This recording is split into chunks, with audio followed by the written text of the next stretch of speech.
No music. Let's get right into it. Let's get right into it. Ah, me miro bien chaparro. All right. Right there's fine.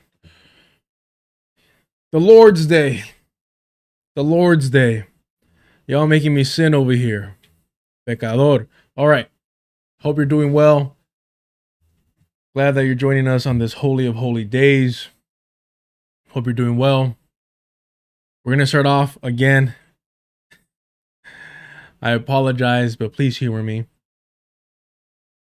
Look at this. One of my favorite knockouts when it comes to MMA, the UFC specifically, is Alexander Gustafsson versus Glover Teixeira.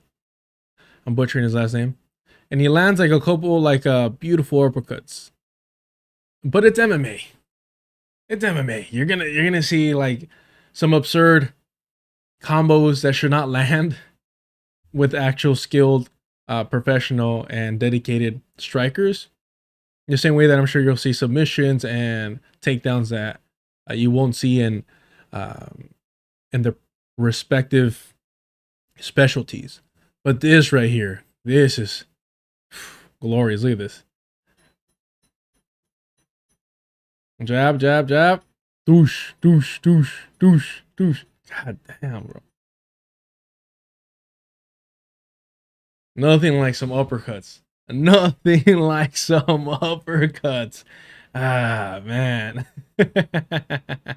Yeah.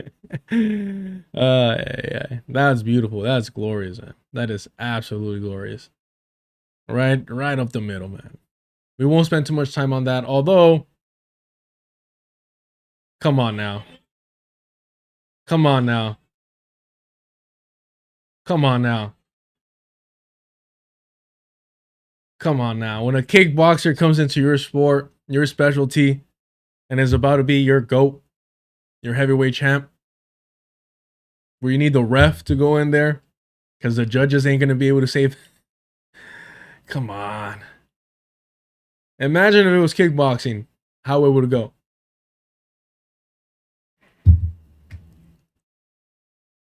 So annoyed. So annoyed. I didn't really care much. I don't really care for these freak show fights, but it is. I mean, the Nagano Fury fight was interesting. That's the Joshua one was a little bit more how things should have gone. But I mean, come on. Come on now. You never know until the actual matchup happens. You never know. All right, something a little bit more serious as we get into the drama nonsense that we're here to enjoy, to participate in. I was going to only focus on the drama stuff today to, make it a quick stream. I got a 12-hour shift tomorrow starting early in the morning. So I'm like, let's just focus on the nonsense, but I can't do that. As much as I want to, I can't do it. I physically cannot do it. So here we are. Here we are. Look at this. Just beautiful.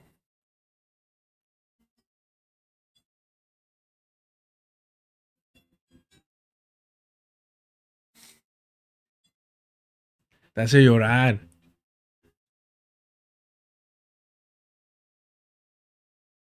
Man.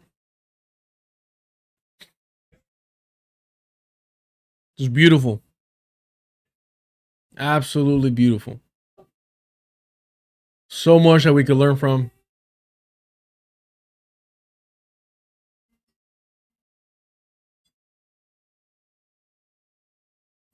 Resistance led by indigenous people, the working class, true worker solidarity. Man. Something truly to, aspire to. And yeah, you're not seeing much of it in media, mainstream media, but what do you expect?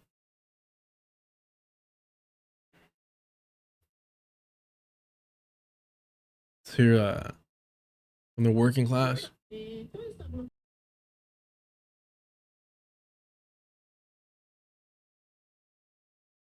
Everything's turned around. This president, doesn't work.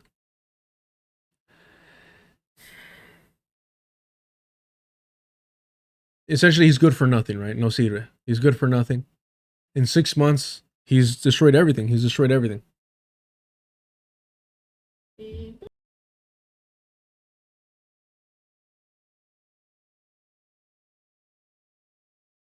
We want Evo to return.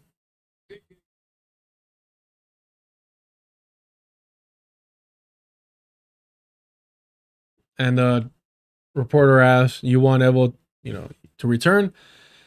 And then she says, "Yes, I want him back to return for the president of Bolivia."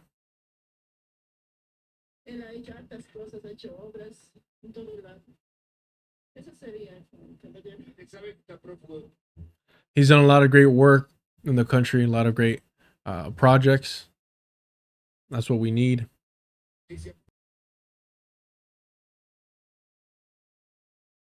And of course, the reporter representing capitalist interests. Oh, what about the allegations against him? And then the person who is, I guess, at the desk is like, yeah. What about the accusations? What about the accusations? And, the lady says those are lies.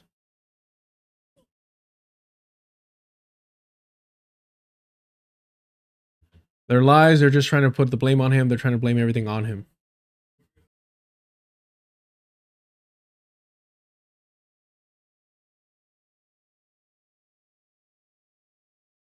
And again, the accusations of y'all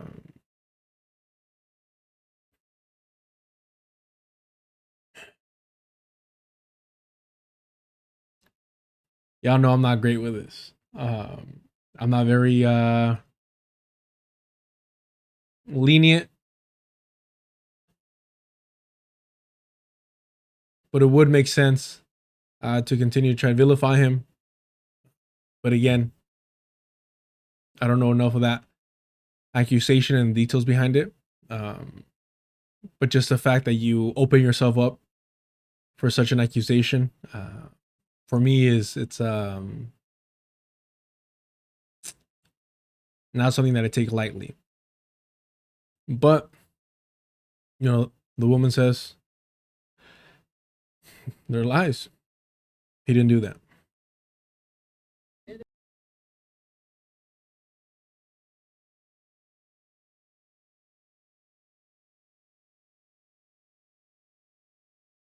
He's done a lot of great works for the country.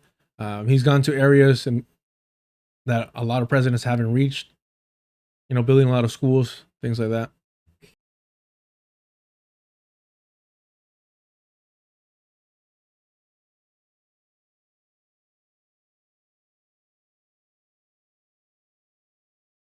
And immediately the anchor and the reporter start to try and dismiss her and lament the fact that anyone would miss Evo Morales.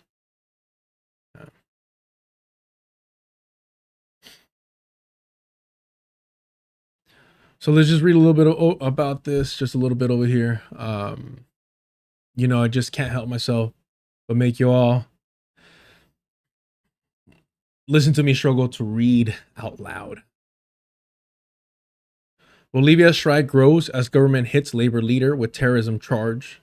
And this is from the 21st, so just 3 days ago. On May 19th, Bolivia's government charged the head of the country's main labor federation with terrorism. The charge is aimed not only at one leader, it is aimed at workers, indigenous people, and poor communities, including miners, teachers, transport workers, and health workers who have entered an indefinite general strike against President Rodrigo Paz. Attorney General Roger Maraca confirmed that Mario Argüello, Executive Secretary of Bolivian Workers Central, COB, is being persecuted for alleged public incitement to commit crimes and terrorism. A separate arrest order was issued against Justino Apaz Callesaia, leader of the Federation of Neighborhood Councils of La Paz. They will not break us in the struggle we have begun, Argüello said, accusing the government of trying to silence the movement's leadership with legal action and criminal complaints. That is what the terrorism charge means. It turns the labor struggle into a criminal conspiracy when workers block highways to defend wages, land, and fuel. The government calls it terrorism. When the government sends soldiers, police, armored vehicles, and tear gas against them, it calls that restoring order.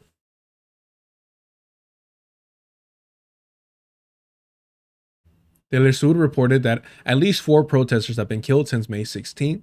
AP reported that prosecutors announced 90 arrests on May 18th. By May 19th, Telesur reported that the number had risen to more than 127. The strike has not collapsed. At least 67 highways remain blockaded. The government-owned oil company, YBFB, has suspended gas supply to municipalities because the fuel tankers cannot move. Literally bringing the country to a halt. It wasn't going to be the same. I don't want to compare it. And I know I brought this up in the past, but man, that railroad strike during COVID, not that COVID ever ended, under Biden, would have brought the country to a halt. And I think that's why a lot of these rad libs, damn socks, whatever the fuck they're calling themselves today, progressives, are so adamant in trying to paint Joe Biden as the most labor-friendly president, the most pro-union president since FDR. It's not like FDR played a huge role in defanging the unions, mind you, ridding them of anarchists, communists, and socialists. But I do think it's to try and memory hole the fact that Biden brought an end or made sure that the railroad strike never occurred. And it's why he felt comfortable enough to go out there and picket with, was it Sean Fain from the United Auto Workers?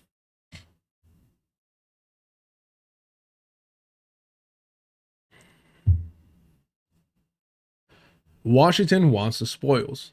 Paz was elected president in October 2025 after the movement towards socialism, Movimiento al Socialismo, or MAS, split and Morales, was kept off the ballot. MAS, rooted in Bolivia's indigenous labor and coca grower movement, brought Evo Morales to power in 2005 and governed for nearly 2 decades. Paz took office after years of U.S. sanctions, aid cuts, and drug war pressure battered Bolivia's economy, fuel supply, and ability to defend its resources. Washington used the U.S. Drug Enforcement Administration, or DEA, as a weapon against Morales in Bolivia's coca-growing regions.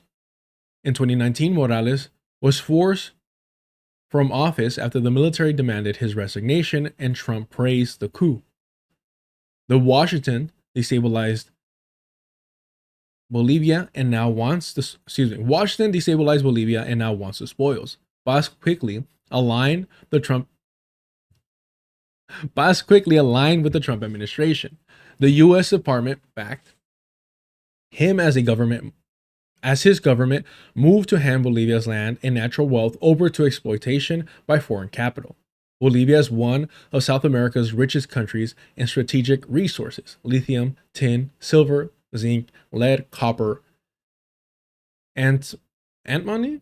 No. Anti-money? Against money? So it's antimony.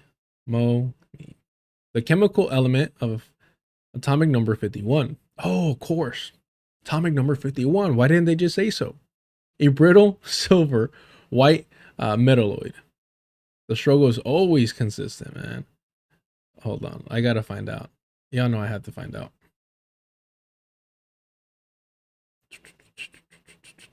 No. Here we go. See, should have paid attention in was that bio? Antimony. Antimony. I gotta pay my ex-wife some antimony. You know how it is. Tungsten, natural gas, forests, and water. The oligarchy wants to turn these resources and the indigenous territories that stand in the way of the grab over to banks, agribusiness, mining companies, and imperialist capital. Law 1720 is part of that larger plan. The current wave of struggle began with Law 1720, the land measure passed in April. Indigenous communities saw it as an opening for land theft. The movement spread because years of U.S. economic warfare and the Paz government's austerity program had already hit workers and poor communities through fuel shortages. Rising prices, low wages, and privatization threats. In December 2025, Paz issued Decree 5503, eliminating decades-old fuel subsidies overnight and sharply raising fuel prices. Bolivia once earned dollars by exporting natural gas, but U.S. sanctions, trade punishment, drug war pressure, and support for the 2019 coup weakened the country's ability to defend its resources, invest in production, and control its fuel supply. Falling gas production and the dollar squeeze left Bolivia dependent on imported diesel and gasoline. Then the U.S. war against Iran and the blockade of the Strait of Hormuz made every fuel shipment more expensive, deepening the squeeze Paz was already shifting onto workers and indigenous communities.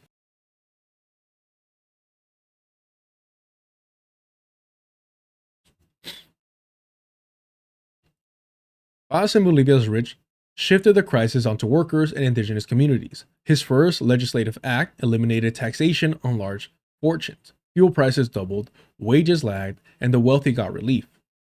That is the class issue behind the strike. Who will pay for Bolivia's fuel shortages, rising prices, debt, and land crisis? Workers, indigenous peoples, and poor communities, or the rich, the banks, the landlords, and the importers? Facing a massive May Day assembly in El Alto, the COPE movement moved to declare The COPE moved to declare an indefinite general strike on May 2nd. The first demand was Paz's resignation. The movement also demanded repeal of Law 1720, higher wages and pensions, and an end to privatization plans and lower tax for small businesses. More than 70 unions have joined the mobilization.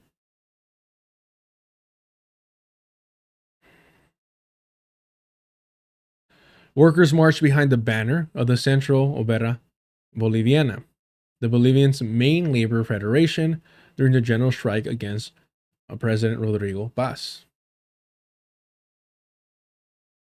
Can you imagine?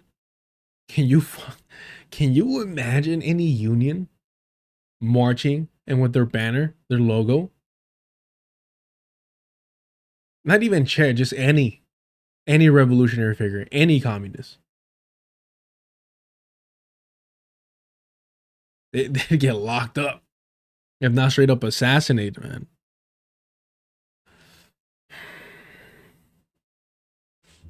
Land theft dressed up as credit. Law 1720 exposed the land question behind the crisis. The issue was not simply high costs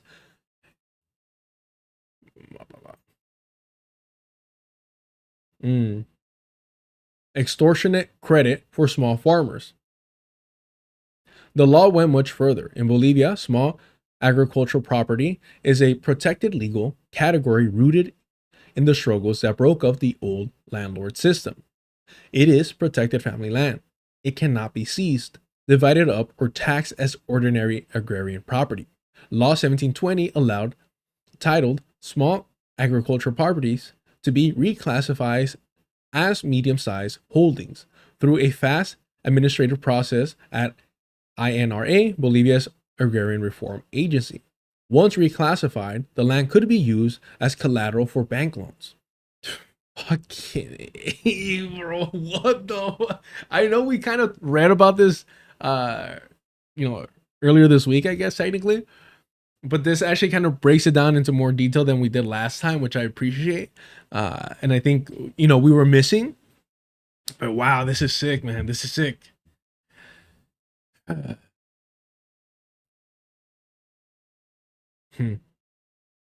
Once reclassified, the land could be used as collateral for bank loans. That meant land protected from seizure could be mortgaged and lost for debt. For indigenous and rural communities, the danger went beyond individual plots. Many small, titled parcels exist inside larger community territories.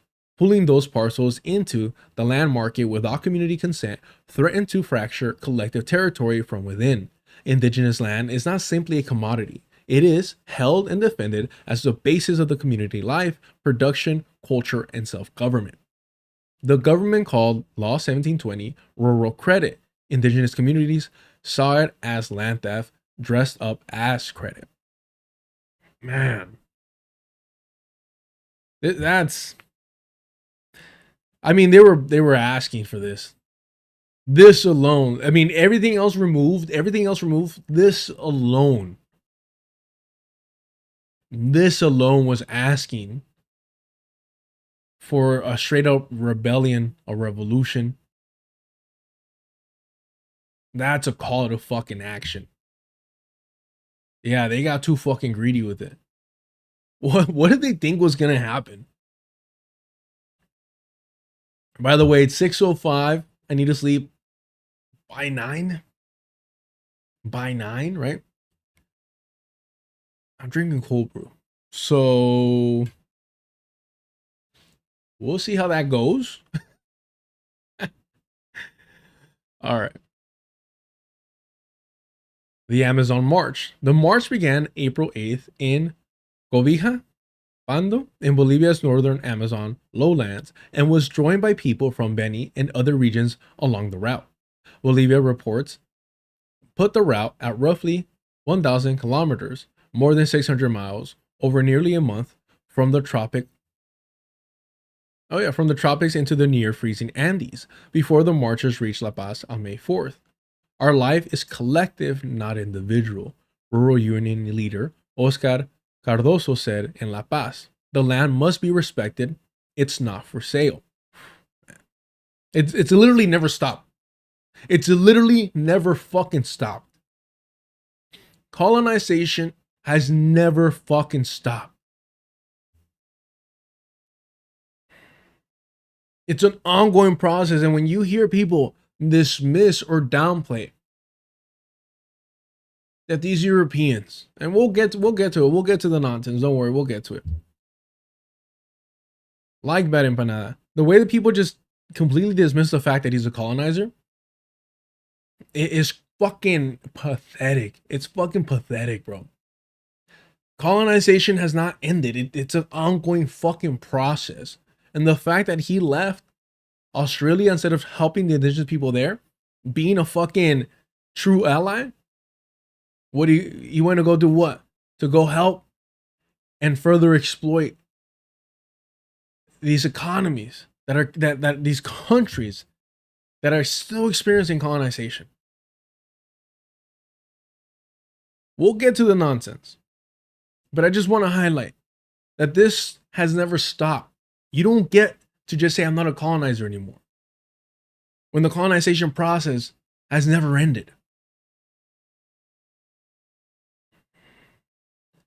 Paz retreats, then cracks down. On May 13th, Rodrigo Paz formally repealed Law 1720, but the Chamber of Deputies said it would draft a new law with the same intent.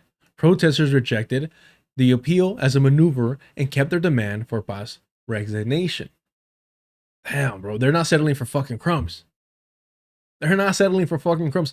They understand the game that these fuckers play. They're in there for the long run because their livelihood depends on it. The government's next answer was repression. On May 17, about 3,500 soldiers and police carried out a pre-dawn sweep of roadblocks around El Alto and along La Paz. Oruro Highway. When negotiations failed to stop the strike, the Paz government turned to force. It sent police and soldiers against workers and indigenous communities defending the blockades. And then we saw that video of the miner, the indigenous miner, speaking to media saying, look, these soldiers, these police officers, they're our freaking children.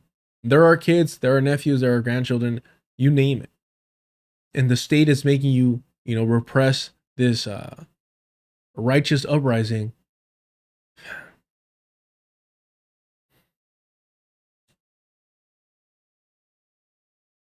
The Paz government has tried to blame former President Evo Morales for the uprising. Morales rejected that charge, saying there are no sinister plans, only a country tired of being lied to, while the government protects business owners, bankers, and agribusiness. The previous week, authorities issued a warrant against Morales as a contempt charges in a politically driven case that Morales and his supporters denounced as part of the efforts to sideline him. The meaning is clear. The Paz government is trying to smear, the meaning is clear. The Paz government is trying to smear labor and indigenous resistance as terrorism. Roadblock strikes and union organizations are tools of mass struggle, not terrorist attacks. Prosecutors are trying to rename them as crimes. A roadblock becomes an attack on transportation security. A strike becomes an attack on public service. Wow. And a labor federation becomes a terrorist network. Wow, okay. It is a political fraud meant to break the strike. And the thing is, when you have a monopoly on violence, you get to rename what is and isn't a strike.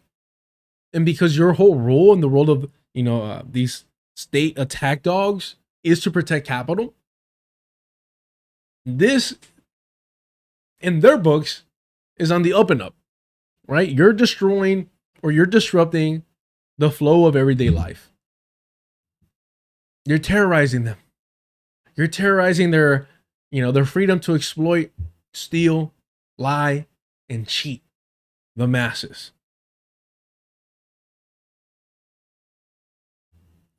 Washington, the IMF, and the crackdown. Washington and Trump-aligned governments in the region quickly closed ranks behind Paz. 8 Latin American governments, Argentina, Chile, Costa Rica, Ecuador, Guatemala, Panama, Paraguay, and Peru, issued a joint statement, May 15, backing him and condemning the mobilizations. Most are tied to Trump's Shield of the Americas network, a US-led bloc of right-wing governments built to police Latin America for imperialism. Blackwater founder, this guy never he's never gonna go away. His sister was out here dumbing us down, even more so. But this guy's never gonna go away. I feel like he's gonna be the next fucking Dick Cheney, honestly. I could see him being like vice president to I don't know, future president Elon Musk at some point. Or Jeff Bezos. Blackwater founder Eric Prince called publicly, and I know Elon Musk technically can be president, but can we just stop? Can we stop pretending? He's white. He's fine. Oh, that's right. It's not Blackwater anymore. It's not Blackwater.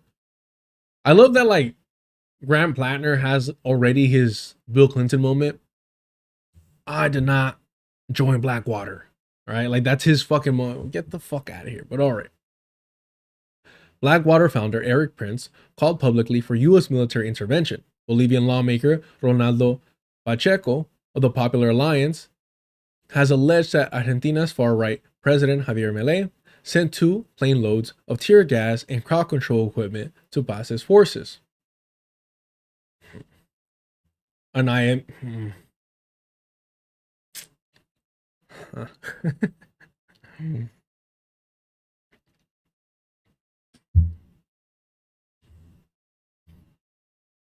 An IMF mission was in La Paz as of May 19, negotiating terms for Bolivia's first loan from the fund in 5 years. That is the other side of the terrorism charges. While labor leaders are threatened with prison, the IMF is negotiating the next round of austerity. It doesn't stop. Business does not stop. Paz had already weakened environmental and water oversight by dissolving the Ministry of Environment and Water as one of his first acts in office. I voted for Kamala Harris. Access Audio, thank you so much for the super chat. So not sure if these subpoenas were delivered, and right-wing Nick Shirley violated the embargo. We'll get to that shortly. We'll get to that shortly, but I appreciate the super chat. Listen, I know we were here for the drama. I can't help myself. I can't help myself. I saw this article. It looked super heavy, informative. It was kind of filling a lot of the holes that we were missing the last time we talked about it on stream. So I thought it was essential. If people are gonna, jump in here because of FD, of Bad Empanada, of my interactions with both characters, at the very least, I can try and censor, the Bolivian people, the workers, the indigenous people there that are demonstrating once again what true solidarity looks like. I ain't gonna lie to y'all, bro. Seeing some of these videos it's a constant reminder of how bad we're failing. In the very same way that it should inspire us, it should put us to shame. And I know that may be uncomfortable. And look, a lot of us are unwanted here. You know what I mean? It's not like we have an allegiance to this country, but we do have a responsibility to each other and to the rest of the world to get our shit together. Y'all know I never give us a pass. Never that. All right, where are we? Paz had already weakened environmental and water oversight by dissolving the Ministry of Environment and Water as one of his first acts in office. Then, after the government was forced to repeal Law 1720, the measure that would let protected small agricultural properties be reclassified, mortgaged, and lost for debt, the Chamber of Deputies said it would draft a new land law with the same spirit. The message was clear. The government had not abandoned the land grab. It had only retreated and repackaged it. So I didn't read this in its entirety, and we're about to wrap it up right here. But what I will say, unfortunately, I do think that it's a little bit repetitive. I don't know if it was a collective effort. It looks, let me see, let me come up here. By Gary Wilson. Huh.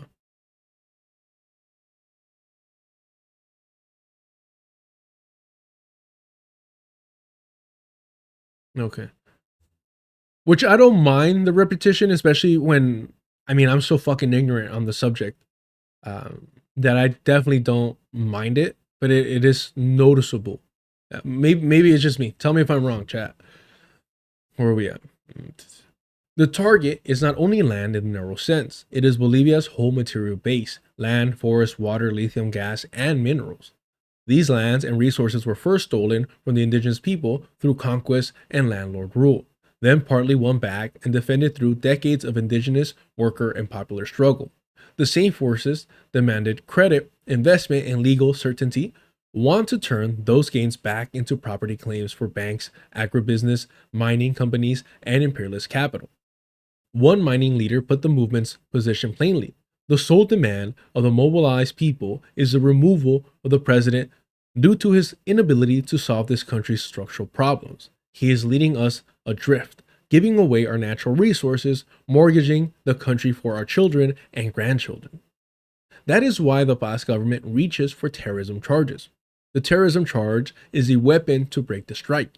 It puts prosecutors, police, soldiers, and prisoners at the service of the rich, the banks, the landlords, and Washington. The aim is to clear the roads, break the blockades, bust the unions, and push through fuel hikes, privatization, and land theft. Bolivia's workers and indigenous peoples are refusing to pay for a crisis made by capitalism and imperialism. That's a great fucking way to end it, though. All criticism aside, that's a fucking great way to end it. I can't argue with that. That's a great fucking closer. That's a great goddamn closer right there.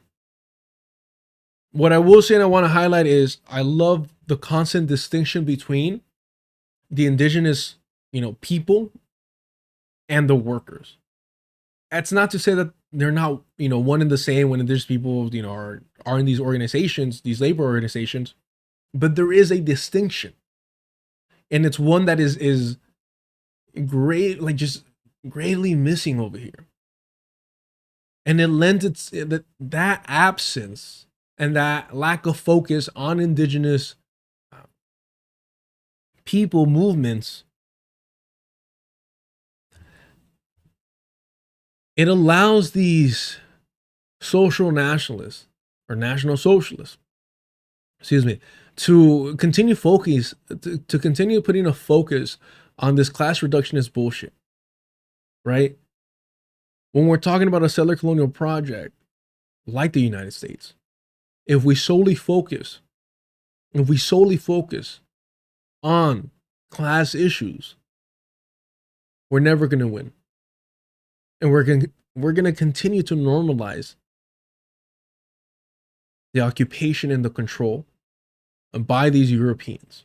And they could paint it in all the multicultural, all the marginalized colors that they fucking want. It doesn't change who owns capital. They only give us access, or very few of us, to become the brown, black, you name it, faces at the top. Because they know it's safe. Because they know it's safe.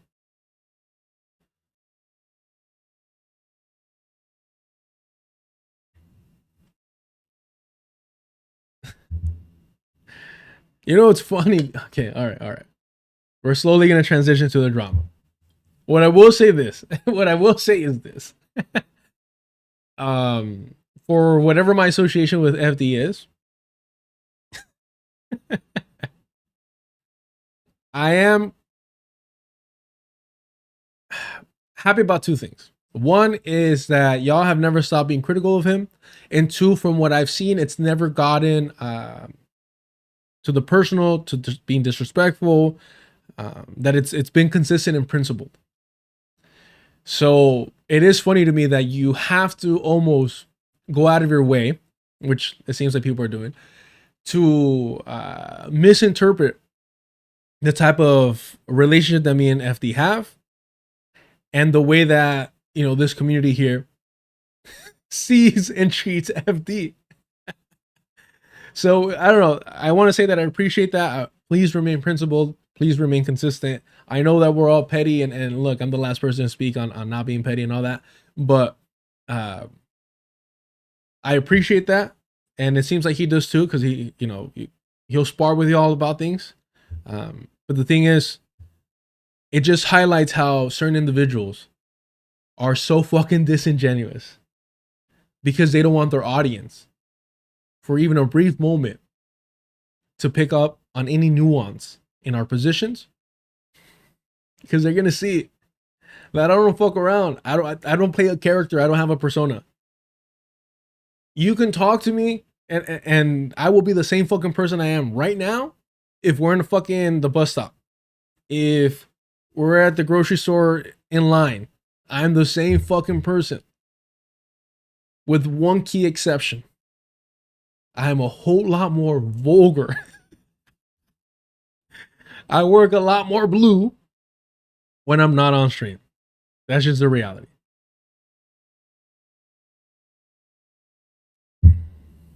That's just the reality.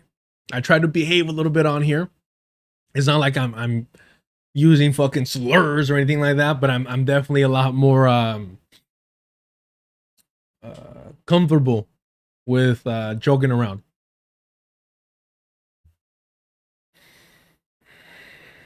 All right.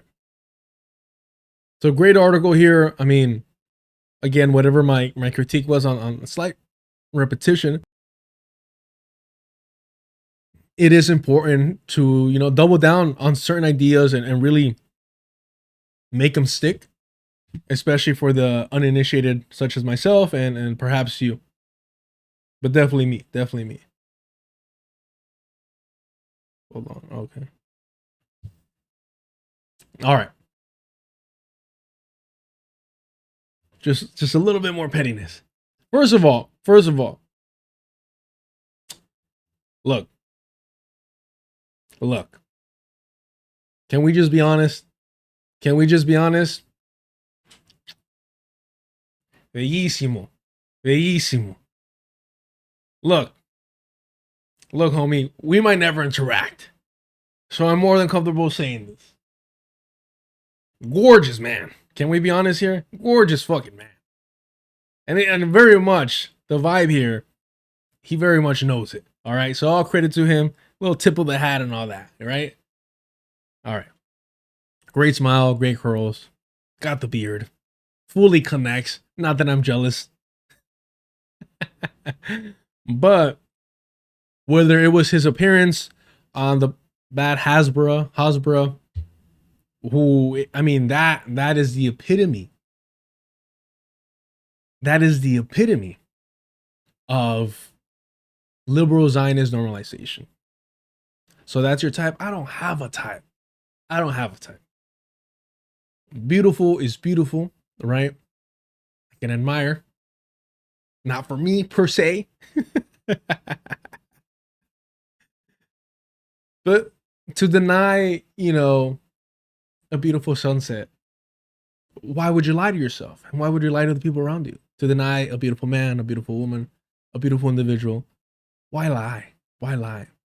You know, I can't live that way.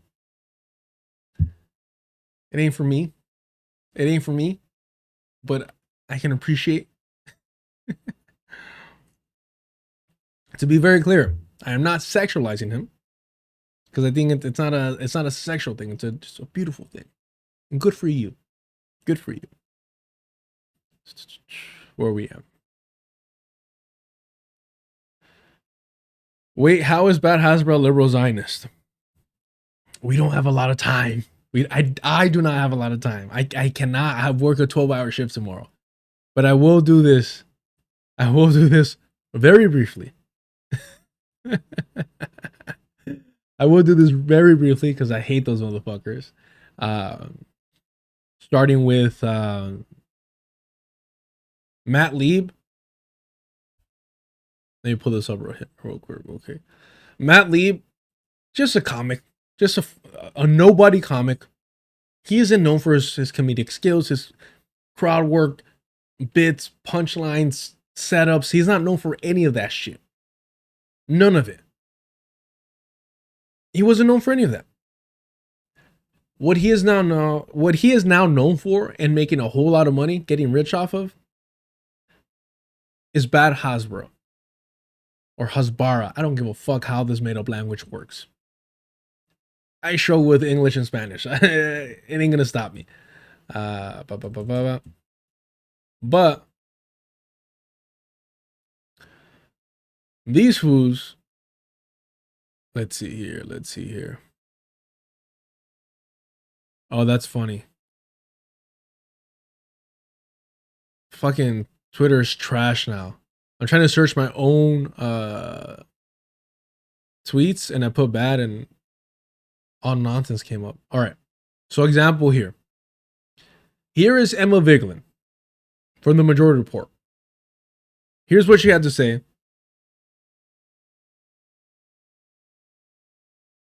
Safety, of course, like, because it does exist, and because people My live there. apologies, That's why yeah. they have the right.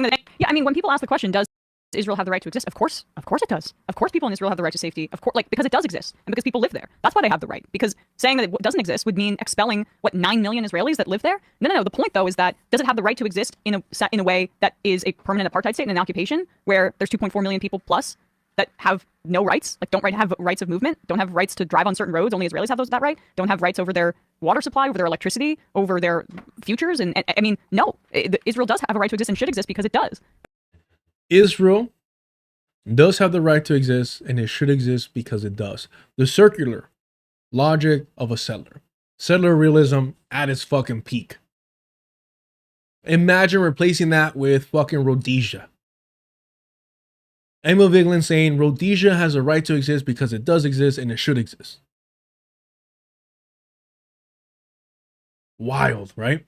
It would be completely unacceptable. And it's a consistent thing that I say is that the very same reason or the very same justification or normalization of Alejandra Ocasio-Cortez being able to tell you that Bernie Sanders is her tío Bernie Sanders, and nobody bats an eye.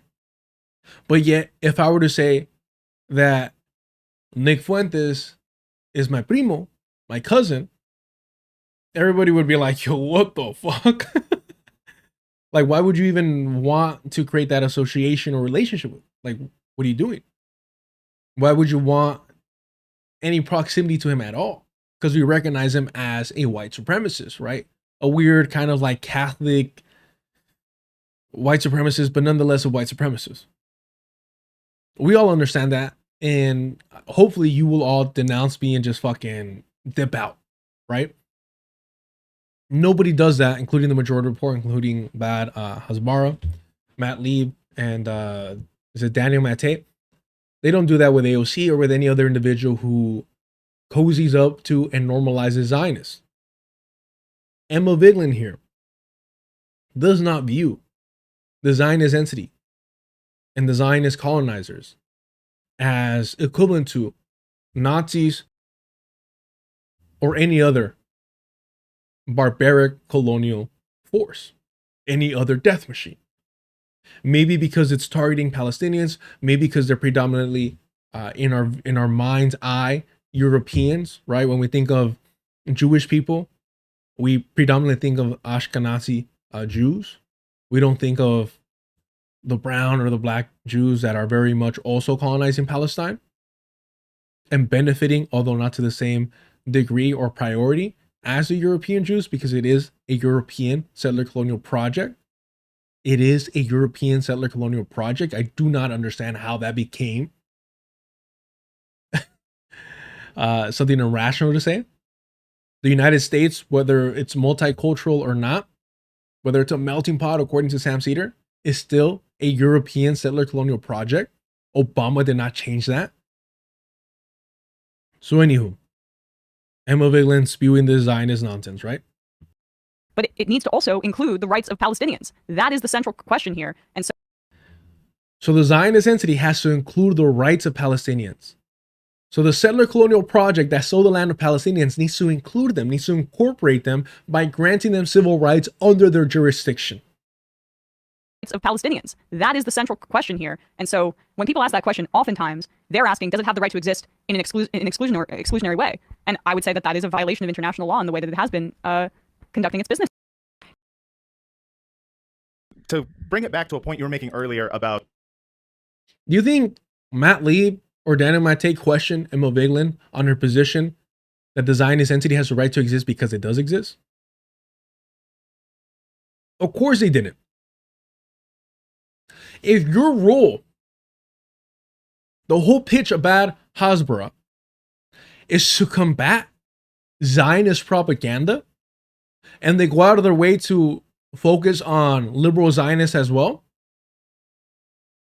why wouldn't you question Emma Vigeland on her position that the Zionist entity has the right to exist because it does exist? Why wouldn't you question that? Why wouldn't you question her consistent argument that Palestinians should be incorporated, assimilated into, or that they should assimilate to the Zionist project?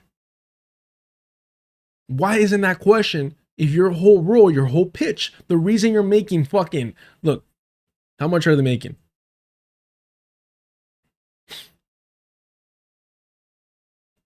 They're making $10,000. $10,000 a month. $10,000 a fucking month. And this shameless bastard, this shameless opportunist, Matt Lieb, had the audacity to start a fundraiser for his sister when her house burned down. Her rich ass fucking house burned down out here in California. Good fucking riddance. It's a shame that anyone gave her a penny.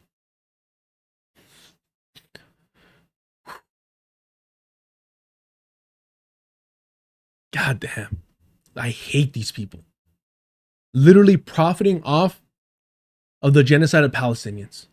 Because before this motherfucker had a Sopranos podcast that no one's ever heard of. How much do you think that shit was making?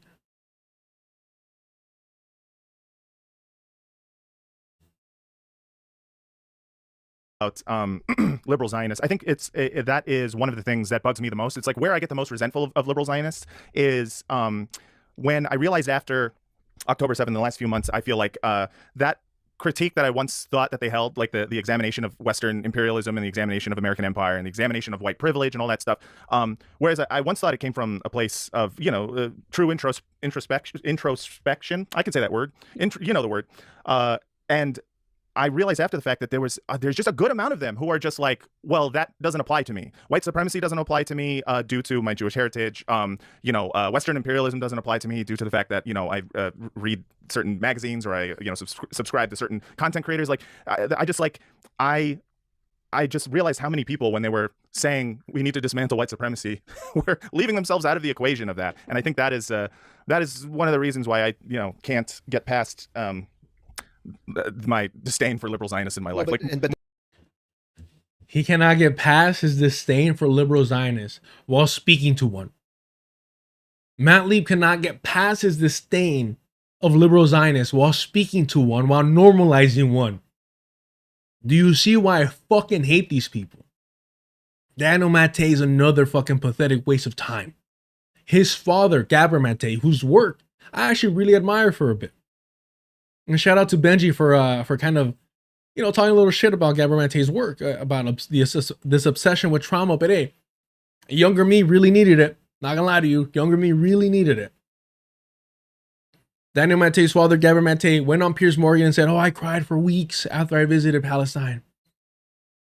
I think he said, not the West Bank, I think he said Gaza. He cried for weeks. We should return the land. We should return the land to Palestinians. I'm not talking about 47. I'm not talking about 1948. Fuck it, let's pull that up too. Here it is. Perfect. Well, how about returning the land that's been stolen from the Palestinians? I'm not talking about the state of Israel. I'm not talking about 1948. I'm talking about... Let's return the land, but not 1948. But not 1948. But not... You thought I was an anti-Zionist. No. You thought I opposed the existence of a Zionist state. Not quite. Let me finish. I am still a Jewish supremacist. Let me finish. Well, how about returning the land that's been stolen from the Palestinians? I'm not talking about the state of Israel. I'm not talking about 1948. I'm talking about since 67 and what's going on right now. So there's got to be some stop to what's going on, and that's how I understand it. He's talking about 67. 67. I mentioned this a few times, especially when I talk about, when I got the green light to go on Jubilee. Mentor of mine, Palestinian, one of the first things that he taught me, this was fucking years ago. They're going to hear this whole 67 or 48, 67 thing. If somebody's focusing on 67, they're a Zionist. They're a Zionist. It's 48. And I was like, can you just pass me? I don't, stop talking to me. No, I'm just kidding. I'm just kidding. I don't know, but one of those first things that you learn is, and why I appreciate him and have so much love and respect for him, is super fucking principled. These are some of the key like talking points that you're going to hear from liberal Zionists. And that's what motivated me to start streaming, because I was hearing this normalization of liberal Zionism in these left online spaces go unchallenged. And this was prior to October 7th. Right? I'm not fucking Noah Samson, who's so desperate to be famous that he treats all these things like business opportunities. That's not what I'm here to do.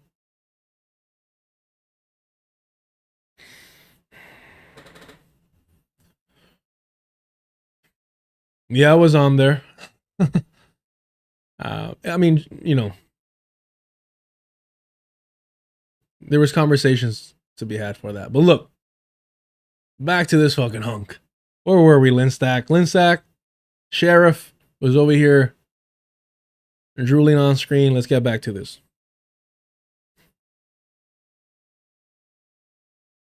Irritating me. I want to ask you this. There's big questions that everybody always asks politicians. Yeah.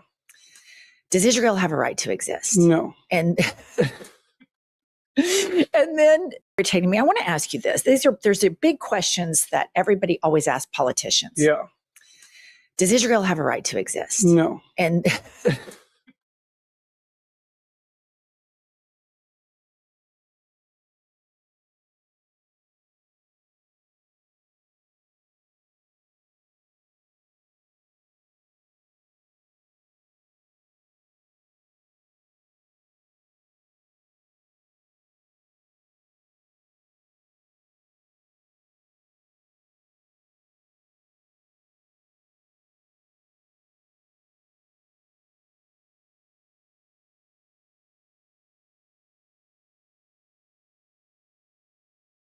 Sorry. Perfect Victims is one of like the easiest, most fluid reads specific to such a gut-wrenching and heartbreaking subject. And it makes perfect sense because he's a poet. It makes perfect sense because he's a poet. I cannot recommend that book enough. There's a lot of books that have come out recently, and we saw this with 100 Years War in Palestine and the nonsense that Khalidi was spewing recently on Dropsite News, of course, Dropsite News. But again, if you read that, it has a lot of great information in it, but you cannot help but to notice the liberal bent that book has. And again, if you want to give him credit, he basically states so in the beginning of the book by explaining his background and just his kind of environment and worldview. And throughout the book, it's more noticeable towards the end. So, Perfect Victims, it's almost flawless. I don't even think I have a complaint or a negative criticism, constructive or not, on the book. It's just, it really is that. Unless you have read it, I don't know. Like, I'm not trying to overhype it. I'm really not. I'm not trying to like. There's no need for me to overhype that book. It is that fucking good. And again, it is a book that is so accessible to anyone because of the way that he writes it. It's a book that, yeah, you could just hand to anyone, and it should fucking change their lives, right? Or the way that they view the world. I don't know if there's a disconnect with, and he kind of talks about this in the book a little bit, when he was younger and how he was essentially used because of his youth and his ability to articulate himself and his, self-awareness and awareness of the environment that he was in. I don't know if he's still playing that game, but I don't understand his association with Bad Hasbara, with I've Had It podcast. I don't get it. And it's a little jarring, to be honest with you. But at the same time, I just, look, having seen the Bad Hasbara episode that he was on, I don't think there was anything worth. I don't think there was anything in that episode that was worth normalizing those opportunists.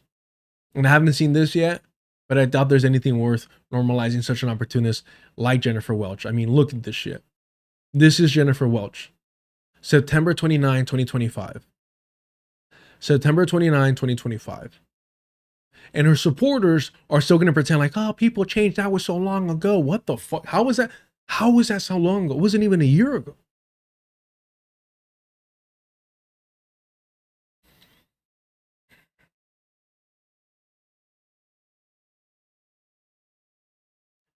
Look at this individual. Me, when people change over time. Mind you, she was already associating herself with Hasan Piker and already kind of pretending to give a fuck about Palestinians. She was already doing her PR shift into like being upset with the Democratic Party, having enough of the Democratic Party, giving it to both sides, the Democrats and the Republicans. She had already done that pivot. And she had this opportunity. She had this opportunity to cozy up to Kamala Harris, who may be running again for president. And she could not pass it up. And she knew that Harris was being protested against by Palestinians. and by Palestinian supporters.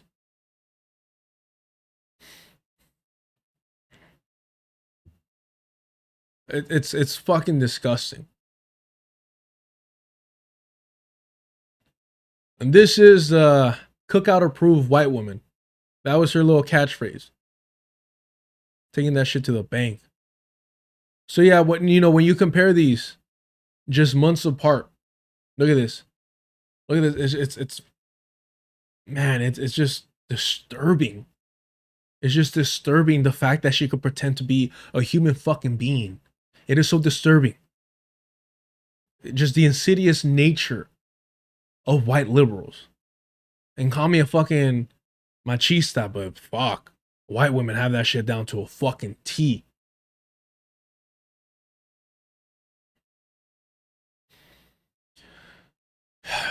All right, one more thing. One more thing. Well, a few more things before we get to the petty stuff, I think. No. We should be good here.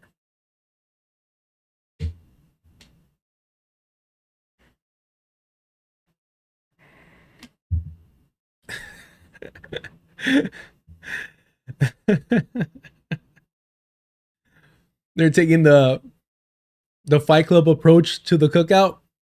Smart. Some might say a little too late, but hey, I appreciate it. Aye.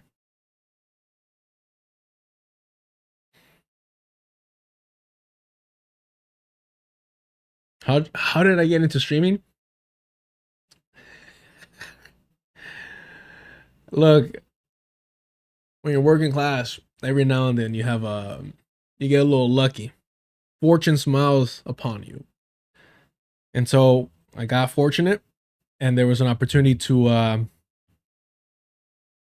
be able to afford to buy certain things to stream. Still got myself into debt, but just purely out of frustration with Marianne Williamson's liberal Zionist propaganda that she was doing throughout her presidential run, aka book tour. But yeah, that's how I got started. I am connected to some where I have open communication with certain anti-capitalist streamers that I don't really, because I didn't naturally create those connections, I don't really like bothering. I do collaborate a lot with, not a lot, but I have collaborated with Dr. Ball and Black Liberation Media, Millennials Are Killing Capitalism. Actually,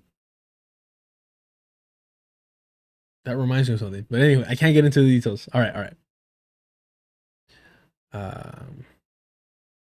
If Fergie was bankrolling me,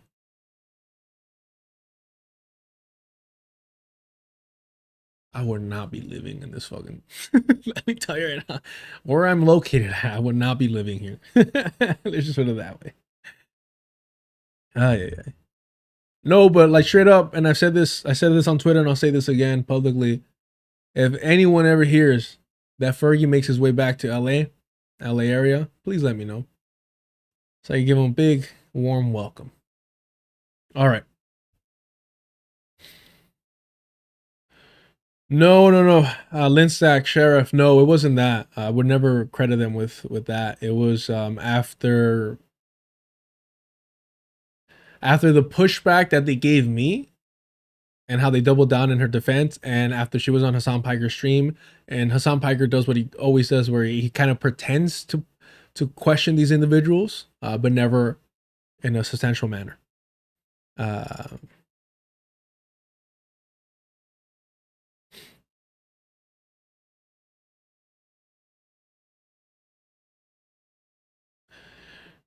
No, I don't. Up until this moment, I won't have white people on my channel. They can have me on their fucking platforms, on their channels, if they want. But for now, I don't think there's a reason to break that rule. All right. So, where this all started where this all started. Lath, who I'm just, man, I admire his courage, his integrity, how principled he is, how honest and direct he is. I can just continue complimenting him the entire stream, right? Whatever criticisms I've heard of him, I think everything he's done and said comes from a righteous indignation, righteous anger, and I think he's fucking 99.9% correct on it all. I look forward to any future disagreements me and him may have, but up until this point, everything I've listened and seen him do, and believe me, I've been overly consuming a lot of his interviews and just Free Palestine TV in general. And he put out a statement because apparently some of the individuals of the flotilla that got captured by the Zionist project, they were sexually assaulted. And Lath essentially put out a statement saying that the organizers are at fault, in a sense, for knowing that the Zionist entity has participated and committed these sexual crimes, and for still going through with this without, the proper security and kind of preparation for the worst. And in the way that Lath does it, an unflinching and uncompromising and no kid gloves manner. And a lot of people saw that in poor taste and victim blaming, which I don't think it was at all. It was highlighting, hey, like, you have a responsibility. The organizers have a responsibility to care for the well-being of the people that are volunteering to go through this process. I don't think that you could argue against that, especially if the organizers aren't the ones actually on the flotilla, right? It is a sensitive topic for sure. I can understand that. It is a sensitive topic. However, I don't think he's incorrect.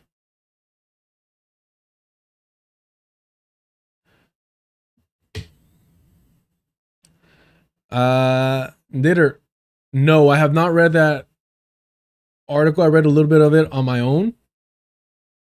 I didn't bother to read it because Zohar Mamdani is not a socialist, so I don't even understand the premise of the article.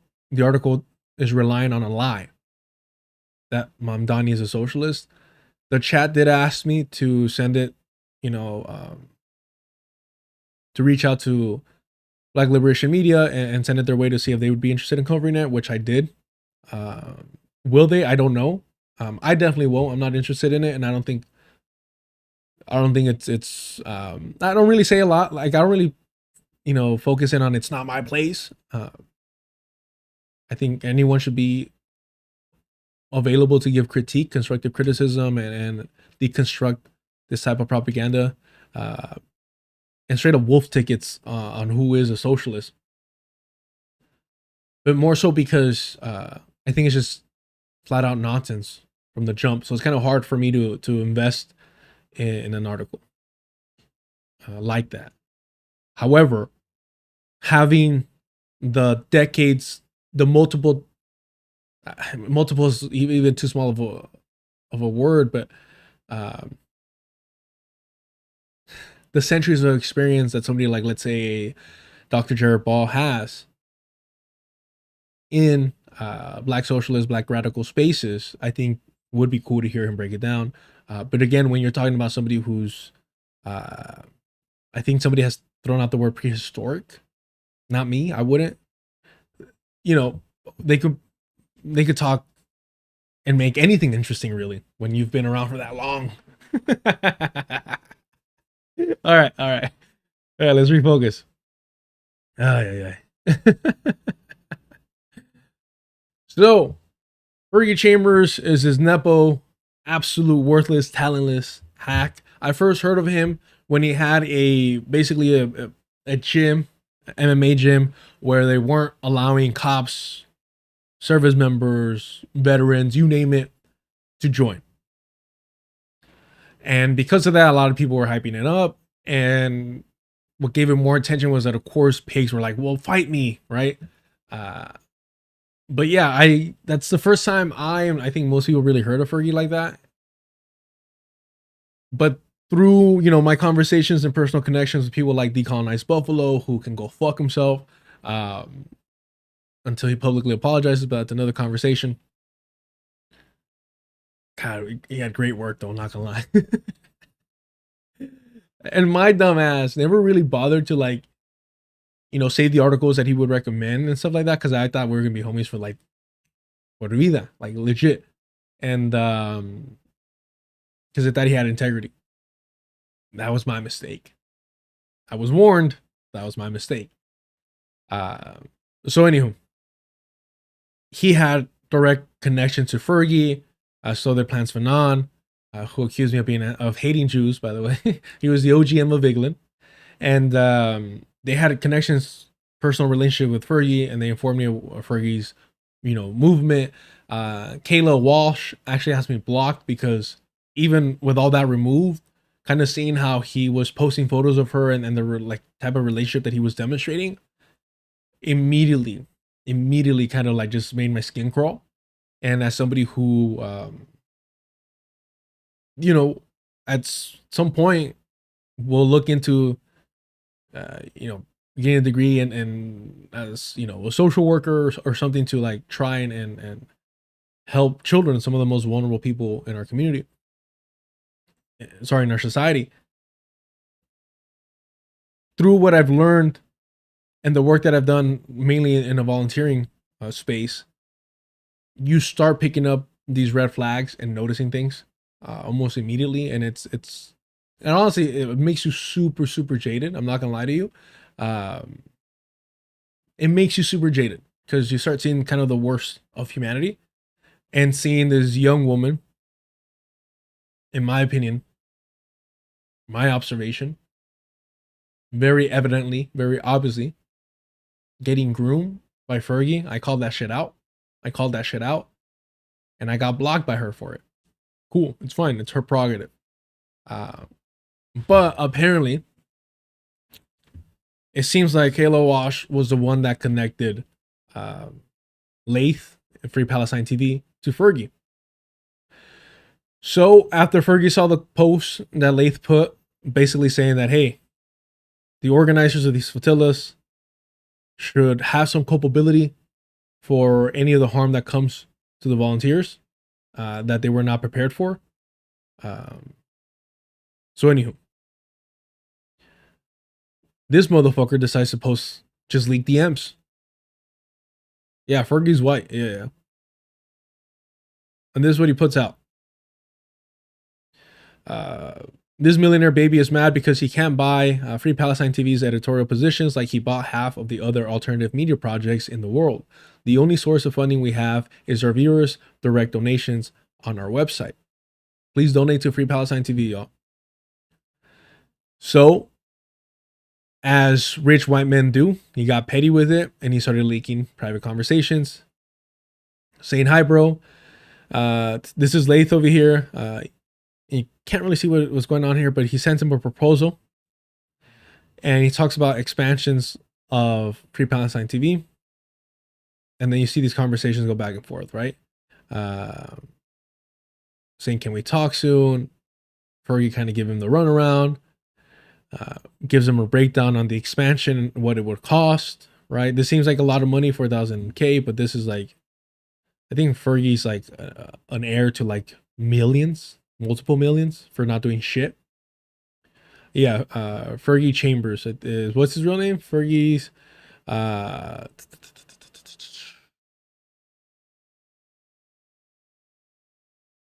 Is it Cox or something like that? Yeah, Cox Media Air. Yeah. So just starts leaking personal DMs, and then I'll be careful here because he also leaks his like personal information, not just personal DMs. He leaked what was it called? Private PayPal account. That's how petty Fergie is. He leaked Lace and Free Palestine TV's personal PayPal account, which Lace is saying that it has gotten flooded.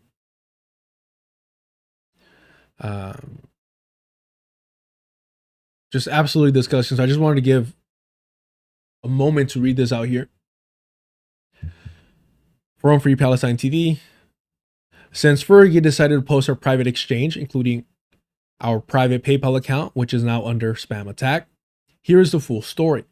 Last year, a mutual acquaintance of ours, and other people have come out and said that that it's Kyla Walsh. Look, I don't have white people up for nothing, bro. For fucking nothing.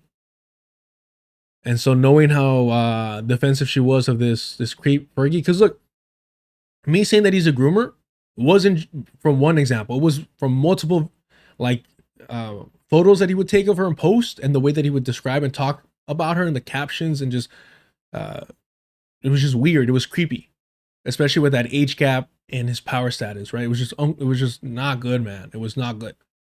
And then it comes out that Fergie was on one of these sites where basically he was looking for a sugar baby. And yes, he even had like this weird open polyamory relationship going on as well. And he also has actual charges of physical abuse against a former partner of his. Like, he has a fucking record for putting his hands on a woman. So, excuse me if I don't give this motherfucker any leeway.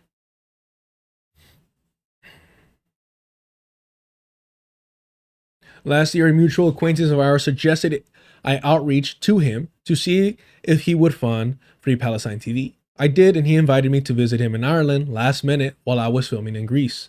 I traveled to Dublin on a last-minute flight with last-minute hotel bookings.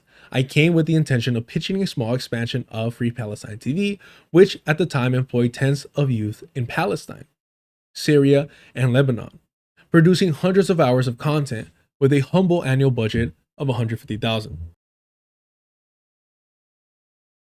I did not want to speak about anything bigger, knowing how most people's brains can't handle too much at once.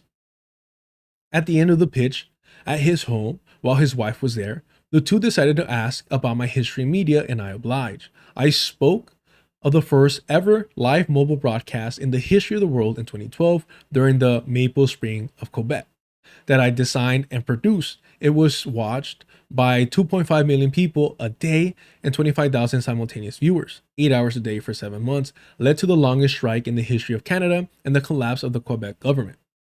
I explained how that all cost a measly $250,000, dollars, and nobody, or well, I don't know about dollars, right? It could have been whatever currency they use in Canada, I think just maple leaves, and nobody has repeated that experiment in the West since.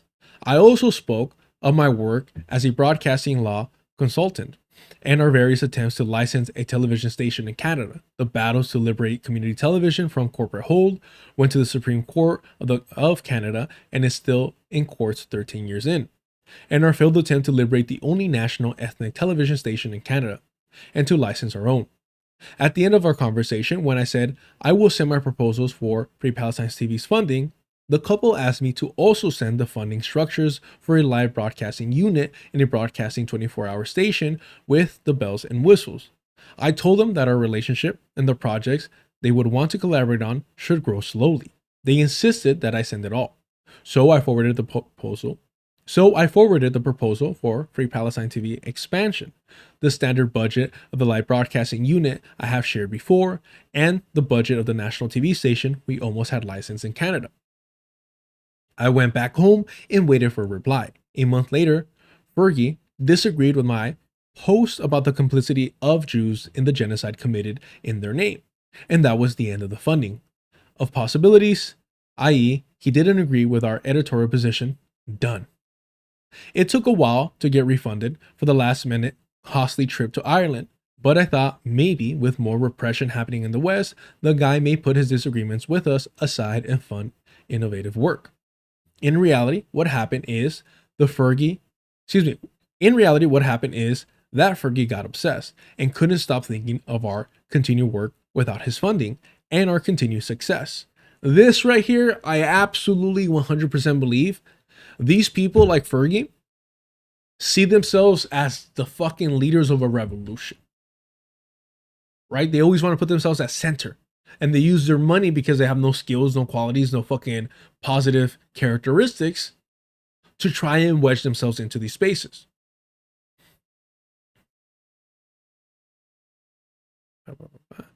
All the guy needed to do is forget about us and move on. But as a control freak from a privileged background, he couldn't handle the fact all the combined shitty media projects he funds have less influence on radical circles than our viewers funded project.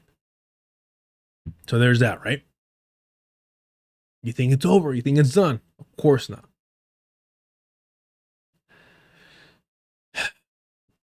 So, somebody commented, Fergie Chambers thinks he's a progressive who can shove his capitalist wads of cash at people who should just be grateful when you could never do anything comparable to what Lath is doing. A billionaire shouldn't even exist in any genuinely progressive state. Fergie replies, I am not a progressive, I'm a communist. Don't laugh. I'm working to ensure that people like me don't exist. Oh my gosh. Not class suicide. Not class suicide. Whoa. Sure. And also that people like Lath don't exist.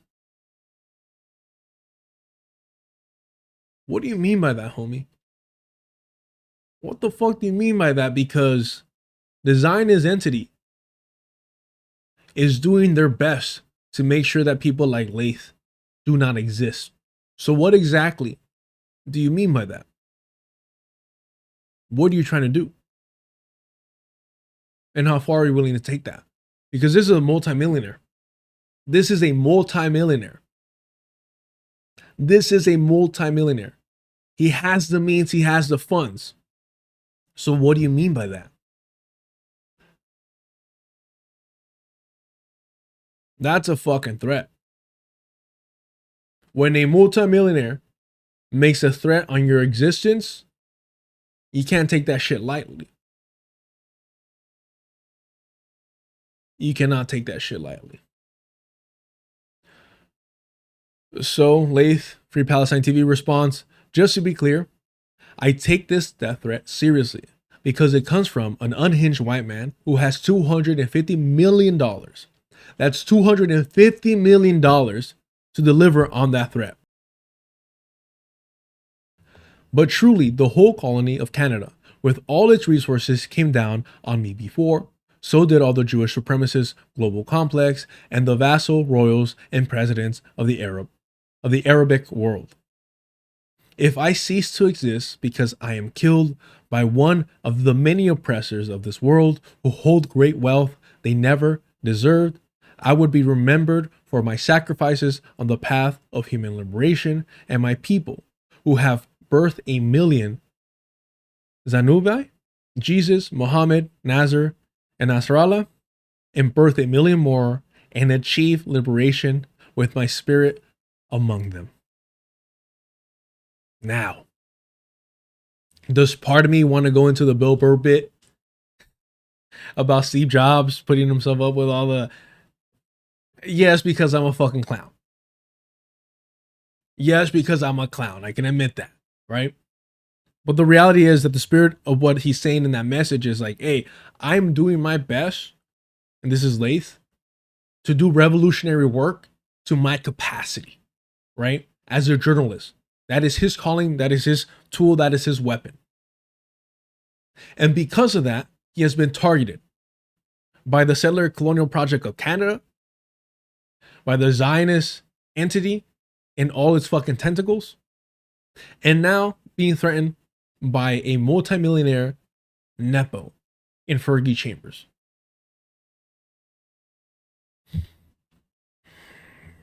This is not an idle threat. This is not an idle threat. Fergie lives comfortably in Ireland. He ever comes back to the States, if he ever makes his way down to the LA area, please, please, please, please, give me a call. Let's give him a more welcome.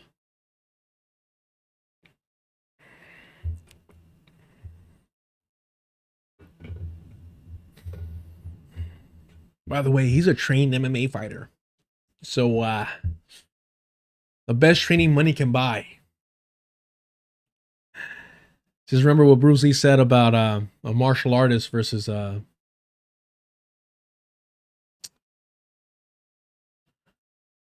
gun. All right. Now that that's over.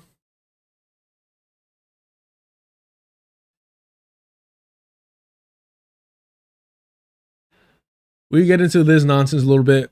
How we doing on time? We're at about an hour and 30. Cool. I think we should be in a good sweet spot.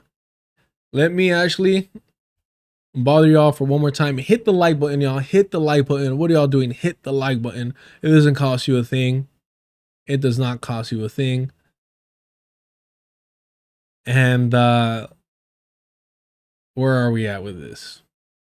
Look, I'll be right back. This cafecito is no joke. Quick bathroom break. Do me a favor, y'all. Hit the like button. Join the Patreon. $2 gets you access to the Discord. We'll be right back to the new political prisoner, Hasan Piker.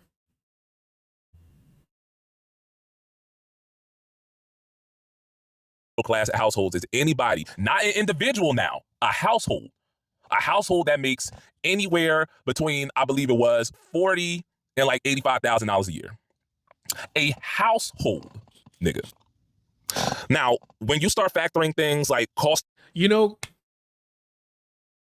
guys, gas prices are pretty high right now. Have you factored that in? That gas prices are pretty high right now? So I have to join ICE. I need that bonus. And I'm going to join ICE, but that does not make me a race trader. It does not make me a vendido. It does not make me a comprador, because I'm technically, sure, I don't even qualify middle class. Technically, I'm middle class, but I'm working poor middle class. So I get a pass. I get to wash my sins away in my poorness, apparently. The fuck is, what the? I'm going to get in trouble for this. It's fine. It's fine. You know what this reminds me of, right? You know what this reminds me of? If we're speaking economics over here. Why do you carry that flag? Because this is my heritage. My family fought to save their farm under this flag. Who was working that farm? My family was. Who was working the farm? They were poor. Do you know how much a slave cost back then? Why do you carry that? I'll take it. Tell me I'm wrong. It is the same argument. I'm not saying it's the same subject. I'm not equating it. I'm saying it is the same economic argument. It's the same economic argument. It's using weaponized poverty to commit atrocious, horrific, inhumane actions. Whether we're talking chattel slavery, which is the absolute worst, whether we're talking about colonization, whether we're talking about occupation, it is the same economic justification to commit atrocities. Do you even know how much groceries cost these days? You know, Camaros aren't as cheap as they used to be, and plus these gas prices, am I right? Little Bill is gonna be on the fucking campaign trail for Grant Plantner, or at least he would be if Maine wasn't 99.99 white. God damn, bro. Same economic argument. Why do you carry that flag? Because this is my heritage. Except Little Bill's gonna be waving the US flag. Why do you carry that flag? Because this is my heritage. My family fought to save their farm under this flag. Who was working that farm? My family was. Who was working the farm? They were poor. Do you know how much a slave cost back then? Virtually identical. Same economic argument and justification, and I'll take the heat for it. Y'all. God damn, bro. You know, I really thought for a second before watching this, I'm like, oh shit. Maybe I could reach out to Little Bill directly and say, like, look, bro, I've had constructive conversations before. We can have a constructive conversation here, right? Let's talk about it. There is no fucking conversation to be had. I don't give a fuck, homie. You have demonstrated yourself to be an enemy of the people. You have aligned with the empire and justified people serving that empire. You have tried to downplay white supremacy and Zionism. Congratulations. Go fuck yourself. What do we have to talk about? What do we have to talk about? I see you just like this inbred moron. I should have went with my gut. But can you blame me for trying to like meet someone where they're at? I got played. That's what I get. Always go with your gut. But at the very least, now people can't say that I didn't try to talk it out. Ay. All right. Let's listen to this nonsense here. I know you usually at the work of rallying the orgs you support, but in case they try to bring you to court, you should definitely consider coordinating with orgs you've been pushing and try to publicly mobilize your community and not only your defense, but use yourself as an example that the admin is hunting down real pro-American voices like Medea. Show them that your emotion goes beyond being a Twitter power user that's buddies with Elon's exes. Dude.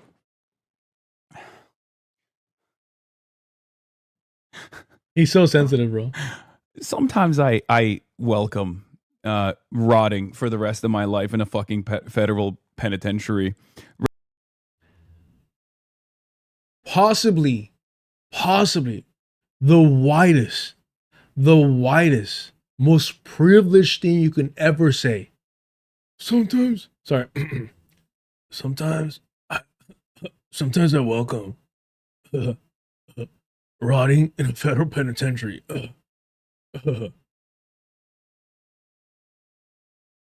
I don't talk much about my private life.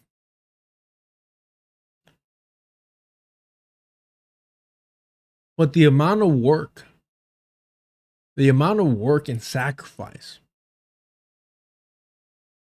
that was put into me not becoming a fucking statistic.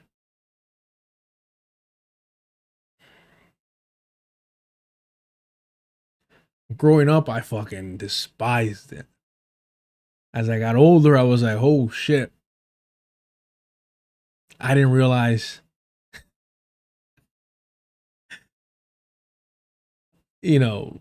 what I was dodging. I didn't realize to full capacity the sacrifices and effort put into keeping me out of a whole lot of trouble. Was it done the best way? Absolutely not. But who am I to judge? I don't got kids, right? But to say, from reading a fucking chat, that sometimes, this isn't the first time he says this, by the way. This isn't the first time so it's not a fucking joke. It's a martyr fucking complex. The savior complex. Ugh. I might as well just be rotting in prison. Might as well just be in federal prison.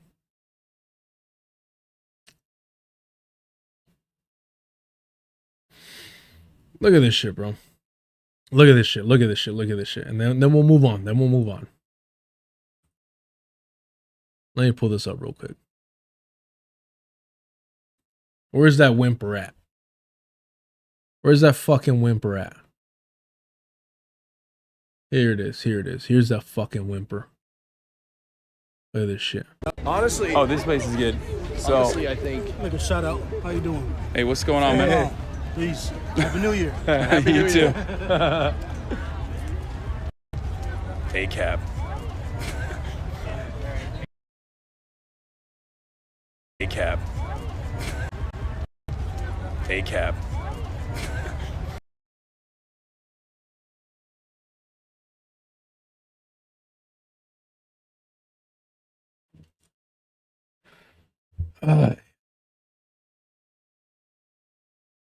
Y'all better have that bail fund ready. Because I behaved for a long fucking time. But at this point is, look, at this point, it seems like it's only fucking millionaires that I got in my crosshairs, so that's fine. LARPing ass fucking socialist, communist, you fucking name it. How fucking pathetic, bro. And you know what's the funny thing too is, like, because I went through this phase when I was younger, I can be honest about some embarrassing moments. I'd get into it specifically with the sheriffs because they were unfucking bearable.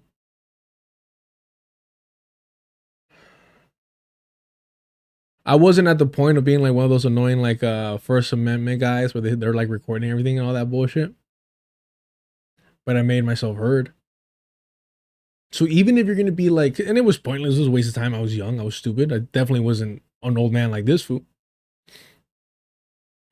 But I was angry. I was mad fucking angry. And to the point that a couple of them I threw them off so much that a couple of them asked me, like, are you mentally well? And I don't even think in a patronizing way, like a legit kind of like, where's this coming from type of way. Like I'm just driving or I'm just passing by. But I was just angry. I was fucking angry. And what makes this fucking more embarrassing, more pathetic, is that for the most part, if you're just running your fucking mouth and talking shit, and you don't give them, a pretext, they can't fucking do shit to you. Especially if you're recording. Especially if you're fucking recording. Mind you. If you're not black.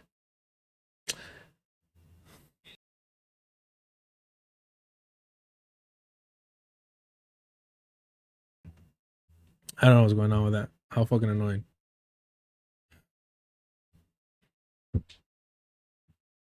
Man.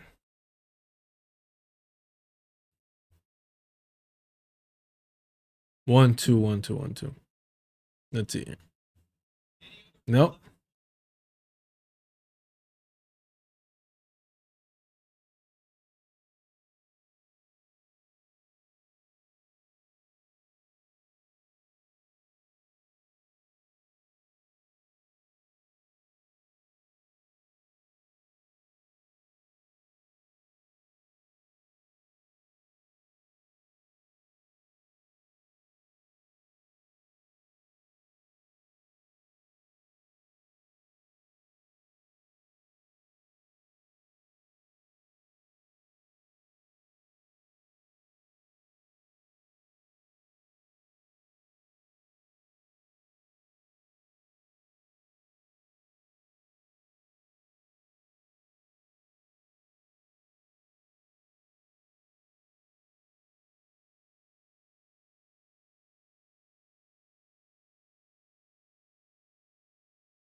Hold on.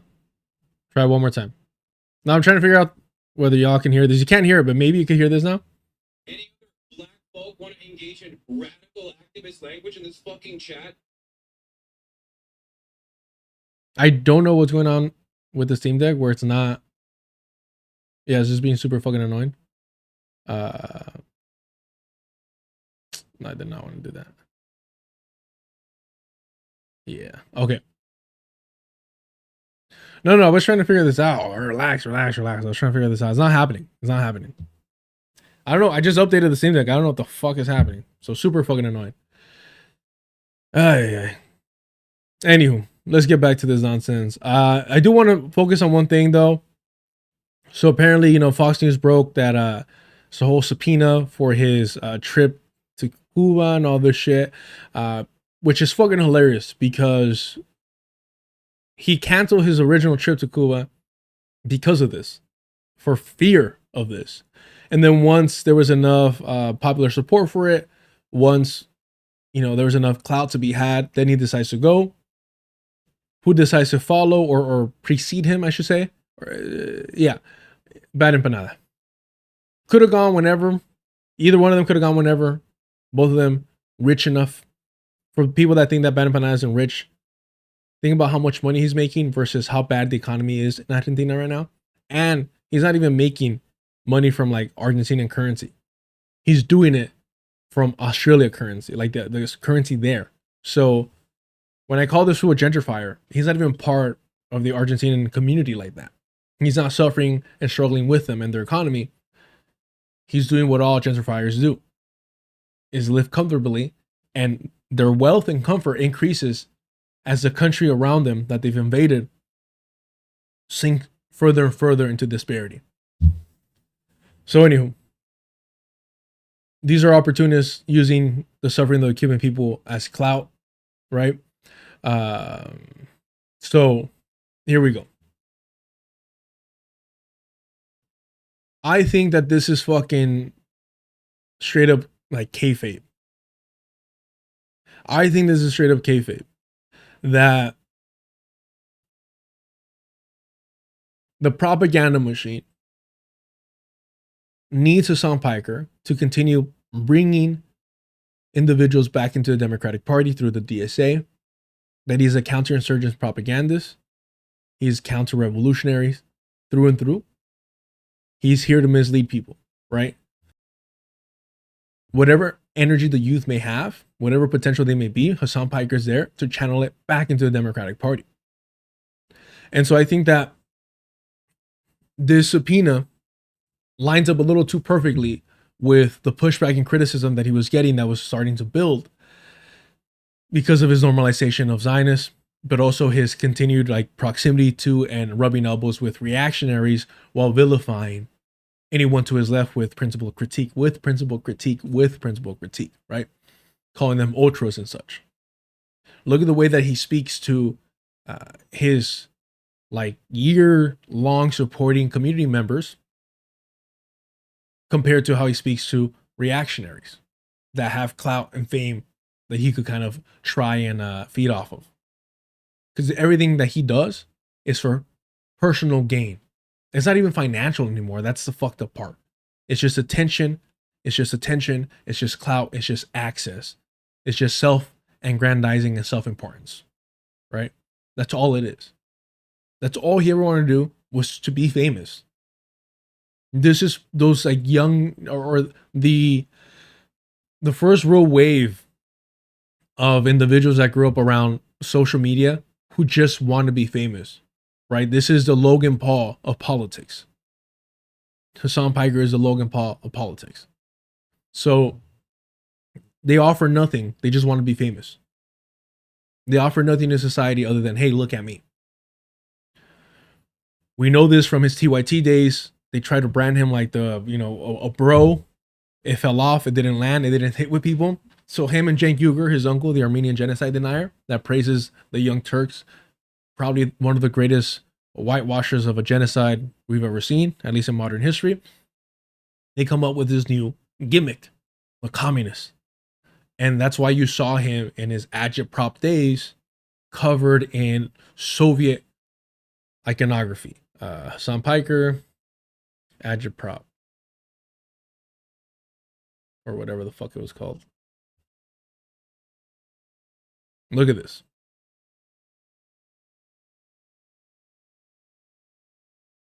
Hey, look. The great white savior saint himself. Right? So it's all just super fucking performative. Just this is before he went independent. Yeah, it's just fucking sad, pathetic shit. This is when he's apologizing for saying the U.S. deserved 9/11 or whatever bullshit was that. So yeah, all performative, just a character created. Again, I mean, a fucking weasel rat like Mehdi Hasan. Something about the Hassans, man. Something about the Hassans. So it's all a fucking character. It's all fucking character. It's fucking sad. And people buy this shit, man. I don't understand that people buy this shit. Thank God I can't fucking stand white people. That I don't care where they're from. I don't fall for that shit.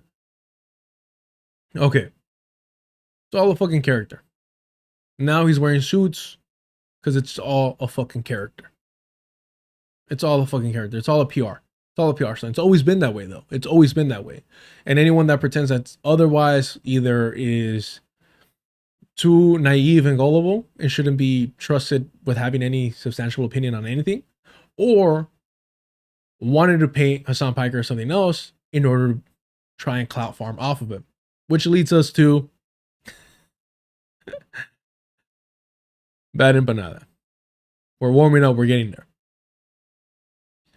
In response to the news that the Treasury Department subpoenas Marxist streamer Hasan Piker and Code Pink co-founder Medea Benjamin, who was kissing fucking Marjorie Taylor Greene's ass, so I don't give a fuck about her either, over their March trips to Cuba, launching a federal probe into whether the U.S. activists violated sanctions by financing, coordinating, or delivering goods to, I'm assuming, the island. So, Bad Empanada says, I am completely at the disposal of the Trump administration if any more information on Marxist communist Hasan Piker is needed. Which could be seen as a fucking joke, right? Could be seen as a fucking joke. But here's the problem. Bad Empanada put out a video, put out, information saying that, oh yeah, Hasan Piker didn't actually follow protocols. He stayed in this place instead of that place in his desperate attempt to try and tear down Hasan Piker, because Hasan Piker tossed him to the side when Bad Empanada wanted to be nothing more than his little attack dog. Before Kyla, whatever the dog's name is, got shocked, Bad Empanada got tossed to the side like the pathetic little gremlin that he is. He thought he could sit at the cool kids table with Noah Samson, Hasan Piker, and all these fucking rad libs. Got kicked to the fucking curb and then pretended not to know any better. Complete fucking bullshit. And now he wants to be a fucking fed. I'm not out here saying I'm going to rat out, snitch out Hasan Piker, even jokingly. What I'm saying is, I think it's all fucking fugazi. I think it's a fucking work. I think it's fucking kayfabe. I think we're being fucking played. I think they want to make him into a martyr. Just like Luigi Mandelligioni was made into the face of a political prisoner. And the frustration against, pharmaceutical companies. And what is he? A white, curly-haired, nepo rich kid. Hasan Piker, the parallels, man. Don't make me put on my tinfoil hat.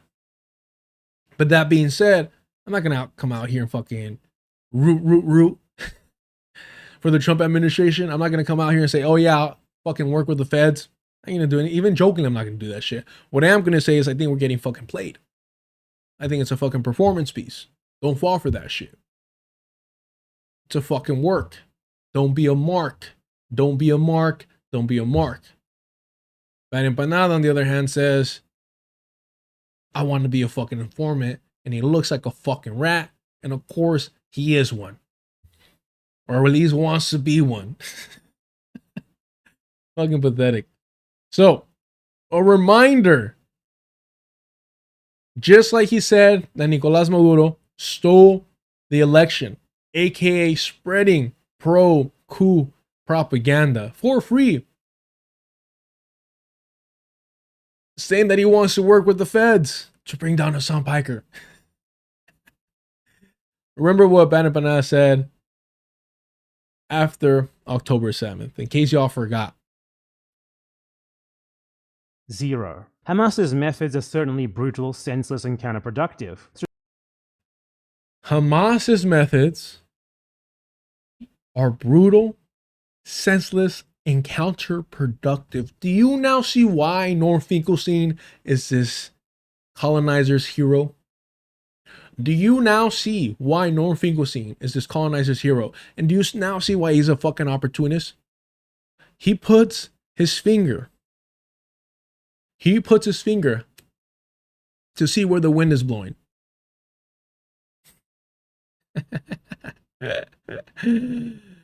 Chale, way.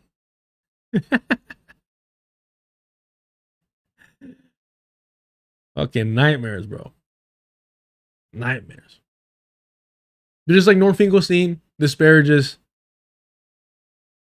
Hamas leadership that dares to read the Quran when they're in a Zionist dungeon.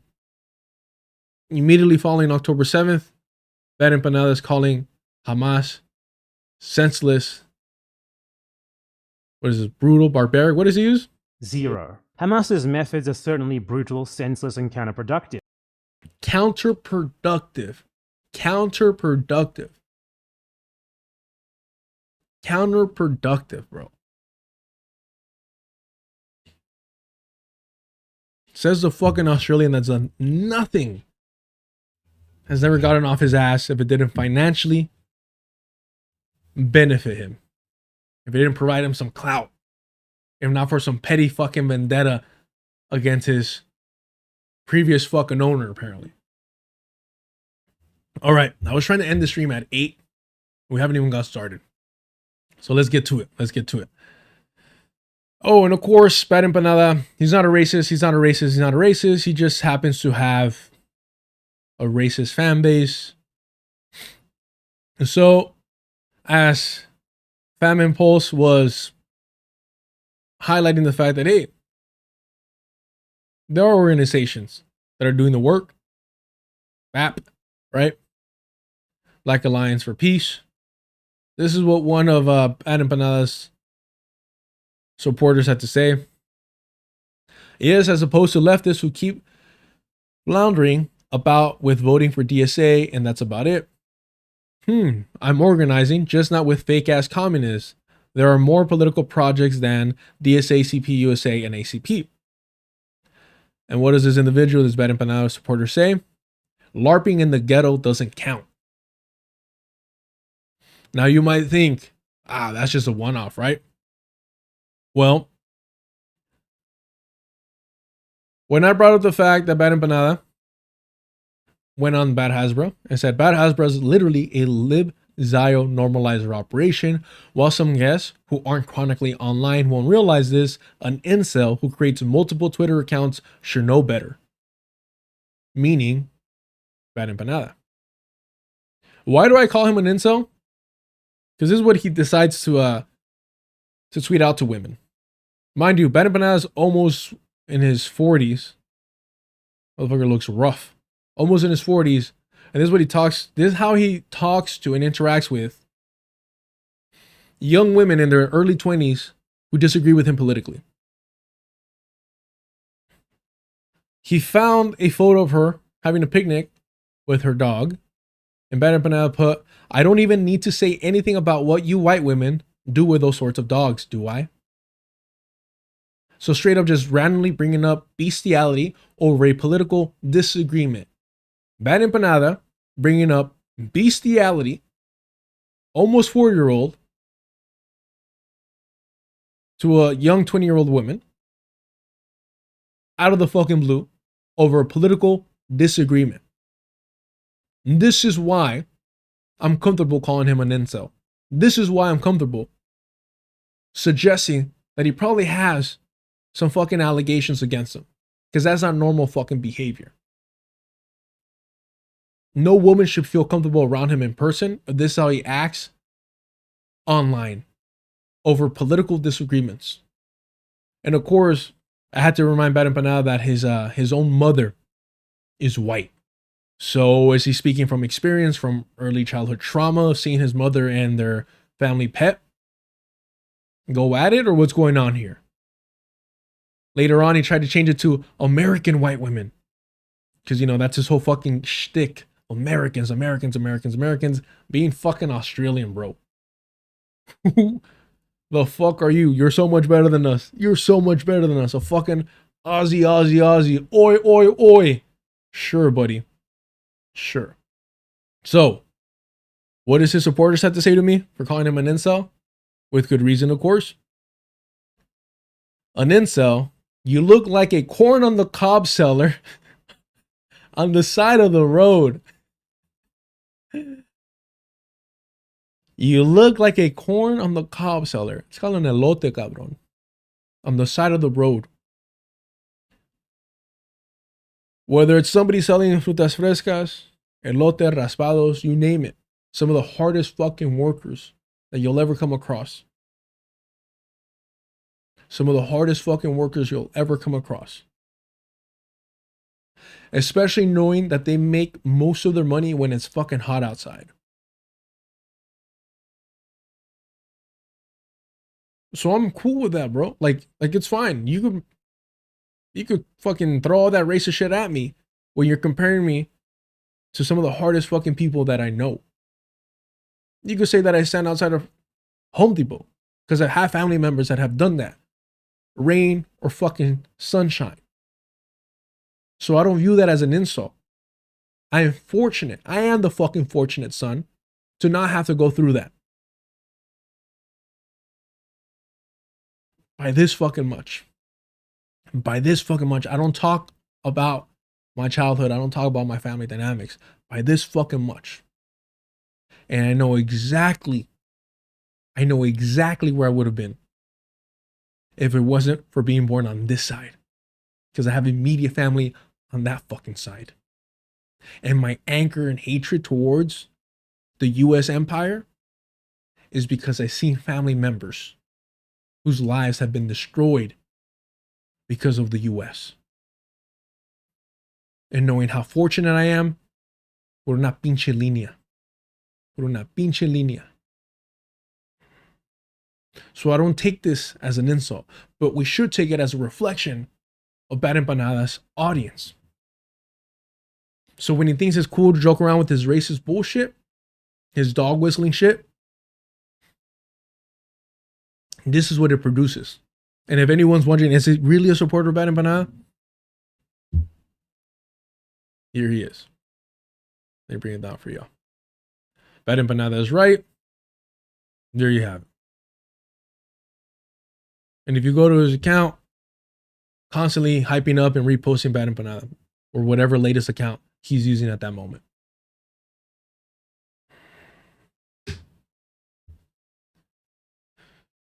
I actually tagged Bad Empanada in this original. I reposted this. There's a comment down here, but to highlight Bad Empanada's racist ass fans. You don't have racist fucking fans unless you're promoting fucking racism. You don't have racist ass fans unless you're promoting fucking racism. That's how it works. Right? So he wants to play fucking innocent and say, oh, they're just jokes. Oh, it's not that big of a deal. You guys are focusing on the wrong thing. Nah, homie. It's all connected.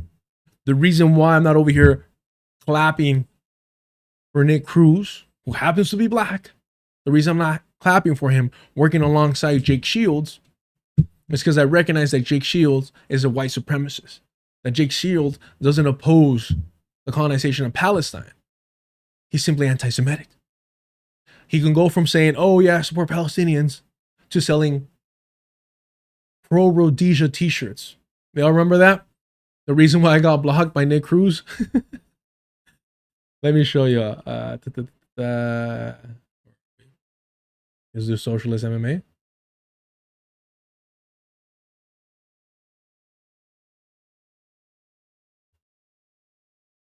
Is that even his? No, it's going to be maybe Jake Shields, maybe. Did I spell Shields right? I think I didn't. No.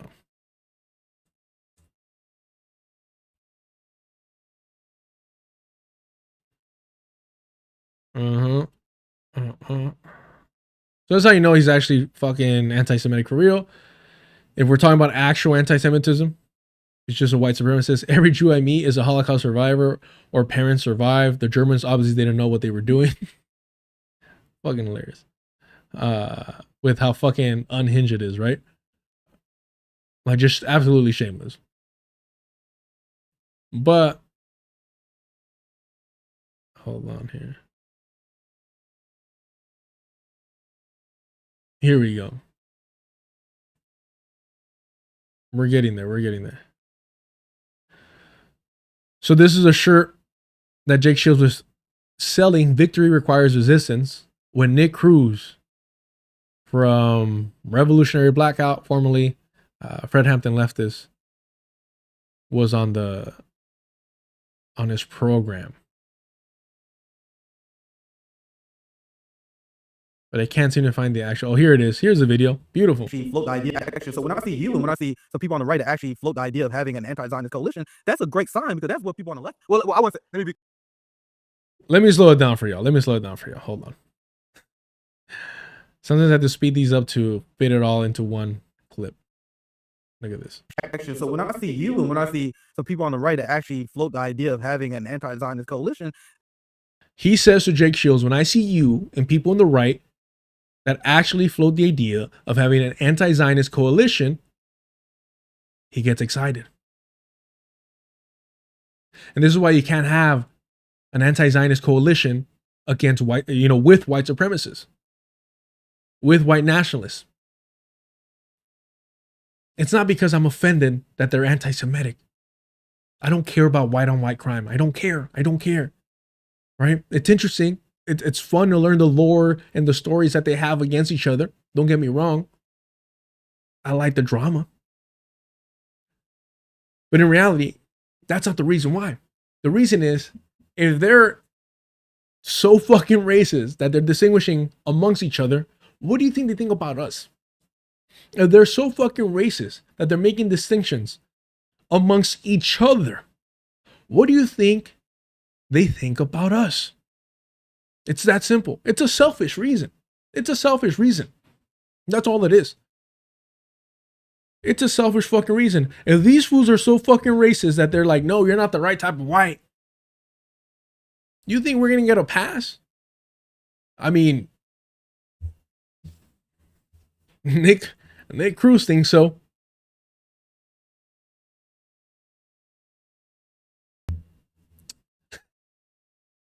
Can I take Nick Cruz? Bro, we're probably like, honestly, I'm be so fucking genuine. We're probably at least 3 or 4 weight classes apart. When I'm actually training consistently, I'm around 175, 185, anywhere there, depending whether I'm lifting or not. Actually, I hate lifting weights. It's fucking boring. So high 170, low 180. Can we? I'm not doing the fat shaming thing, right?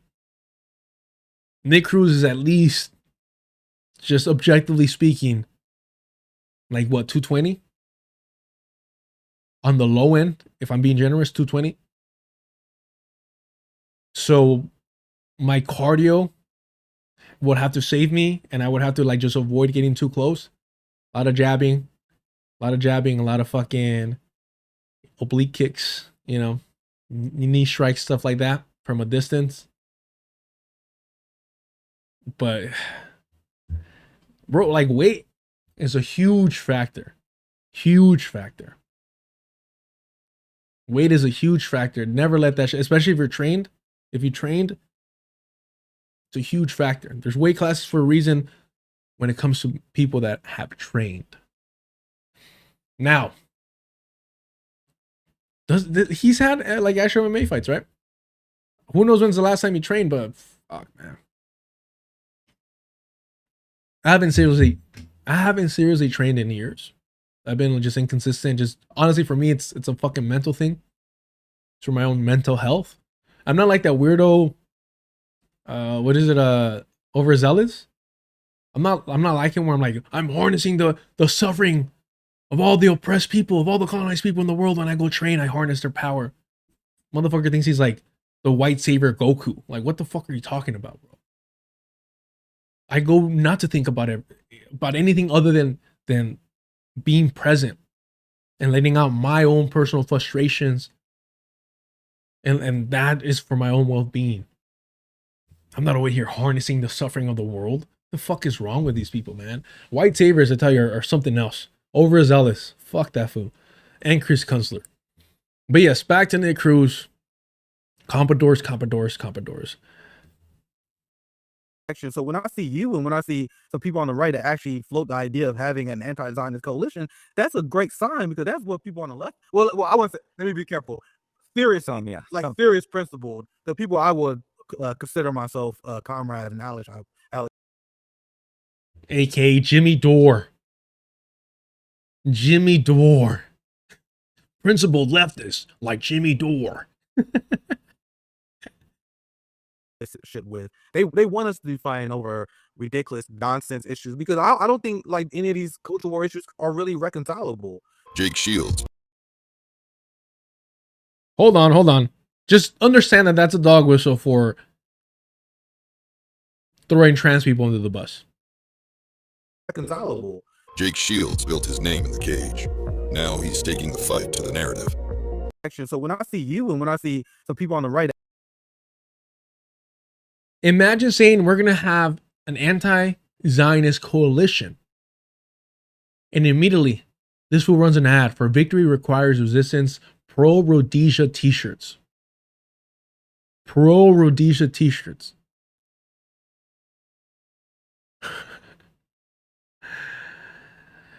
And some of the arguments that we're going to hear from Bad Empanada are not too far from this. Because it's not principled. They know better. They know better. They're just opportunists wanting more fucking attention.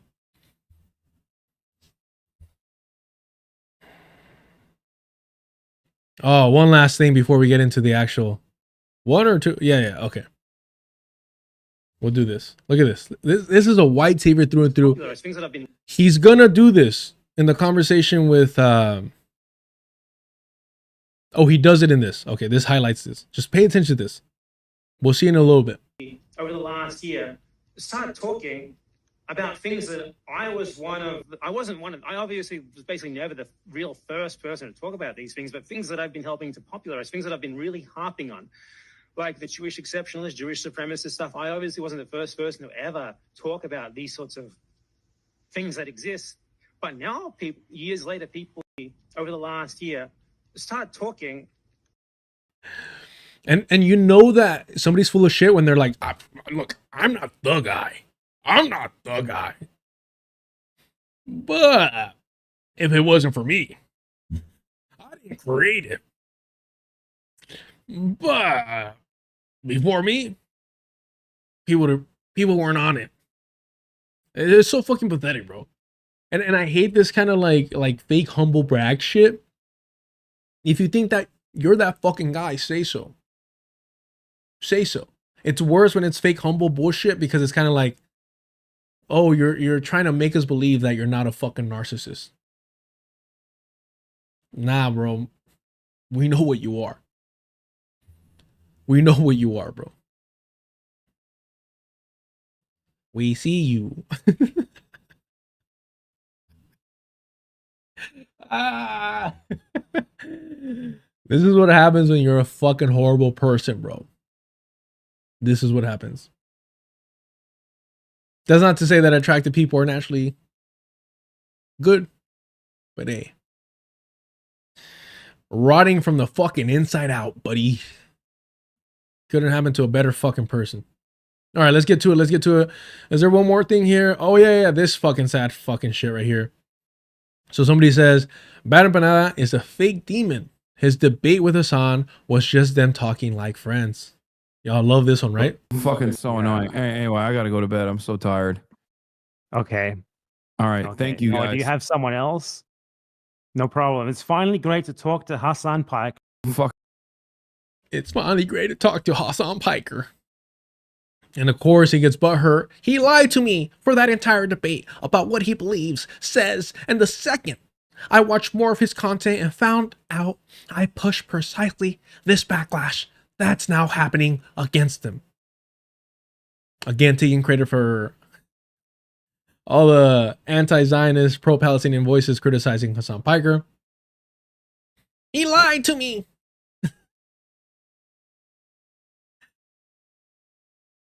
So I had to remind him. Bad Empanada knew exactly who Hasan Piker was and was desperate to be his attack dog. Like a scorned lover, he only got aggressive after he was all used up. 4 years ago, defending Hasan Piker. 3 years ago, defending Hasan Piker. I don't give a fuck if Hasan Piker is right or wrong here. I do not care. I do not care about it. But you very clearly knew who Hasan Piker was. You knew who he was, so why do you pretend that you had no idea what his position was and what an absolute fucking fraud he's been since fucking birth? Fucking so annoying. Anyway, I gotta go to bed. I'm so tired. Okay. All right. Thank you, guys. Do you have someone else? No problem. It's finally great to talk to Hasan Piker. Fucking so annoying. Anyway, I gotta go to bed. I'm so tired. Look, he's gonna cry. He's like, don't leave. Please don't leave. This is my moment. Did I not make a good impression? Stupid, stupid, stupid Bad Empanada. Georgie, why do you always mess it up? You're at the cool kids table with the stealther himself, Noah Samson, and the sex tourist Hasan Piker. God damn it, bro. The thing is, and the reason why this doesn't work, this excuse doesn't work. Bad Empanada is chronically online. He creates multiple Twitter accounts. I'd be tired if I had to create a second Twitter account. I'd be like, you know what? After this, I don't give a fuck, bro. Y'all know where to reach me. But when you're on your 10th, 12th Twitter account, you need this shit. You need it. You're chronically online. It's all you got. It's all you got in life. It's pathetic. Sad as fuck. But yeah, fuck Noah Samson. The stealther bio mission. Let's get to it. Let's get fucking to it. Yeah. It only took us 2 hours and 15 minutes. Fucking awesome. Who knows what time I'm gonna fucking go to sleep. Do me a favor, y'all. Hit the like button. Join the Patreon. $2 gets you access to the Discord. If you're sick and tired of these white opportunists. Super chat, super stickers are turned on. Help support the channel. Memberships are turned on as well. If you want to do that, that's easier, more convenient for y'all. And the Cash App is up and running if you want to dodge, you know, YouTube, Patreon, getting the little cut. Anything helps. I appreciate it. I usually stream on Wednesdays, Thursdays, and Fridays. This is a special Sunday stream because I can't help myself. On the Lord's Day, on Sheba Shabbos. All right, let's get to this nonsense. Look, we're going to skip about an hour and 23 minutes of this of FD Signifier poisoning the well against an upstanding Australian colonizer, an Argentinian gentrifier like Bad Empanada, Jorge himself. Okay. One thing I do want to recognize, they do cover the fact that Bad Empanada takes people out of context. He did it to me. I voted for Kamala Harris. Zero, thank you so much for the super chat. Thank you for your thoughts on Piker's latest goofy arc. He will definitely lean into his martyr complex on this and never shut the fuck up talking about it. 100%, man. 100%. I mean, I called out this whole bullshit with Don Lemon, where I was like, yeah, this is all for a fucking show. This is all petty personal stuff. Don't ever put this man name next to Mumia. Never put them next together. Hasan Piker is going to put himself next to Mumia and any political prisoner. He's going to call himself the Leonard Peltier of the whites. Yeah, it's going to be embarrassing. Thank you for the super chat. So, a prime example of Bad Empanada taking me out of context, right? I never denied that Grand Planner has this weird kind of American exceptionalist bullshit going on. But what I wanted to highlight initially in my interaction with Bad Empanada was Grand Planner. You can't just say he's an American supremacist if he has a German supremacist tattoo on his chest, the Totenkopf, who were the enemies of the United States. So my simple question was, what is the bridge that connects Grand Planner and the Totenkopf? It's white supremacy. So the thing that trumps Grand Planner's American supremacy, and the reason that he doesn't view Black Americans, New Africans, what have you, as Americans, is his anti-Black racism. If he was simply an American supremacist, he'd go, hey, you're American, I'm American. Doesn't matter your skin color. We all bleed red, white, and blue, brother. Right? Because there's some people like that. There are some people like that. Grand Planner said, fuck that. I don't like Black people. You ain't my type of American, right? So again, why would an American supremacist get a Totenkopf tattoo on his chest, a symbol of German supremacy because of white supremacy uniting it. Zionism is inherently a white supremacist ideology. It is the belief that Europeans of the Jewish so-called faith, right, the Jewish faith, and I say so-called faith because some of them were atheists, but those that were branded as Jews, regardless of the faith, European nonetheless, white nonetheless, that they had the right to colonize foreign land. And I say foreign land because before they landed on Palestine and agreed, they were looking at Madagascar, they were looking at other parts of Africa. They were looking at Argentina. So they landed on Palestine. They chose Palestine because of the convenience and weaponization of Judaism. And Judaism was always going to be weaponized because it calls themselves God's chosen people. The moment you say that, and the moment that you add a weird ass DNA lineage, biological lineage to it, it's a wrap. It's just a ticking time bomb for a supremacist cult, right? And boom, it happened. But nonetheless, Zionism is a European ideology. So it is a white supremacist ideology. It basically says that Europeans can colonize other land. It's not complicated. It's not complicated. Now, because the Zionist project is multi-ethnic now in terms of the different types of Jewish individuals, suddenly people want to act like it's no longer a white supremacist ideology. Oh, okay. Okay, so America is no longer white supremacist. America is no longer spreading white supremacy across the globe because of Obama. Cool, end of racism. You see how fucking ridiculous that is? You see how ridiculous that is? Hell, the only reason that the Zionists incorporated Arab African Jews was because they didn't have enough European Jews.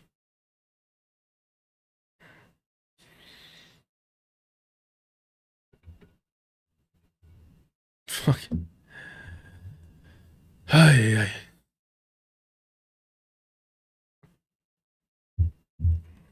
Borax, I give you credit because that's an interesting pitch.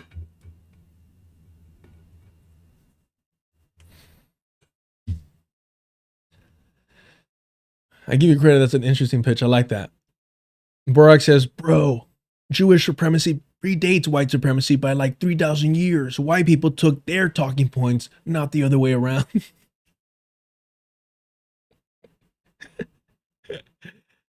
Oh, shit, man. That's fucking hilarious.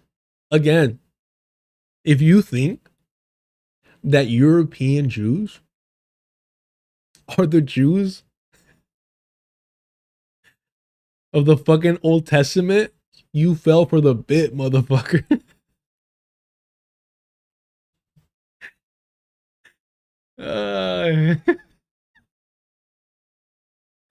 Congratulations, bro. I don't know what the fuck to tell you, bro. They gotcha. Oh, shit. Yeah, no. The Crusaders, the Christian Crusaders were the real native indigenous Christians of that land. All right. So Bad Empanada takes people out of context when it's beneficial to him. In fact, the conversation that was supposed to happen, that kind of sort of happened, but not really, on Dr. Ball's channel, I Makes What I Like, was supposed to be a conversation focused on Little Bill's spread of Zionist talking points. Now, it didn't turn out to be that because Little Bill wasn't willing to engage, was jumping in and out, was barely there for half of the stream, and even then was dodging any questions. I got played. It is what it is. But literally, that conversation was meant to talk about Little Bill's Zionist propaganda. He played me. It is what it is. Bad Empanada, being the narcissist that he is, framed it as, oh, they're talking about me. They did a cope stream about me. Okay, buddy. Sure. And then he lied about my position. Of course, that's what he does. And then he lied about the fact that, yeah, African Jews get treated like second-class citizens compared to white European Jews. They get sterilized. He lied about how often that occurs. It's happened more than once. They don't even use their blood for transfusion because they're fucking white supremacists. They're racist. That doesn't negate or erase any of the culpability of non-white Jewish colonizers in Palestine. Not at all. I've never claimed that. Never claimed that. But I'm able to have a nuanced conversation about the inner workings of the Zionist project because it's necessary to do so. Because it's necessary to do so. You got to know your fucking enemy. But because Bad Empanada is not interested in actual constructive conversations, he just wants to paint himself as the hero. He lies on people all the time. So if anyone's ever wondering when am I going to debate Bad Empanada, he said it himself, bro. Face to face. I'm not chronically online. When somebody says face to face, that means we're going to meet up in person. And I've told him this online. He's ignored it. I will happily go to Argentina and meet face to face.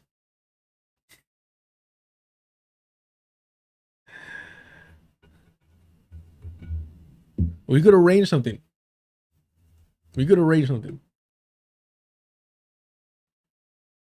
It'll be fun, I promise. Jesus, bro. All right.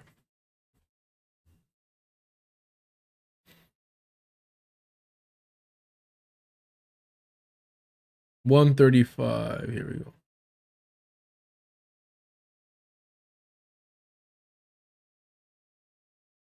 Let's get to this nonsense.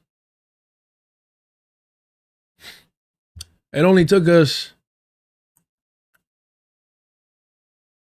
225 to get here. Nah, bro. Look, I'm not a bully. All jokes aside, I'm not a bully. The moment I said, hey, here's a clip of you saying face to face, let's make it happen, and he would not respond to that. He would respond to everything else but that. I was like, oh, okay, yeah, this was a coward.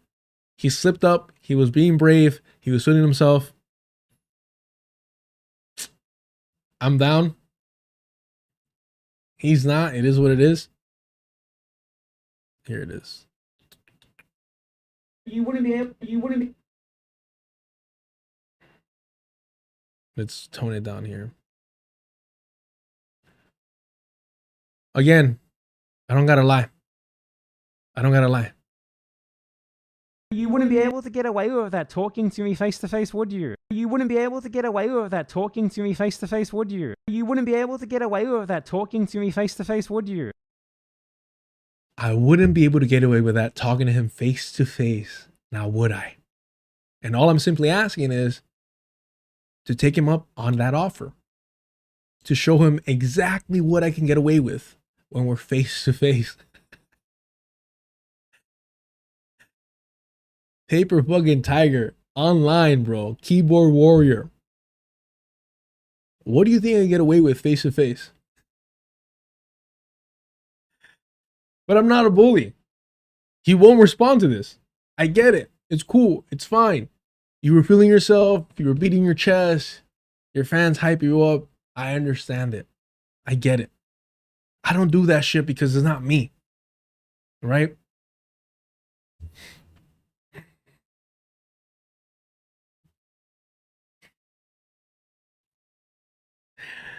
I volunteer for CTE. I volunteer for CTE, bro. I don't need to claim to be fucking street. No soy de calle, cabrón. But I'm also not whatever the fuck this is. I'm sorry. Let's get to it. All right. Yeah. But I'd be shaking. Shiver me timbers. I wouldn't be able to say shit to his face. Yeah. Hey, so anyway, Hi, Jeff. FD, you love to. Wait 1 sec. You need to change your microphone. Okay, great idea. Straight to webcam. Bro, I love when motherfuckers try to like immediately like, all right, let's get to it. Let's get to it, bro. Huh? What? My mic? My oh yeah. See, because I assumed I was gonna have a conversation with Little Bill and deconstruct all his Zionist propaganda. I didn't have this embarrassing moment. I was just kind of like, oh shit, I need headphones. Cool, let me go grab them. Because I wasn't like, Little Bill, you listen to your brother. Right? Because I'm not performative. If we would have actually had a real conversation and I didn't get played, credit to him, it would have built up for sure. In fact, I was going to clarify to Little Bill why I said fuck his wife and fuck his kids. I was going to clarify. Because I wanted that shit on record. I wasn't going to apologize. I was going to say, hey, I felt this way. Still feel this way to this day. Because there's whole ass families getting decimated, getting exterminated by the very same people that you're trying to excuse. But according to Bad Empanada and his whole cult, me and Little Bill are buddies. Why did this conversation need to happen, Sheriff? Sheriff is not happy. Sheriff wants to give a citation for this conversation occurring. Look, whatever criticism you may have of FD, he's willing to have these conversations. Whatever, that's how me and FD interacted. That's literally how me and FD interacted. It wasn't no buddy shit. It was like, yo, you're cozying up to this Christian white nationalist and PF junk. I didn't watch his stuff. I still don't watch his stuff. It's too liberal for me. I'm good. But I do recognize him as the largest black political commentator or pop culture media politic commentator, whatever you want to call it. And with a lot of credibility. So to give that credibility or any grace or any credit to PF Junk, who's a Christian white nationalist, I was like, fuck that shit. So whenever I saw this fool in spaces that I knew weren't aware of his association with PF Junk, I was there to remind him. I was there to let people know. And FD said, let me hop on and let's fucking talk about it on stream. And I was like, all right, cool, let's do it. I didn't even have, like 5,000 subscribers at the time. Bad Empanada won't even hold his word. His own words. I didn't suggest it. Bad Empanada suggested it. Bad Empanada said face to face. Can't even give me that. Heartbreaking. Oh, so sad. Guess I had to see Argentina some other time, some other way. Yeah, Mike. 1 second, my actual mic isn't showing up in the devices here. I swear I didn't plan this. It's my failure on not staying on code myself. It's Nazis. I don't even know how that came up, but that's why I'm here. Wait, so say that one more time, sorry. He decided to call me a Nazi for being too anti-Zionist for his taste. So that's why Immediately starting with the lie. Immediately start. This motherfucker, I don't know how people think that he's like a genuine person. There's no need to lie, bro. There's no need to lie. You have substantial disagreements. You have substantial disagreements. Why lie? And so a lot of the arguments or crying that I hear from people that support Bad Empanada is, oh, well, FD was staying on this race stuff, this identity policy stuff, and they weren't willing to get to the nitty gritty.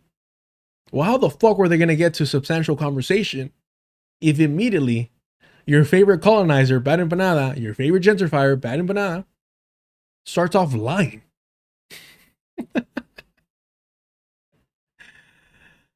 How is that going to work? How is that conversation going to go anywhere? You see, for whatever anguish or whatever regret I have speaking to Little Bill or trying to speak to Little Bill, I at least know that I tried my best to find common ground and say, hey, there are white supremacists weaponizing the suffering of Palestinians to spread their nonsense. There are that. We've seen it, Jake Shields. That fucking poker player, whatever the fuck, I don't care. Anarchist Experience done it. Who gives a fuck, right? That should not be the primary conversation. And the fact that this is the first time that you speak on the issue while disregarding Palestinians is unacceptable. Never got to that second part because this motherfucker was out, I don't know, fucking doing groceries or whatever the fuck. I don't fucking know. Frustrating. But I try to have an actual conversation. Now, it's interesting that in the almost same fucking dynamic, Bad Empanada can behave and have a genuine conversation with Hasan Piker, but not FD. I wonder what the difference is there. Chat, I wonder what the difference is there. What do you think? FD, the motherfucker that is known for making a Bo Burnham video that I refuse to watch, by the way. All right? That white boy is a saint. Refuse to watch it. All right? I already feel bad enough for liking Bo Burnham. I don't need FD fucking putting his 2 cents in there. Thank you very much. But the guy known for pop culture commentary with a little political flair in there. This is how you interact with him. With the Democratic Party sheepdog. And he's always been one. It didn't start with Bernie. The LARPer, the communist LARPer that was saying that landlords should be fucking, and that their blood should be spilled all over the streets, while his mother, Hasan Piker's mother, was a landlord. A LARPer. The guy that bragged about working for Homeland Security. Come on. You're gonna play nice with him? You're gonna play nice with him? A clear fucking opportunist? But the pop culture guy is the one that you're really gonna pull out the gloves, take off the gloves, and really go bare knuckle. I wonder what the difference is, chat. I never said that. Yes, you did. Yes, you did. No, I didn't. Give me a break. Anyway, let's talk about the actual Wait, no. issues Did he here. say it? Anyway, yeah, you did call me the Nazi. Anyways, see, lying so that his audience is misled, and then immediately wants to move on. And I'm gonna lie about you, about what you said about me, and then immediately move on. How fucking convenient. Is that something you believe? He said, oh, he uses Nazi dog whistles for not Did caring. you use a Nazi dog whistle? The typical bullshit. Did you use a Nazi dog whistle? Did you call? You're talking about Nazi. And see, immediately he went from you called me a Nazi to you said I was using a Nazi dog whistle. So he knows he's fucking lying. And with the slightest pressure, admits to the lie. And people trust this guy's an honest character. Bro, whiteness gets you anything, man. Whiteness gets you anything. It's fucking comical. He uses Nazi dog whistles for not caring. Did you use a Nazi dog whistle? The typical bullshit. Did you use a Nazi dog whistle? Did you call? You're talking about Nazi dog whistles. Do you Answer the understand question. something? You're evading. Did you use a Nazi dog whistle? I'm going to explain from a line of something black to men you. on I'm going Twitter? to explain. A black man. Who gives a fuck if he's black or not? Okay. I do. Who gives a fuck if he's black or not? Well, the way that you treat white people compared to the way that you treat black people suggests that you, maybe subconsciously, give a fuck. But what would you expect from a fucking Australian? See, somehow, by moving and gentrifying Argentina, his fan base thinks that he stopped being Australian. Aussie, Aussie, Aussie. Oi, oi, oi. You're a fucking colonizer, buddy. If the Zionist entity didn't exist, we would be talking about fucking Australia as the main fucking focus. If the Zionist entity didn't exist, we'd be talking about Australia. So when we talk about things being spiritually Israeli, few places incorporate that just as well as Australia. Disgusting fucking people, disgusting fucking place. And it should definitely be liberated from those fucking criminals. I give a fuck if he's black or not. I think. Have you heard of the Jewish? You are sect? avoiding the Chabad, direct Chabad. question. I'm answering the question to you. All right. Let me need context. Have you heard of the Jewish sect Chabad? However you pronounce it in Hebrew. No fuck.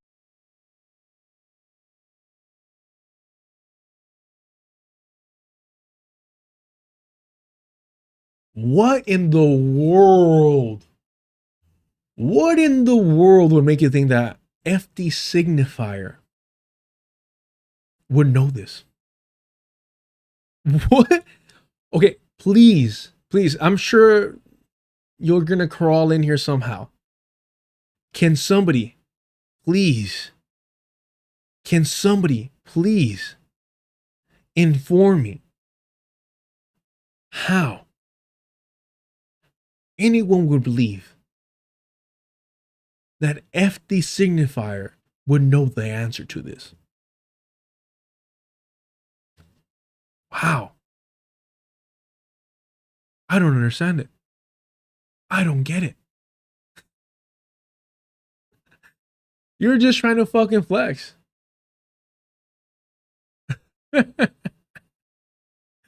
On who, bro? On who? Again, like, this isn't like to the level and disparity of Sam Cedar and fucking Jillian Michaels. But like, what was the purpose of that?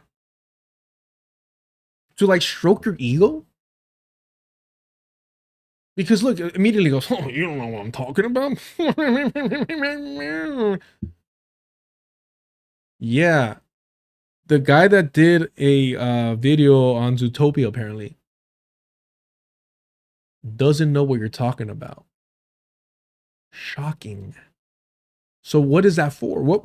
Again, it's all performance. And he tries to pretend that it isn't. It's a fucking performance. It's a performance for his audience. Can you believe he didn't even know what I was talking about? Why the fuck would he?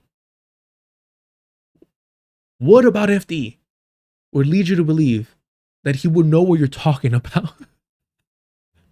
And how is this? All right, we're going to get to how this addresses him calling, RBG? I don't know. I stopped following that fool a long time ago. I muted him. He still follows me, whatever, but I muted him. We've made fun of him here for getting all fucking excited to meet Hasan at the DSA fucking convention. Pathetic. But whatever, man. The guy needs help. The guy needs help. Bad Empanada called him a Zog slave. You don't think that fool was giddy to call a black man a slave? An Australian, bro, but okay.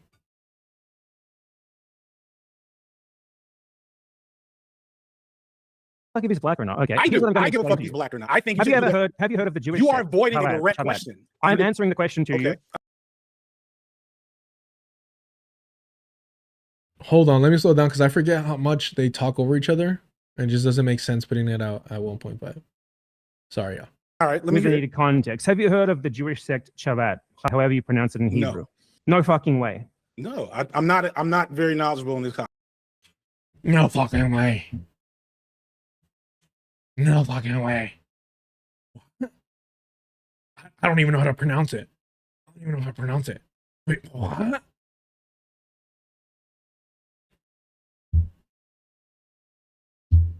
White people, bro. Doesn't matter where they are in the world.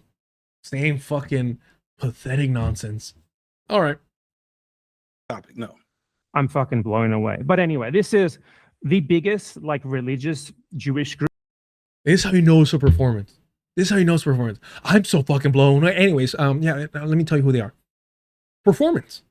Oh, I need to act shocked and surprised.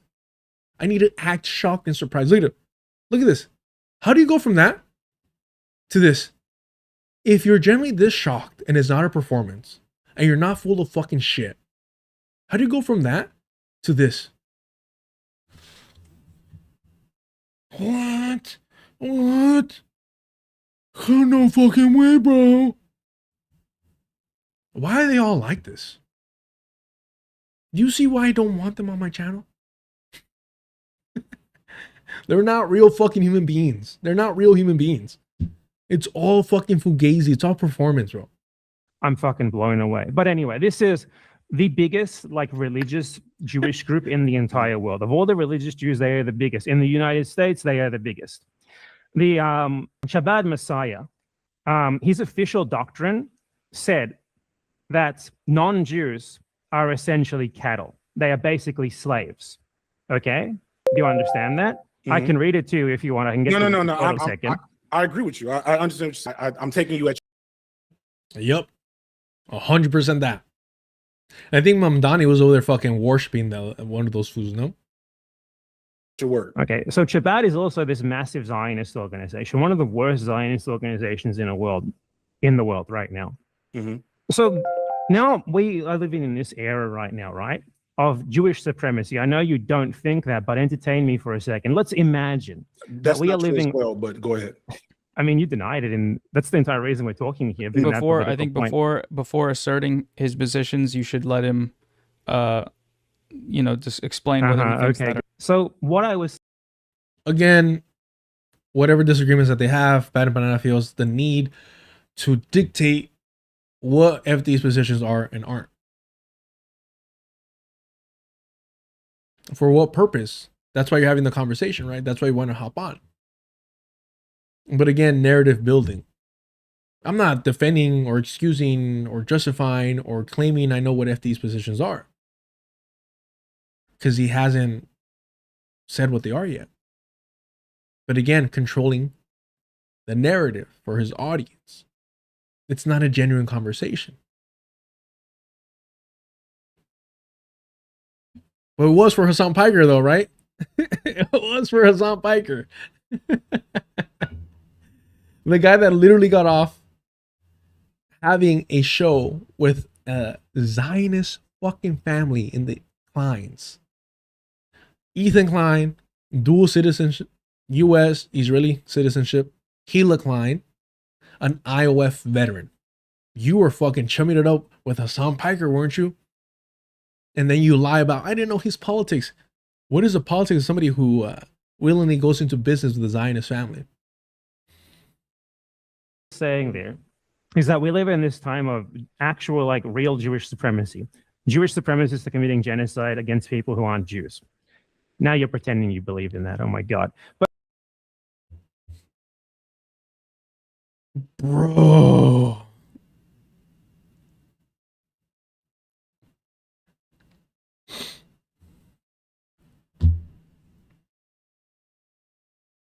committing genocide against people who aren't Jews. Now you're pretending you believe in that. Oh my God. But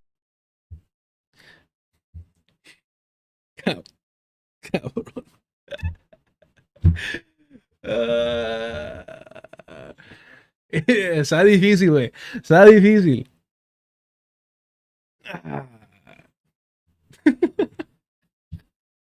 It's look, I'm fighting, my upbringing. I'm fighting cultural fucking indoctrination. I'm fighting all that shit. I mean, according to Bad Empanada, I'm not Mexican, so I don't know where this comes from, but the homophobia, the machismo, I'm repressing it right now. I'm not ever going to tell you that it isn't there. I'm never going to tell you it isn't there. I'm trying to be a better person. I'm not like Bad Empanada where I indulge, right? Where I indulge in my worst characteristics. I'm trying to become a better person.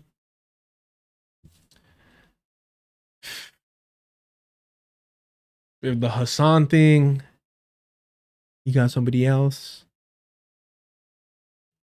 This kind of like over the top, rolling of the eyes nonsense. I don't know, man. Come on. Come on, man. Come on.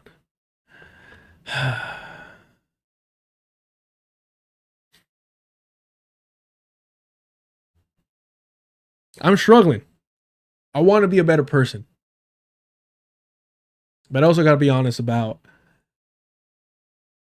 where my mind goes, unfortunately. committing genocide against people who aren't Jews.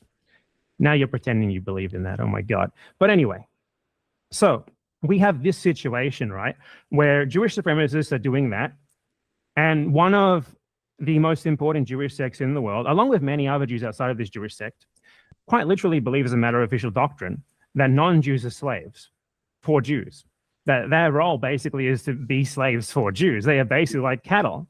So do you think in this moment, there might be more utility to perhaps not screaming Nazi whenever someone throws these sorts of terms back at these people who are literal Jewish? Are you a Jewish? These are people who literally think. These are people who literally think. No, I'm explaining this to you. So Goy, as the way these people use it is a slur. If they use it against Palestinians, they kill them. Slave, goy slave, who cares? So now he's trying to conflate goy with zog. If it would have been goy, I think that would have been way more productive, especially because you hear a lot of, like, even liberal Zionists or those that can, Jews that can claim to be anti-Zionist, like if that's fucking possible at this point. I've heard them downplay goy. Oh, goy just means non-believer. Yeah, but when you're claiming to be God's chosen people, it's kind of more significant than that, isn't it? Y'all want to get upset at me? Infidel. All these religious groups, not to get all bro Diallo on you, not to get all bro Diallo and sell his whole bit, but all these groups think they're better than you. They're closer to God than you, right? All these groups think they're following the word of God. So of course they're better than you. That's why atrocities have been committed, weaponizing these religions. Have there been good individuals that have tried to use these holy texts to the best that humanity can offer and the most humane? Yeah, of course. Yeah. Unfortunately, they're a minority. Unfortunately, they're a minority. Unfortunately, they're a minority. Beautiful people, but a minority. So yes, whether it's infidel, whether it's goy, non-believer, whatever, it all means the same. Lesser than. Expendable. Right? An affront to fucking God, whoever God that is. Denying the fucking righteous word of God. Whatever word that is. Whatever God that is. It's all the same shit. All right. But instead, he chose to use ZOGSlave. And understand that what we know of Bad Empanada, and even this, the way that he's talking and interacting with it, FD, compared to the way that he was talking and interacting with Hasan Piker, coming off of a business relationship with a known Zionist and his IOF wife, with his collaboration and worshiping of lifelong Zionist Bernie Sanders, it just makes you wonder, just makes you think, where was this energy? Where was this energy for Hasan Piker? It wasn't, non-existent. Non-existent. But anywho, let's get back to this. If the whole Zog thing, by the way, he's going to talk about it briefly. It makes no fucking sense. But know that he chose to call RBG, or whatever the fuck, a slave because he was black. Let's stop the fucking bullshit. Own it, motherfucker. You have a racist audience for a reason. We've seen it.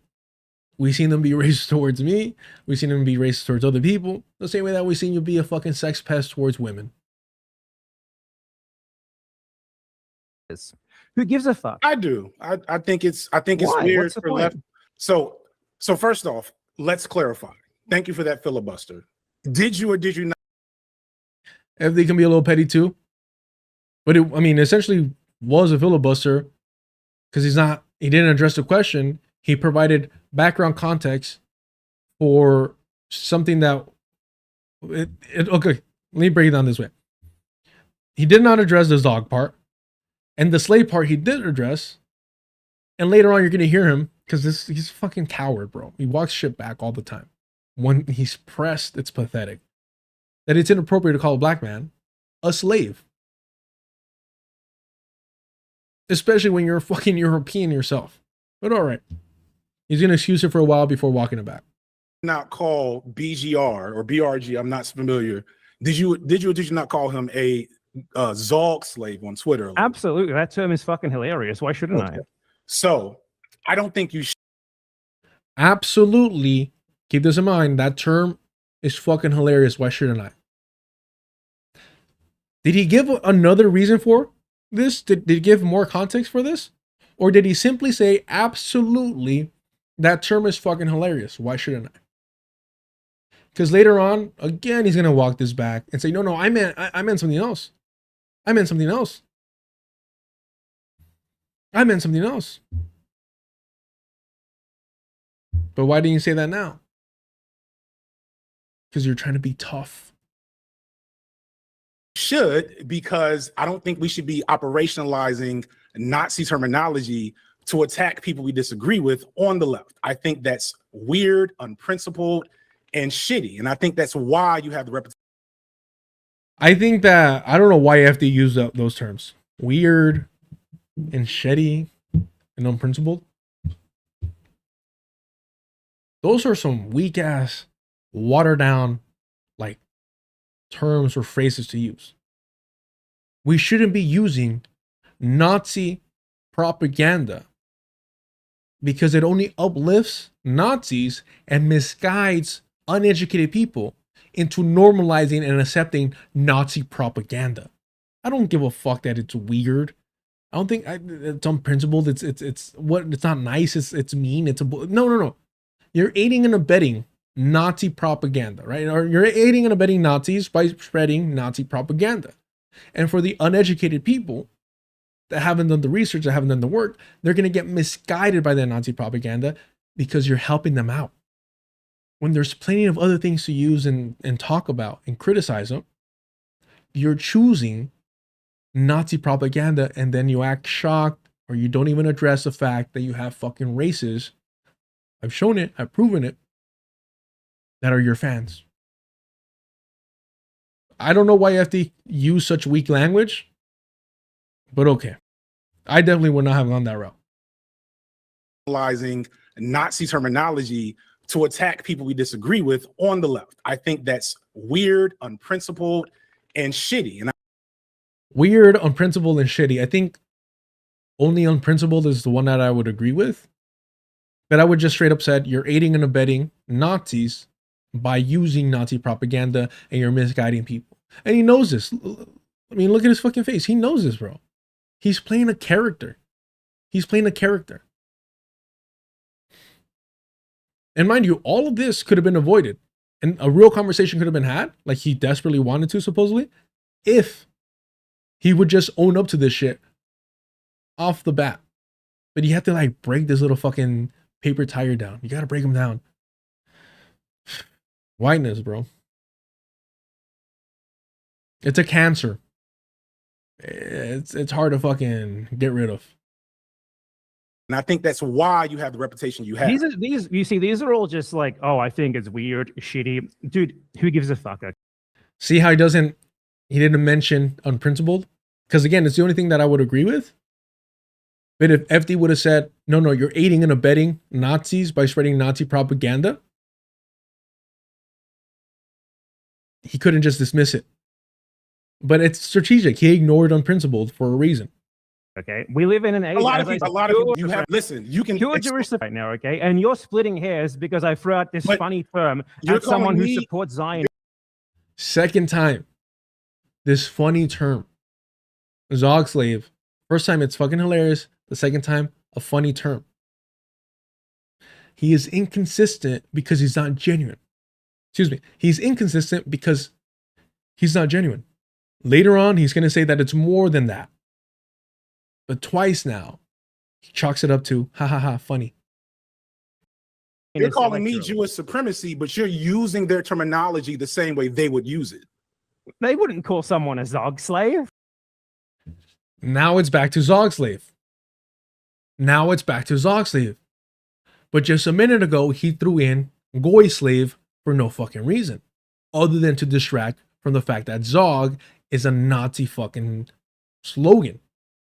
Zionist occupied government. So now he goes back, right, to the Zog thing because he knows that Goy slave would be what a fucking Jewish supremacist would call you. Would a Nazi call you that as well? Yeah. As an insult, right? As in you're betraying the right race, you're betraying the white race, or you're being used as a tool by Jewish people, by Zionists. And their version of Zionist, not the actual fucking Zionist, by the way, which makes things more complicated. But anywho, just keep that in mind. Keep that shit in mind. Because it gets a little confusing here. I've noticed a lot of people online miss what FD was trying to get across here. And the point is either you are talking like a Jewish supremacist or you're talking like a neo-Nazi. Which one, Western man? Which one, Australian?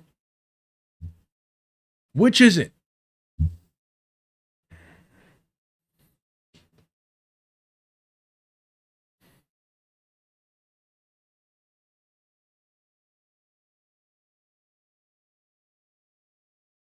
throughout this But funny term you're as someone who calling me- supports Zionists. You're calling me electorally. Jewish supremacy, but you're using their terminology the same way they would use it. They wouldn't call someone a Zog slave. What would they say? Negatively, they want to hide that sort of thing. They want to hide this idea that. So you're that, you going know, masked off as a Jewish supremacist. what the fuck does that mean? I don't know if he's pretending not to understand FD, to not get like painted into that corner, or he actually doesn't understand what FD is saying. So again, either you're embracing Nazi terminology and normalizing Nazi propaganda, which is misguiding the masses, or I voted for Kamala Harris. You got a problem? or you're insulting people from the perspective and angle of a Jewish supremacist. Which one is it? That's why he says you're going mask off as a Jewish supremacist. If you're claiming that a Jewish supremacist wouldn't outright acknowledge you or call you a Zog slave, then you are transcending. Because you're claiming not to be a Jewish supremacist, you're transcending that by actually confronting it and exposing it and going mask off in your approach. Andy Kaufman, right? In your anti-Jewish supremacy bit. Gio says, remember the debate between Sam Cedar and Jillian Michaels? Same thing here. Don't debate with pigeons. Unfortunately, I mean, FD at least admits it, but just as my criticism of Cam, I don't give you grace at this point to be in the political space. Nobody forced you to be in this political space. You chose it. To be this ignorant, this uneducated on Palestine and Zionist colonization of Palestine. Now, Bad Empanada, because he can't let go of spewing white supremacist, neo-Nazi, anti-black, transphobic, misogynist rhetoric, is wasting everyone's time.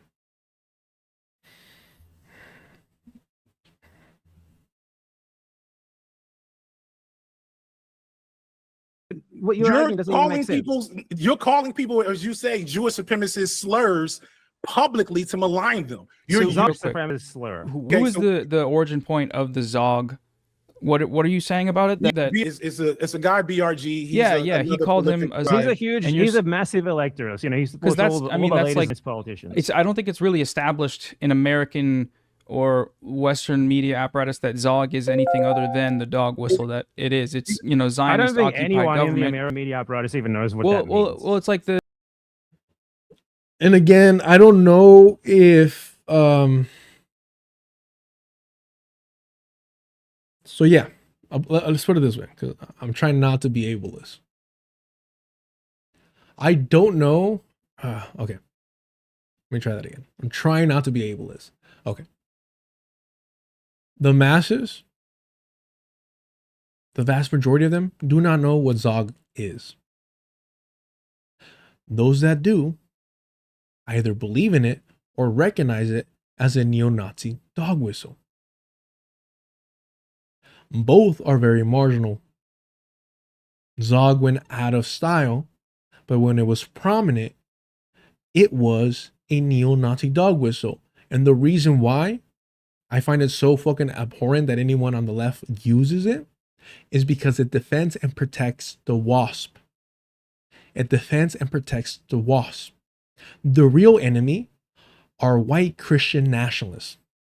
The real most dangerous enemy that we're struggling with here in the belly of the beast are Christian white nationalists. All right, that may not be the case in Palestine, but here it is. Sorry, I can't tell which speaker you're. Jesus. That's why neo-Nazis, American neo-Nazis, use it. Yes. Yes. WASP are Zionists too. Is it because they believe in Jewish supremacy? No. It's because they believe that Jews will be used as fodder for Armageddon so the Christians can be saved and a small percentage of Jews that accept Jesus Christ into their heart.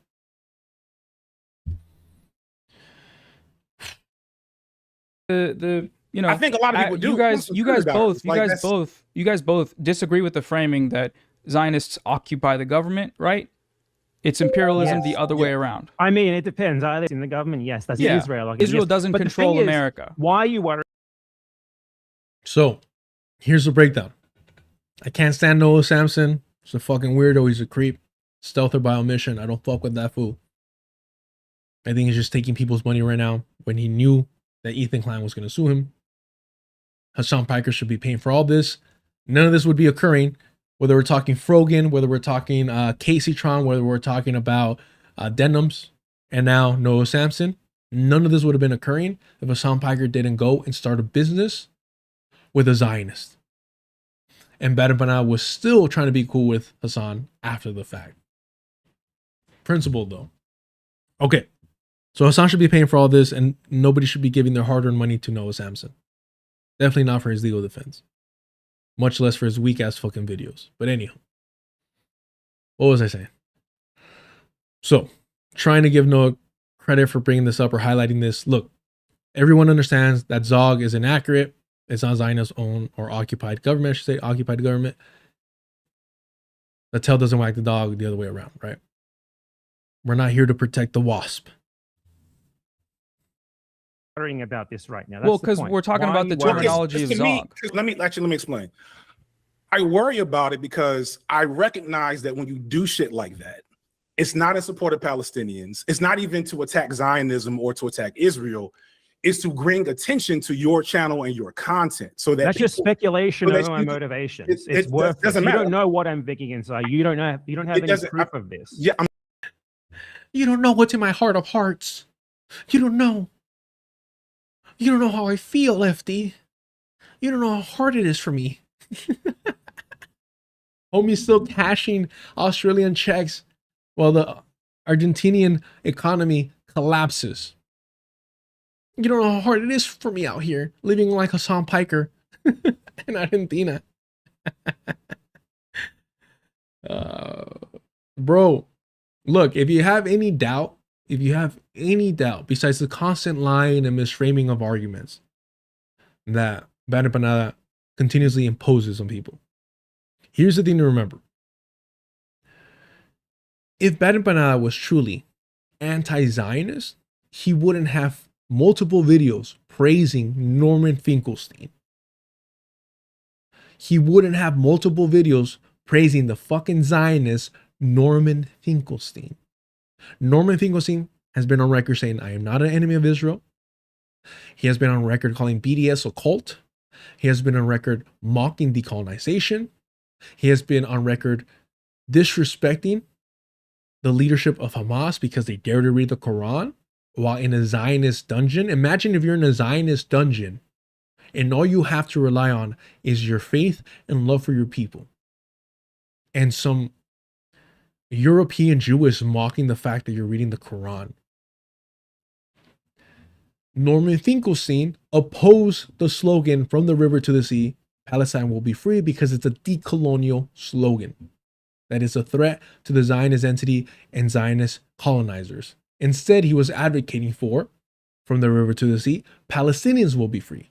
No different than Emma Vigeland, no different than anyone advocating for Palestinians to live alongside their colonizers with equal rights, as if these colonizers deserve any rights on Palestinian land.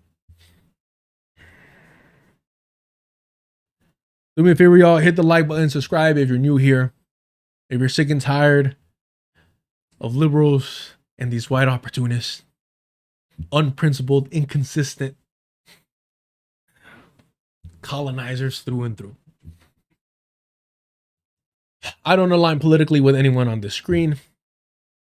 I dislike them each for unique and different levels of reasons.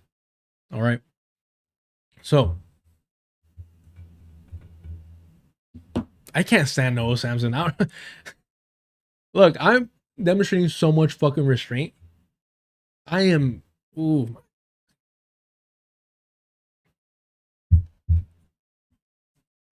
It's late. It's late. I gotta be up at 3:30 in the morning. for a 12-hour shift. I ain't these fucking intellectuals. I'm a blue collar man. I wouldn't be a fucking headache to deal with tomorrow. All right. I'm just giving you my speculation. I'm telling you why I care. You can tell me why that's incorrect, but like telling me that that's my speculation is just saying. So maybe the question: do you think is that in service of a broader political goal, Bad Empanada, when you use language like that? Yeah, absolutely. Because the And fact what of the does it matter do? is, we live in a world that is Jewish exceptionalist, Jewish supremacist, and this framework, these sorts of frameworks, are what specifically led to the genocide in Gaza. People like the left has been basically philo-Semitic for decades upon decades upon decades. We have held up Jews as like a special magical group beyond any level of scrutiny, and there are still people who have this sort of mentality. Many 100%. I've talked about this. In fact, I think it was actually in what should have been the conversation with Little Bill, but in the panel with FD and Dr. Ball, where I said that we're taught, and I've said this before on stream, we're taught and conditioned to sympathize more with European Jewish suffering than we are taught to sympathize and care for our own people's suffering. Think about how sick that is. We are raised, socialized, and conditioned to sympathize more with European Jewish suffering than we are to sympathize and care for and feel the pain of our own people. I literally said that. Not literally, not as long-winded. In the very same video that Bad Empanada accuses me of being a Zionist. I'm afraid of like talking to Again, people disingenuous. who are outside of my race. But anywho, I say that to remind y'all that the reason why we're taught, socialized, and conditioned to feel European Jewish suffering more than our very own, what our people have gone through, and the colonization that our people have gone through. Enslavement of black people, colonization, right? The reason why we're taught that, the purpose of that is not to uphold Jews above everyone else. That's a byproduct. The reason for that is to glorify the United States. The reason for that is to paint the United States as the good guys. And what was the United States? What is the United States? It's a white supremacist settler colonial empire. That is the main objective of that, to paint the US as the good guys. And then for whatever reason, it makes people uncomfortable to consistently remind people that this whole Jewish supremacy thing is a byproduct of white supremacy. That Zionism is a branch of white supremacy. I don't understand why that is so fucking hard to understand. I don't get it. It's just objective fucking reality. That doesn't negate the benefits that brown, Arab, or black African Jews that colonized Palestine benefit from. No one's saying that. Jesus fucking Christ. And the funny thing is, Palestinians have said this. This isn't my internal fucking thoughts. I'm not saying this reading out of my fucking diary. It's from doing the work. It's from doing the reading. It's from listening to Palestinian voices. Jesus. many people who basically are doing PR for Jewish people at a time when Jewish people are more reactionary than they have ever been in history. And this reactionary tendency among them is being weaponized for genocide. What you're doing. It's to attack black leftists online, right? And that's just you're not even addressing what I'm saying. You're just responding with, oh, you said something mean to a black man. Okay. To your behavior. Again, look, man. Be as spicy as you want to be online, but own that shit. Be as spicy as you want to be online, but own it. Why is that so difficult? Why is that so difficult? Own that shit. I don't get it. I am trying to be a better person. But if I wasn't, You think I'm going to be over here being like, what's the big deal about calling a black person a slave? And again, because he's a fucking coward and disingenuous, later on he'll admit that it wasn't the right thing. The same way that he literally, in the same breath, says, it's fine to call black people house slaves and Uncle Toms. Even though those aren't accurate words, and even though that's kind of messed up because slaves didn't have an option and these people do, and it's like, well, if you're adding your own asterisks and you're literally proving our point of why you shouldn't be using this type of language, why use it? Because white people feel entitled to co-opt anyone else's suffering to spread their fucking anti-blackness, their bigotry. It's sick. It's sick. You don't believe me? Let me pull it up real quick. Fuck it. Let me pull it up real quick. Where is it? Where is it? Do me a favor, y'all. Hit the like button if you haven't already. Subscribe. If you haven't subscribed to Deculturation Live, support the channel with super chats, memberships, super stickers, and joining the Patreon. $2 gets you access to the Discord. It's a good time. It's a good time. We want the live one, right? We want the live one. You know what I do appreciate though? And I noticed this. Bad Empanada is so insecure that he will go out his way to pick like the worst possible photo of somebody. And not the ones that are readily available everywhere. But with Bad Empanada, you don't have the option. Fucking the Australian Nosferatu lives, bro. I think it's gonna be in this one. Videos. I know he's wearing like a green shirt or some shit. It was a while ago already. It was way before this. Was it this? No, it's a little bit before this.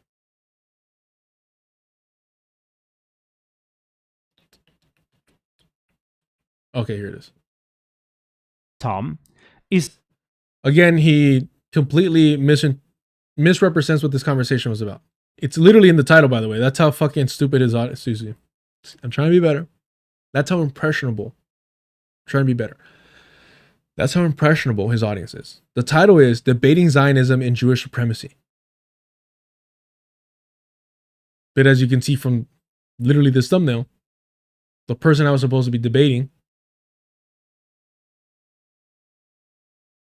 was deciding when and when not to show up to the conversation. So that was awesome. vein of identity politics and like individuals more than anything. So you can't like reconcile this fact that, for one, calling someone a fucking Uncle Tom is totally fine. Totally fine. Again, you notice how he chooses the same thing with Hutch. Remember Hutch? When Hutch was discussing how he had a ancestor who was a slave, and he had an ancestor that was a Confederate soldier.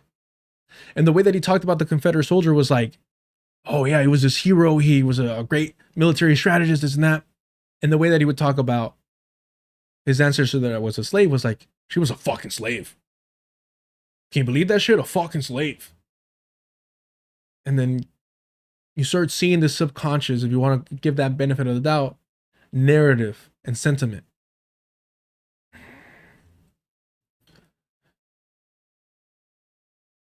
And you know, just some of you are new here.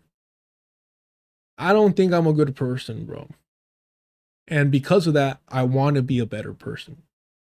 And so I try to avoid like eugenics and try pushing that narrative so I don't use the R word. I grew up with somebody very close to me who had Down syndrome, and at a young age I learned how hurtful that word can be.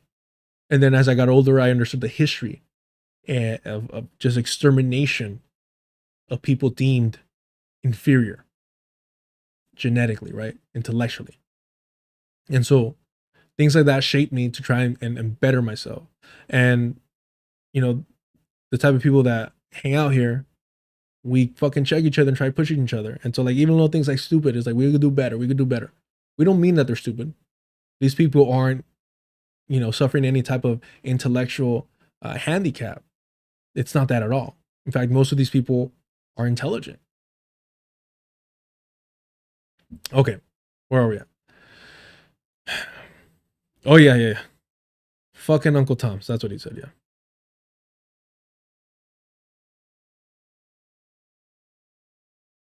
Individuals more than anything. So you can't like reconcile this fact that, for one, calling someone a fucking Uncle Tom is totally fine. Totally fine.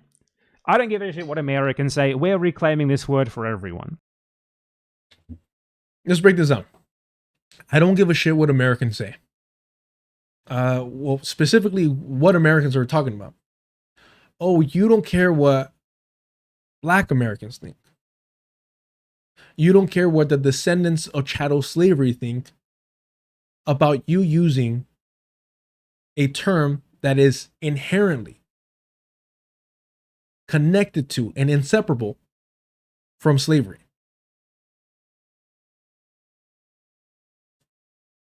Why is that so complicated to understand?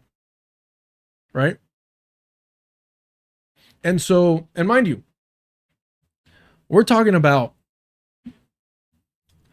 some people do consider themselves Black Americans. Some people consider themselves African Americans, what have you. A lot of that is due to miseducation. But a lot of Black people that are educated and understand where they fall in the position of the United States do not associate themselves as Americans. They recognize that they are not viewed as Americans. Right? And so those people, the educated people that have gone past the indoctrination, right? And please check me if I'm stepping out of line. Will consider themselves New African or, different descriptions outside of the United States identity, of the American identity, right? And those are the people that are going to have a huge issue with you weaponizing their suffering, the suffering of their ancestors, right? The suffering whose justice hasn't even been met yet. Understand that aspect of it. You are choosing to use a phrase that is inherently tied to the chattel slavery of people who have not been given justice to this fucking day. But he wants to paint it as an American thing. Like, as an American thing. When in reality, Bad Empanada sounds no different than the white people that we have here, arguing for their right to use the N-word or whatever other racist ass fucking phrases they want to use. He sounds no different than the white people trying to use blackface. This is the same fucking argument. This is the same narrative. It's the same fucking narrative. The only issue is that Uncle Tom was a slave. Okay, so the only issue is the actual definition of like the phrase, the reality. Oh, okay. The only issue is reality. Oh, fuck. All right, cool. The only issue is that Uncle Tom was a slave.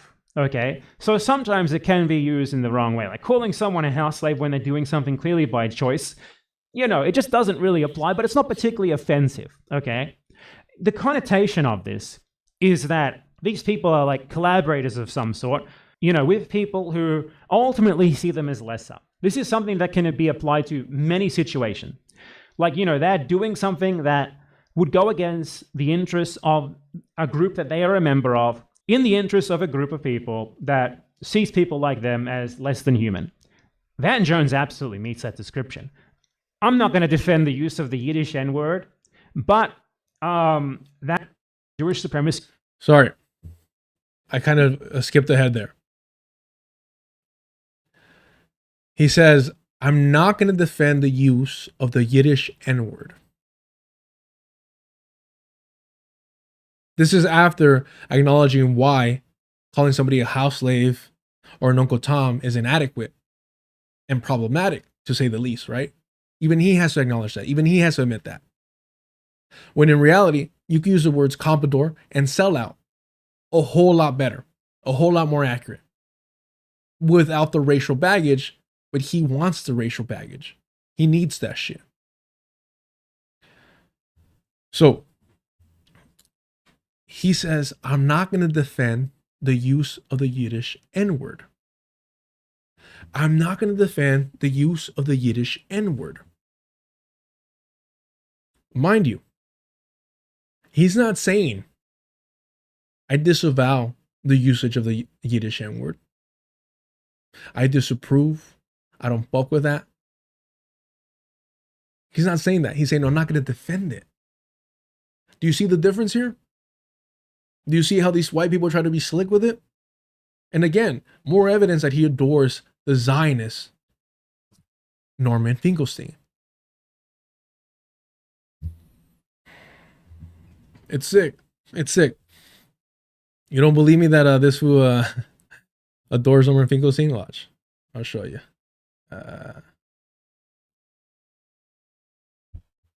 All I have to put is Norman.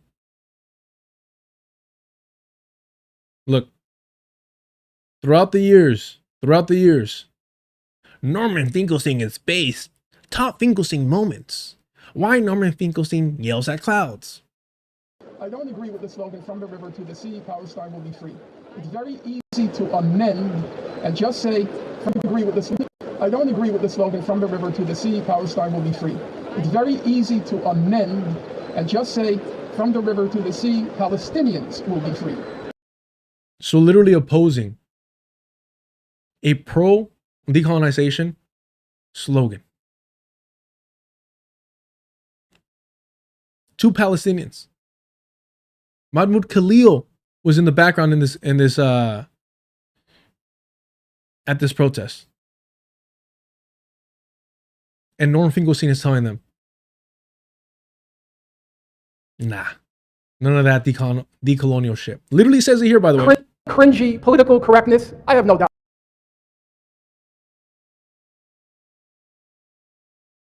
Look at this. Look at this. About that.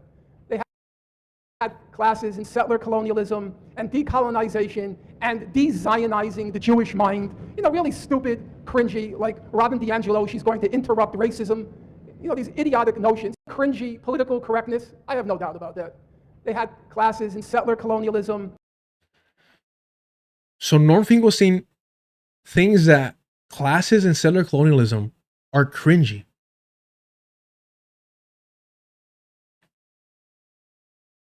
How do you square that with opposing settler colonialism?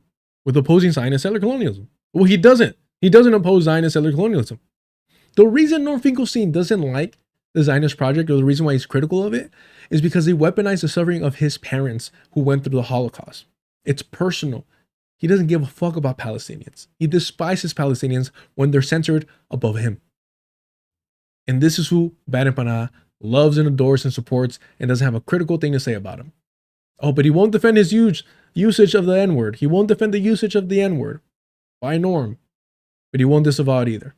And decolonization and de-Zionizing the Jewish mind. Mocks decolonization straight up. So don't tell me that him, you know, trying to denounce the slogan, from the river to the sea, Palestine will be free, is anything but anti-decolonization. He mocks de-Zionizing the Jewish mind. And I've said this before. Hey, Norm, if you don't believe that Jews can be separated from Zionism, I ain't going to argue with you, bro. That's cool. That's cool. That's fine by me.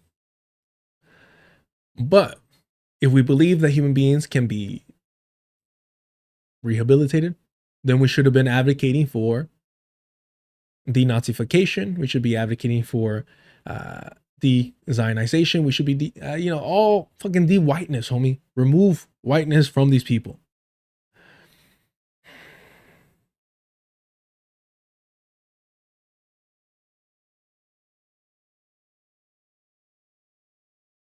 Here is Norm Finkelstein.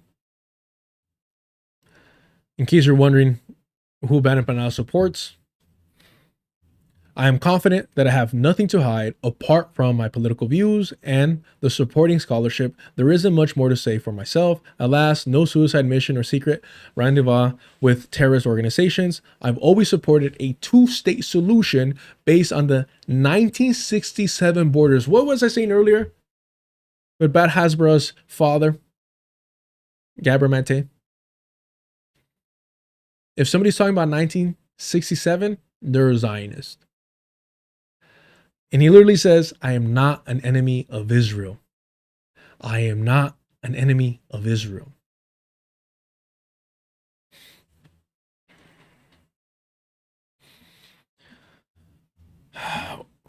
One of the colonizers' minions is here saying, once again going, he said he doesn't like him as a person, LOL. What the fuck are you talking about? Just like you, he finds value in his work. That's crazy. Because I showed you 3 videos of him praising Norm Finkelstein. But I'll take your word for it, bro. I'll take your word for it. Oh, in fact, I just showed you a clip of him saying he wasn't going to defend or refusing to denounce Norm Finkelstein using the N-word. But yeah, I'll take your word for it.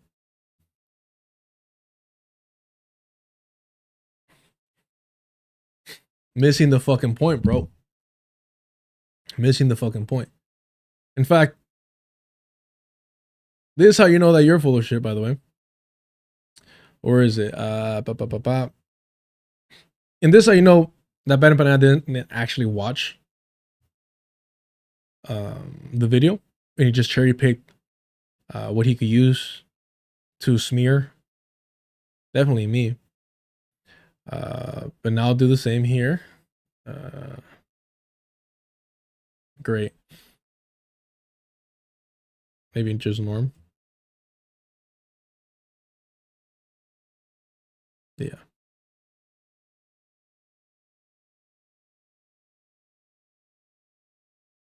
A lot of normalize. Okay.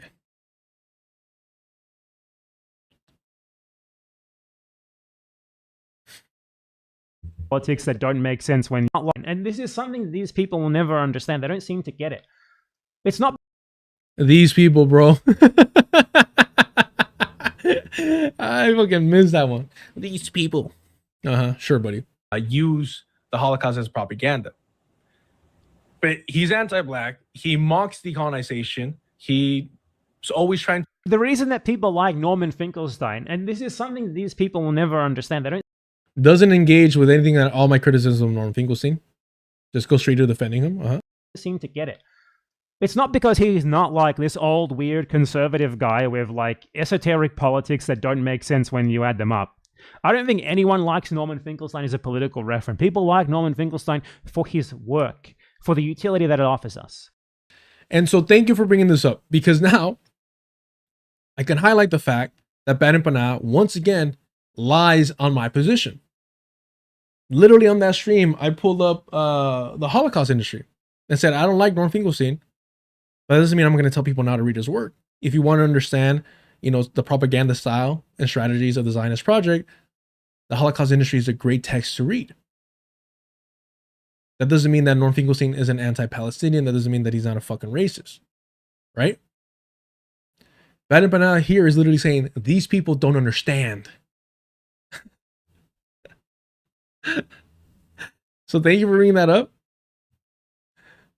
Thank you for bringing that up. And mind you, he says other people don't like him, not him.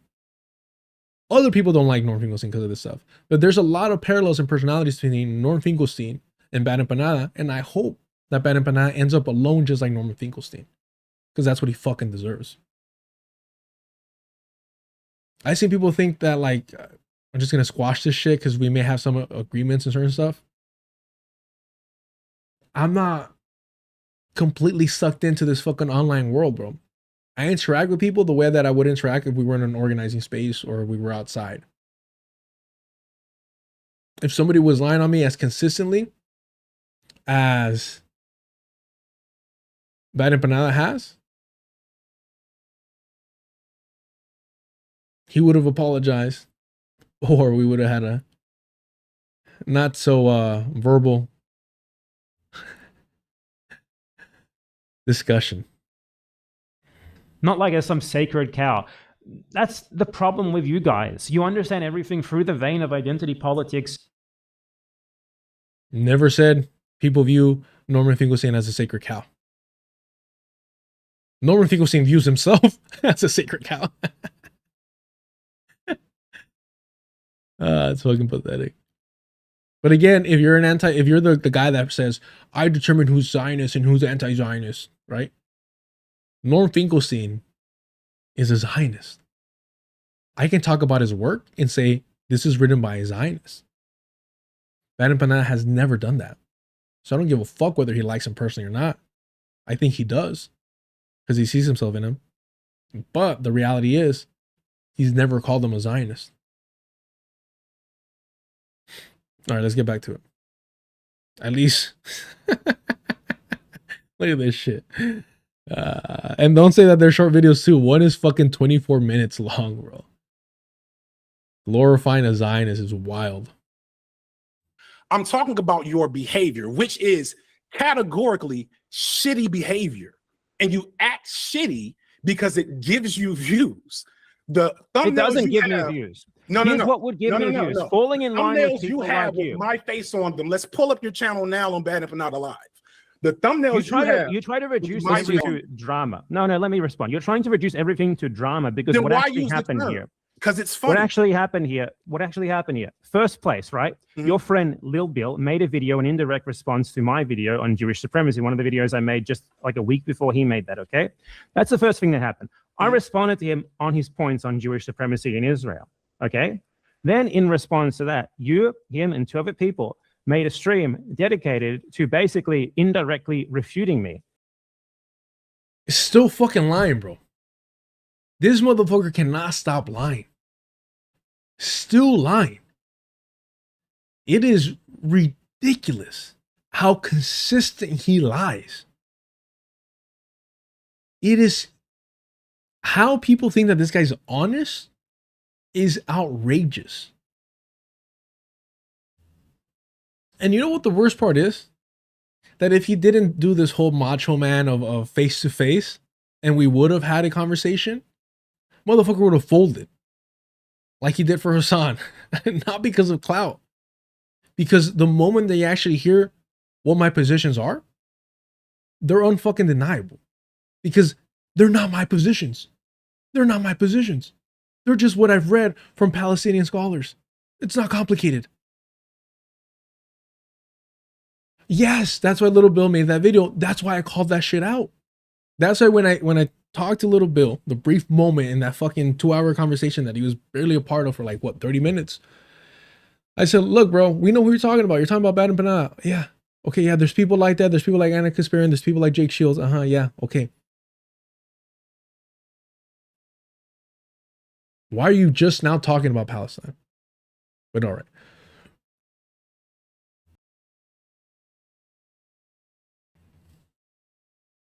All right.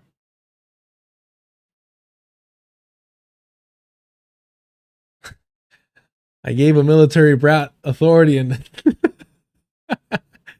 I'm honestly not even catching a lot of these, by the way. So thank you, Linstack. Oh, yeah. All right, where are we at? I'm trying not to get distracted, but there was something here that had caught my attention. Oh, the lie? So the lie was that we did that entire stream to debate Bad Empanada's position. That wasn't it.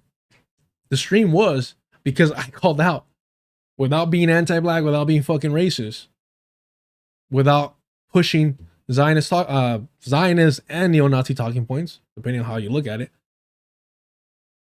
I was calling out Little Bill. It's fucking comical. Let me pull this up. Because I had this earlier. I didn't watch Bad Empanada's video on Little Bill. Here's why. Because as soon as it starts, he starts with his like anti-black bullshit, like making mocking AAVE. And don't get me wrong, having edited that Little Bill's video, like, Bill's fucking annoying, right? But even then, I'm not pushed to be fucking anti-black and try to be slick with it, right? All right. Around here, it was European. I mean, there's no fucking reason why they don't let them take DNA tests, bro. What are we doing here? Again, does this motherfucker think that the Christian Crusaders were indigenous? I'll be right back, chat. To the Holy Land as well, because they were Christian? Because their religion originated in that area? Does that automatically make them at some point native to that land? So fucking stupid. No understanding of how religion spreads. However long. You understand what I'm saying? And why is that? This is where it all comes full circle, and this is the part that matters. Why is that? White. 23 minutes to get to the part that matters. Let's go ahead. This is where it all comes full circle, and this is the part that matters.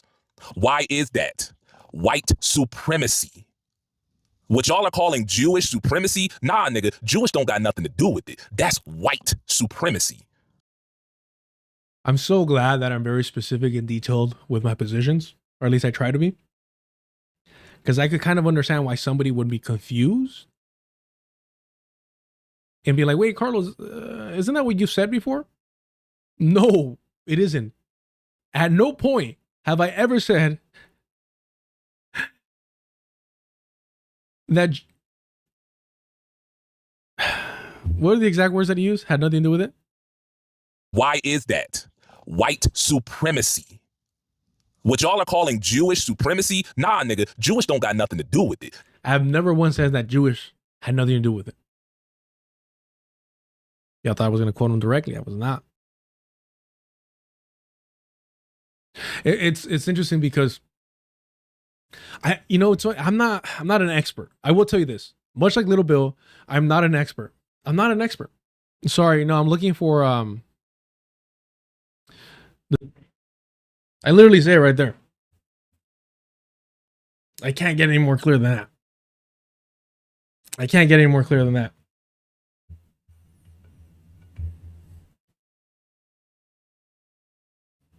Like, I don't know what more you want me to say.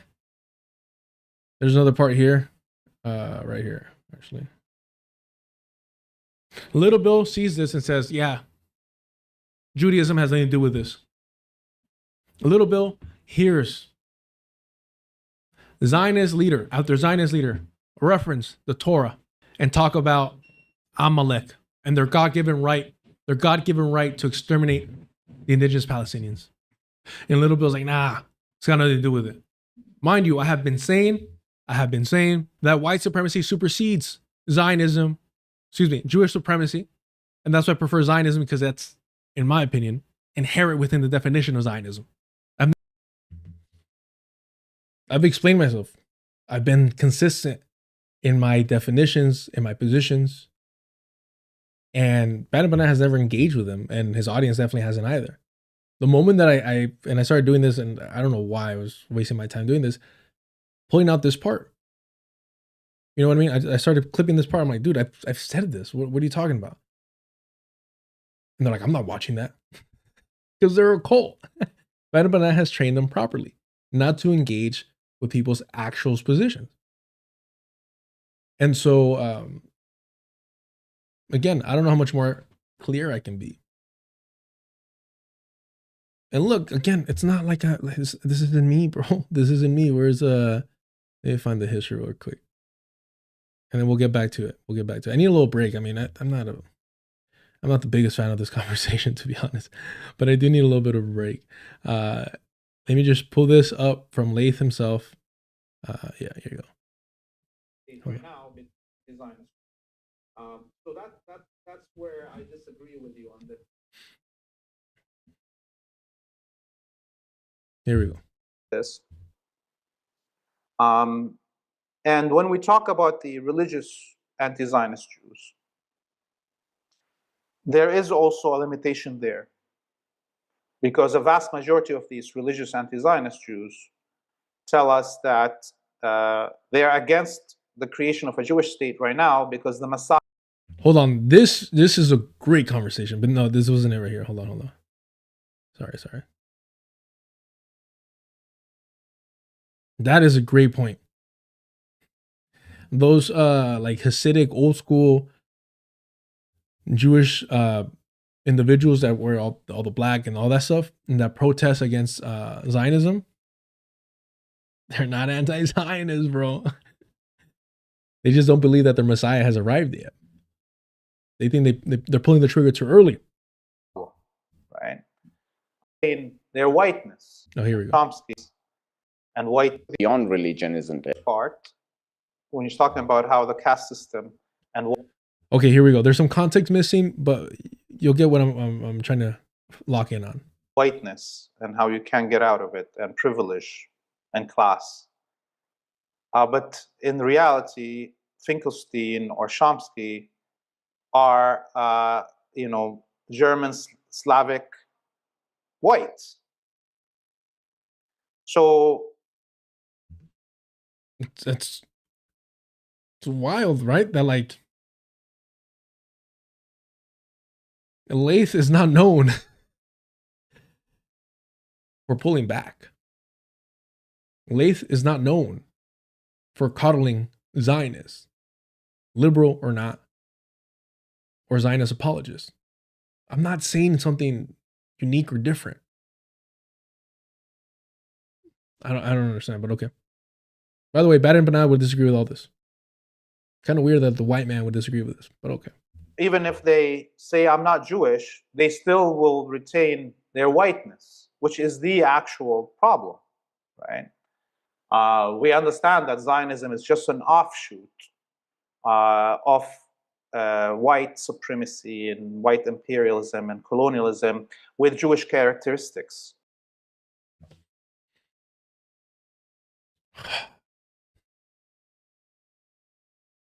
And it's frustrating because as somebody who is a bastard of colonization, I had to learn this studying the colonization here and how the Catholic Church weaponized Catholicism. I had to learn how Protestants weaponized Christianity and all these layers and stuff like that. And you know what was the through line? Whiteness. Whatever excuse they use, whether it's a cross, whether it's the Star of David, it's whiteness. That doesn't mean we don't address the unique material conditions in each settler colonial project. But to see white people like Bad Empanada, colonizers like Bad Empanada, get upset for explaining like the macro, so that we don't lose track of the enemy, it's fucking suspicious to say the least. It's suspicious to say the least.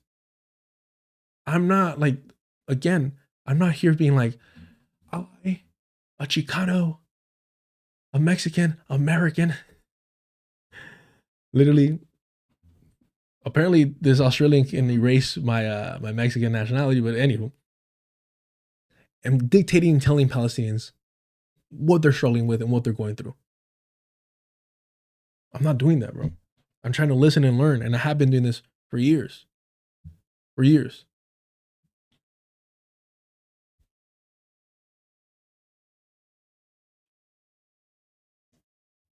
Oh my God.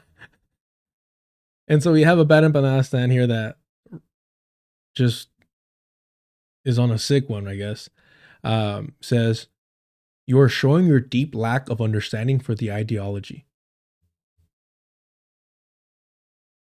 That's wild because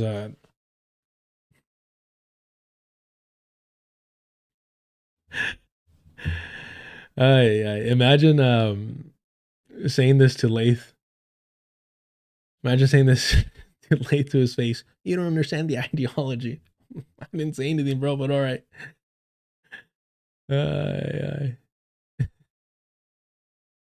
All right, let's keep going. For whatever reason, right? Then I responded to that. And you try to reduce this to drama. And what we're talking about here are very important political concepts.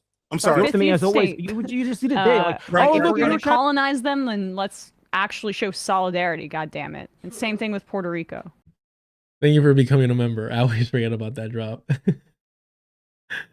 No, you just I'm just looking for clarity. I'm talking about this because these are important political issues that matter to me. I don't give a fuck if it's you talking about them or anyone else. You are specific. At least it matters to you.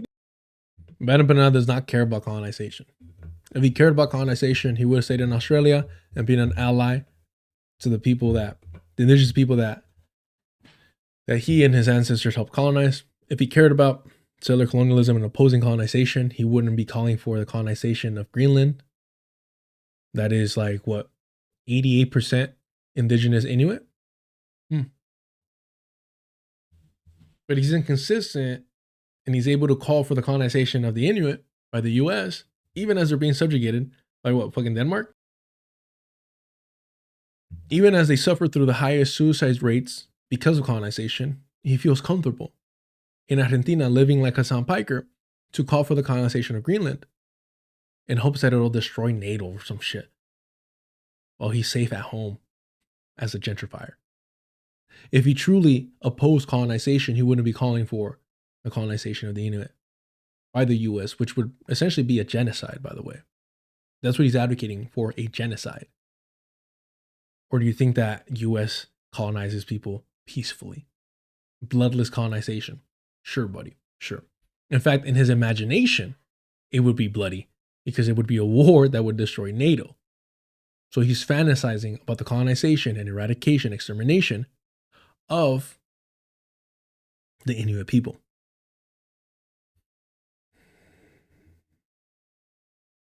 Hey, if you don't understand what gentrification is, that's fine. You just hold on yourself.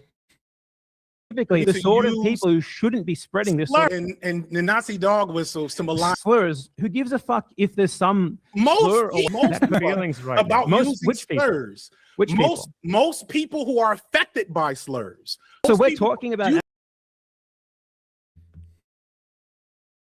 It's interesting, no? How white people are like, who cares? They're just words, bro. And meanwhile, your white supremacist homies are like, yeah, do it more. Jake Shields would love Bad Empanada. Jake Shields would rather have Bad Empanada than Nick Cruz. I don't got to tell you why. Political issues here, and your response is basically, "Oh, you're not nice enough." No, you use principled enough. Is that what you're doing? Is unprincipled? This is not what principles. Being principled means actually sticking to what you believe in. No. Being principled means to principally put forth the movement. You're not even responding to what I said. I'm directly refuting what I said. Is I said. I don't know who edited this, but this is awful. And the problem is that I don't have a Twitch membership or subscription. So it would be running ads. So I'm sorry about this weird jumping around like that. There was no need to edit it this much. Especially if you're not editing out like curse words and stuff like that. We were talking about political issues, Jewish supremacy in Israel, right? Okay, let's go back. That's why there are videos with your face. That's why there are thumbnails of your face in them on my channel. Yes, let's go back. So you're trying to reduce that to being nothing but videos. I'm not trying to like reduce just for the sake of putting your face in the thumbnail, just for the sake of talking about you. Well, no. What you're doing here is like accusing me of grifting. Okay, it's accusing me of like just chasing the views. If I wanted to chase the views, I would not be shitting on you. I'd be networking with you. I'd be networking with Hasan Piker. He tried, bro. He tried. You're unlikable. People don't fuck with you. You're weird. You're creepy. Big sex pecs energy, even for these sex pest weirdos like Noah Samson and Hasan Piker. People don't like you. You tried it, bro. We saw you kissing ass to Hasan Piker. After he went into business with the Zionists. After cozying up to Bernie Sanders, you fucking tried it. You failed at it because you're an unlikable fucking person but you tried it. You tried it, bro. I don't understand how people believe this motherfucker's lies. You tried it. Oh, I would be cold. Yeah, you tried it, bro. And you failed at it. Because you're a fucking creepy ass Nosferatu Australian freak, bro. Of grifting, okay? It's Yes. accusing me of like just chasing the Yes. views. If I wanted to chase the views, I would not be shitting on you. I'd be networking with you. I would be networking with Hasan Piker. I would be networking with people like you. You mean like Noah Samson? You mean like Noah Samson? Oh, hold on, let me pull it up. I don't know why he lies so fucking much, bro. No, you know what it is? It's an echo chamber. He's so used to his nobody in his audience pushing back on him. It's actually fucking sad, but okay. Fucking so annoying. By the way, this is who he was kissing ass to. This was already known. It was already known. It was known that Hasan Piker worked for Homeland Security. You confronted someone or you told someone off, Haas?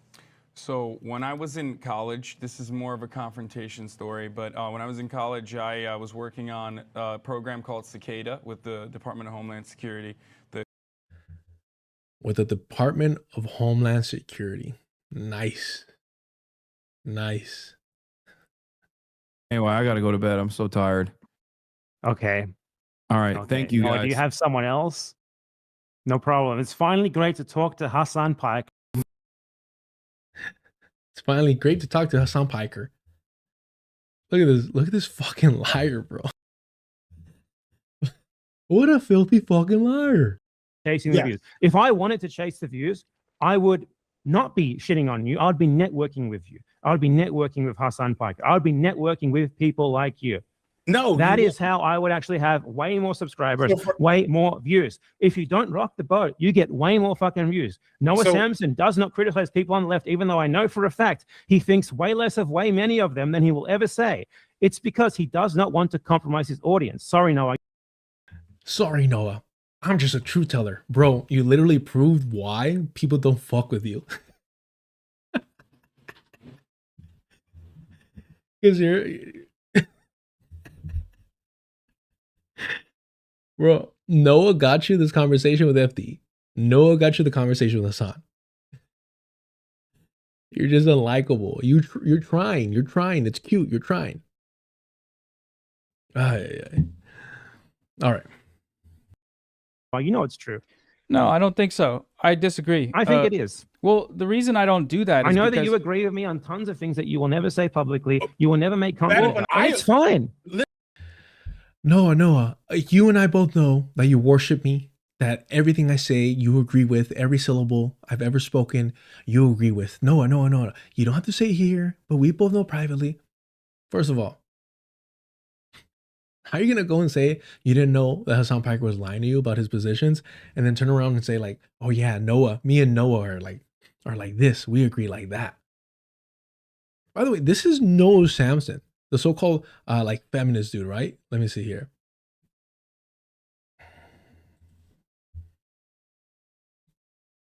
This is Noah Samson, the feminist guy. I don't know. there's Yeah, some I don't- weird I lore. That guy, Destiny, that guy's girlfriend.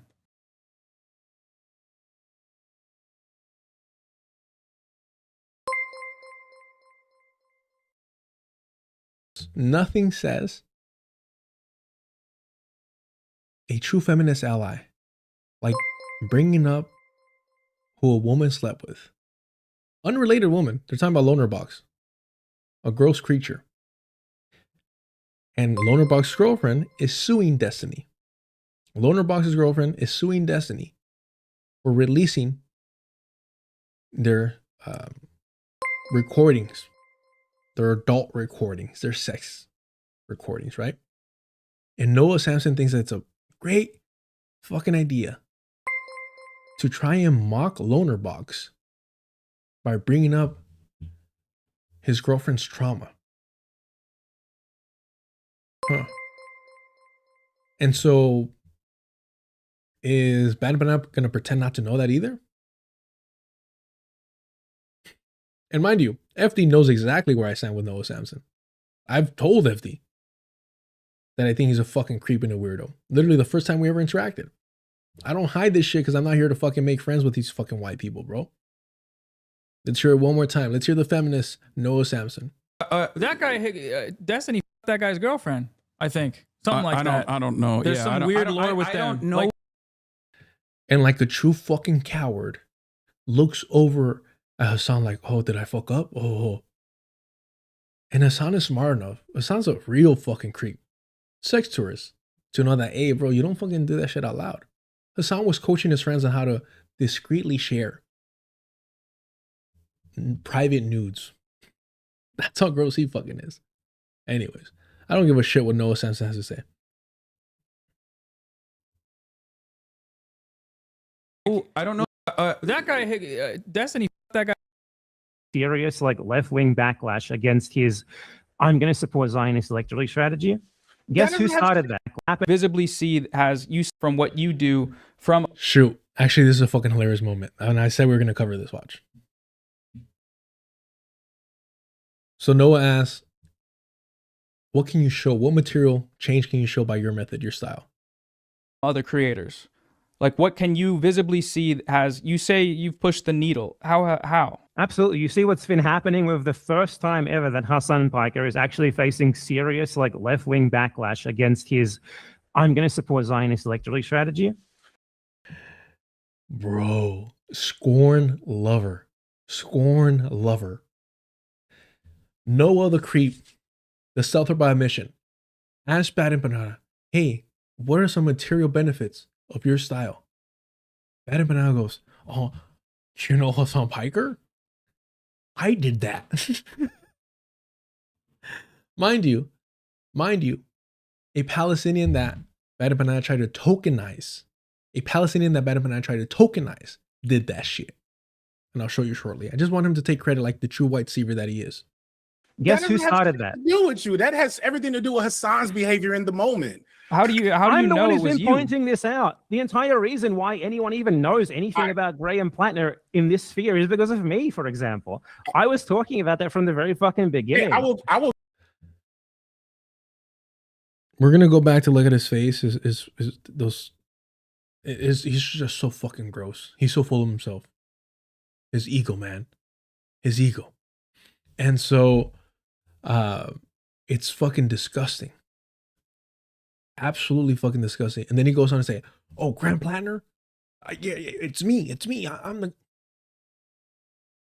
Bro, the moment that Graham Plattner came into the scene, everyone knew that he was a fucking war criminal. But this guy is so fucking, such a narcissist, so full of himself, that he thinks that he's like changing the political landscape in the United States. If that's the case, homie, then should we also hold you accountable for our political space here? Holy shit, man. By the way, in the Acculturation live chat, there's this motherfucker's funny, bro. This was fucking hilarious. Let's find it again. He's like, no, actually, you're the one tokenizing Salim. You're the one tokenizing him, not Bad Empanada, who literally said, you were my token.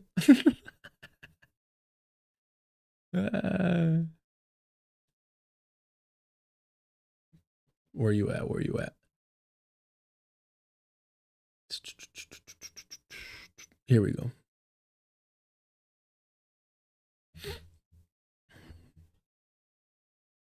Look at this. Salim literally says, I am not a refugee. Bad Empanada says, if you weren't, you'd be in Palestine right now. What I say goes.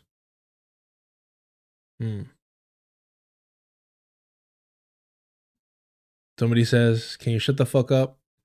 You're off-putting antisocial freak. Bad Empanada says, can you shut the fuck up? Again, we see that little bitch. Oh, bitch. You know that tough guy really calls people bitch to their faces. Face to face. Bad Empanada loves. Yeah. But he's not an incel, bro. This is my token Palestinian human shield. This is my token Palestinian human shield, bro. I don't know, Saline. I'm not outraged on his behalf. I'm not offended on his behalf. I'm saying that if you allow a fucking colonizer to talk about you like that with no consequence, he might as well be your fucking colonizer. And yeah, apparently he actually fucking knows him. And he's fucking heartbroken over it. I don't blame him, bro. Imagine knowing that fucking creep.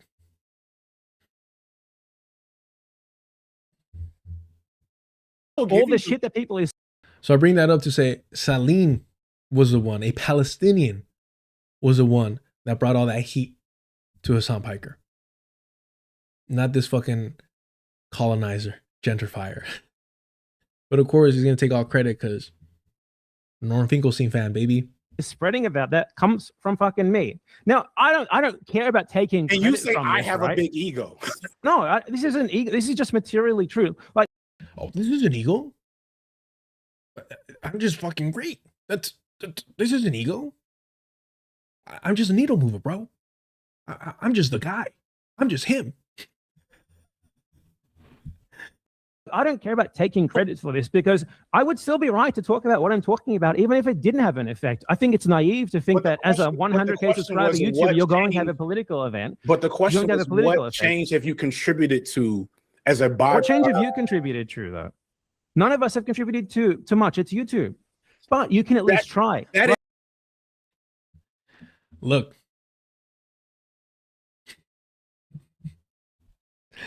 Like, keep the kayfabe alive, bro. Keep the kayfabe alive. Don't do this. Don't pull back the curtain.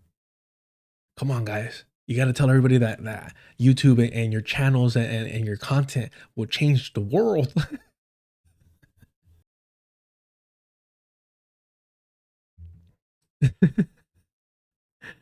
FD does the IRL work. Does he? Does he? Because one of the big issues that me and FD had was that he wasn't doing the work. I think now he's starting to do the work with Black Men Build. But that's recent. We know for a fact that Bad Empanada does not do the fucking work. If there's not clout to be made, like by going and fucking harassing Cubans, he doesn't want it. Right, but only one of us. You should at real least quick, try. You should at least try. Only to be one of us correct was and rationalizing saying Zog under the guise that this was principled and helpful. What's wrong with saying Zog? It's fucking hilarious. Again, now it's like the 4th or 5th time that he says, what's wrong with saying Zog? It's hilarious.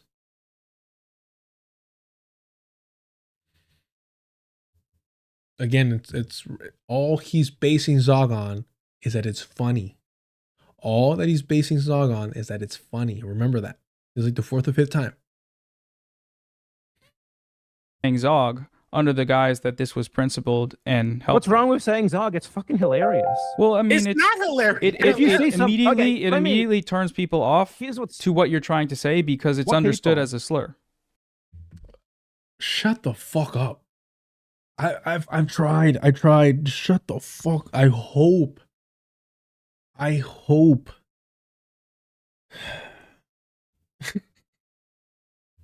You know why I do hope this? I hope Ethan wins that lawsuit, and here's why. Because it's all gonna fall right back to Hasan cozying up to Zionists. And none of you motherfuckers called that shit out. None of these fools. From Bad Empanada to Noah Samson to even FD. None of them called that out. None of them called that out. That is... Thank you so much for the jewels. I don't know what that means, but you're awesome. Thank you. I need to add like alerts to that as well. Thank you so much. No, Zog is not a slur. Fuck. Zog is not a slur. It's Nazi propaganda, but it's not a slur. But it's Noah Samson. What are you gonna do? No, most people don't even know what the fuck that means. I don't know. Like, well, if they learn that it's Zionist, if they learn that it's Zionist occupied government, then what that means is that it's the wrong imperialist. That's not what most people would think. Most people, if You would have think most that the U.S. government is that you're not Right, but you know that's not most true. people You know that's in not the true. U.S. would intuitively think that the U.S. government is occupied by Zionists. Now, So he acknowledges this. He acknowledges this, that if the average American that he's always talking shit on, that the average American were introduced to the concept of Zog, they would believe it. They would believe it. That's a problem, bro. That's why you shouldn't use it. That's why you should denounce it. That's why you should clarify that Zog is incorrect. Because backward Americans, these settlers, these Euro-Americans are going to fucking embrace that shit like they've done in the past. That shit never dies off. That shit never dies off. So how do you rationalize saying, oh, no. They'll believe the Nazi propaganda that I'm using. How do you rationalize that? How do you turn it to where you're going to unconvince them of Zog and say, no, it was just a joke. It was just a joke. They're going to embrace that shit. They're going to bite on that motherfucking shit, bro. now, is that not true? Yeah, but do I think that right now it's really important for us to on why that's not true? So right now, Bad Empanada thinks that right now when we should be opposing Zionism, that it's valuable to mislead people into embracing Zog. Holy shit, bro. This fool legit thinks that it's a net positive to push Nazi propaganda and mislead people because he thinks that somehow that will cause opposition to the Zionist project. No, it won't. It'll just cause. What's going to happen if people embrace Zog, if the Jake Shields of the world wins, is that the US will stop funding the Zionist project. And that's it. That's as far as it'll go. And the Zionist project will still survive. If we teach people to actually be anti-Zionist, then we can combat Zionism, not just embrace this isolationism that white supremacists advocate for. White supremacists, Christian white nationalists, right? Those that aren't Zionists, don't oppose the Zionist project because it's colonizing Palestine. They oppose it because they think that Jews control the American government and it's keeping the American government from achieving the dreams and promises that the founding fathers granted us or whatever the fuck. So yeah, Bad Empanada says neo-Nazi propaganda and conspiracy theories are a net positive. And you wonder why he has a racist as audience. You understand though This that is is the N-word genuine defense. Right. This That's is a good- Boston Destiny, which by the way he did. I don't even want to get into the fact that you defended. Okay, so let's the use talk of about Uncle Tom. let's talk about the difference between those things, okay? Jews right now are in a position of massive social, political, and economic power. That's something that you will deny. You will call it No, anti-Semitic, but it's fucking true. wouldn't deny that. I wouldn't deny that. Calling some, like saying So real slave quick, to so someone, you attributed like the saying pos- slave to real someone quick. when they are spreading. Let me finish. When saying Okay. dog slave to someone or I'm trying. I'm not a good person, bro. Let me finish. You attributed like the saying pos- slave to real someone quick. when they are spreading. Let me finish. When saying Okay. dog slave to someone or goy slave or whatever or good goy or whatever. For one, Okay, it's I'm hilarious. sorry, doesn't- y'all. I'm sorry. Saying Okay. dog slave to someone or goy slave or whatever or good goy or whatever. For one, it's hilarious. Doesn't matter. Saying Okay. dog slave to someone. Quick, so you someone attributed like the saying pos- slave to real someone quick. when they are spreading. Let me.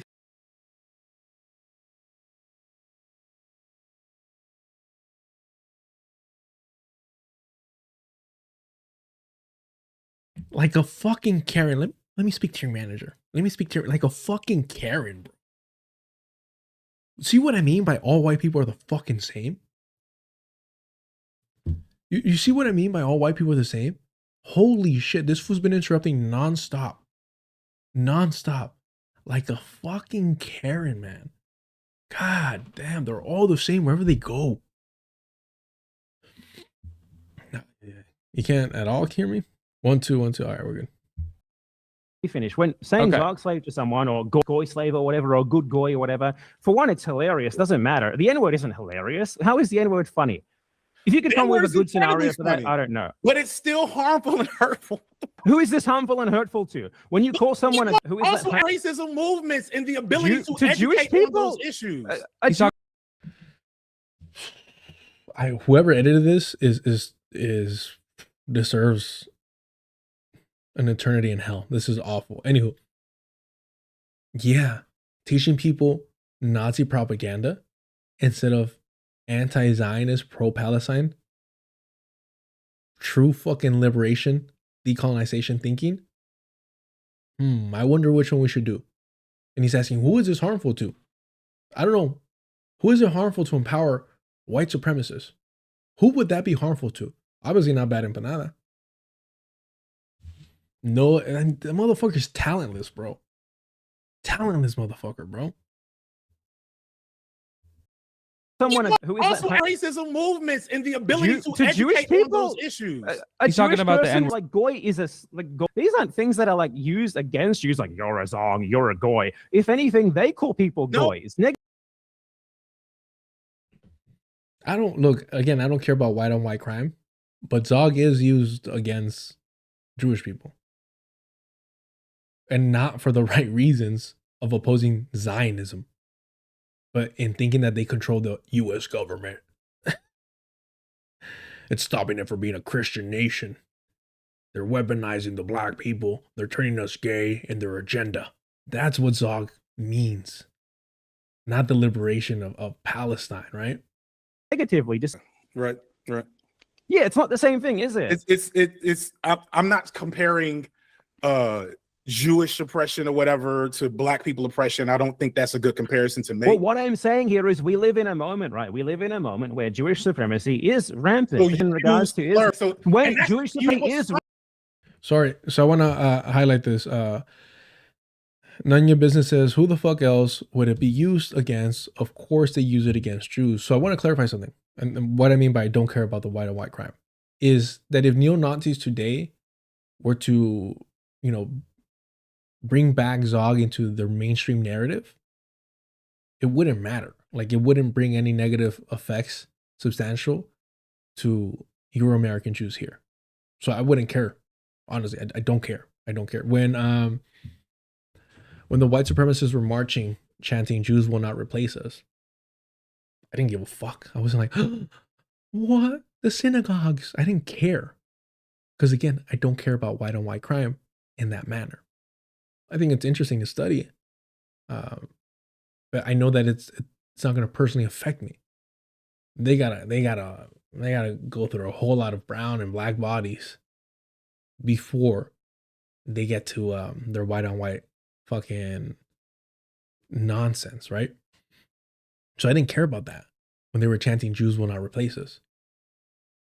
What I cared about were the black and brown people in direct harm. That's what I care about. To be honest, and I said this about Renee Good and the other fool and Aaron Bushnell and fucking the woman that got ran over in the Charleston march. I don't care. I don't care. They throw fucking parades. They mourn for days. The city's shut down when white people get got. When white people get treated like black and brown people. I hope it happens more so that maybe y'all can get your shit together. Because if we do what you get up to, we get mowed down.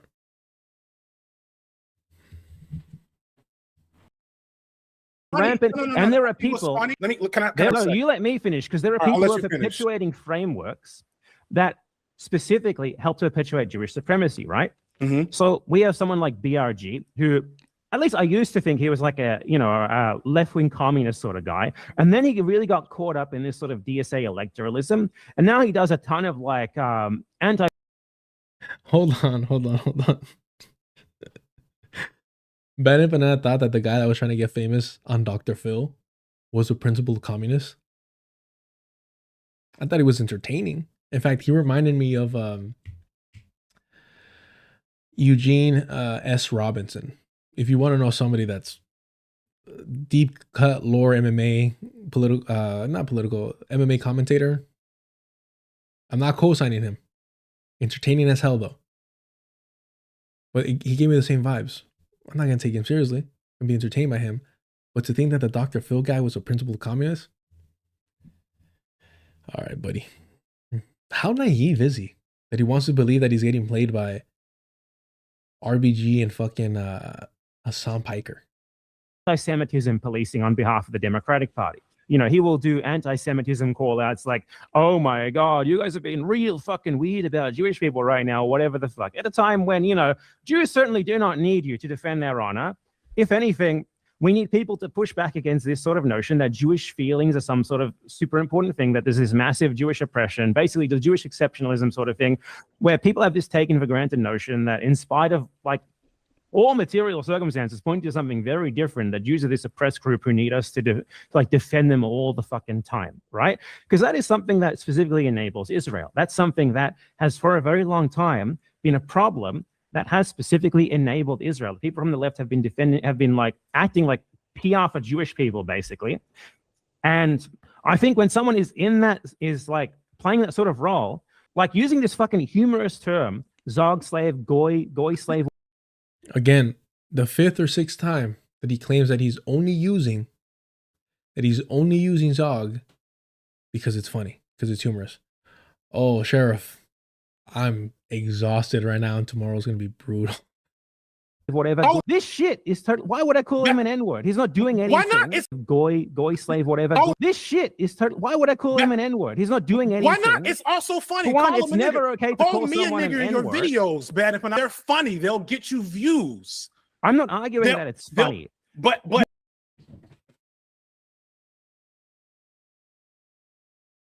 he's such a consistent fucking liar. Have I not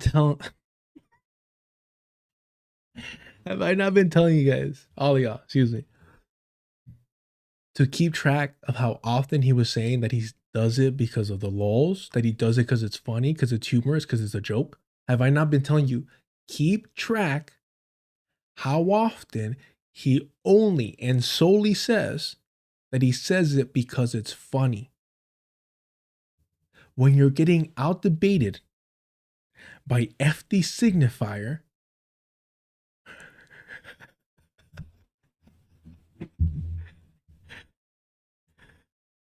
you're not the fucking super intellectual that you think you are, homie. You're not the political cultural changer that you just said you were.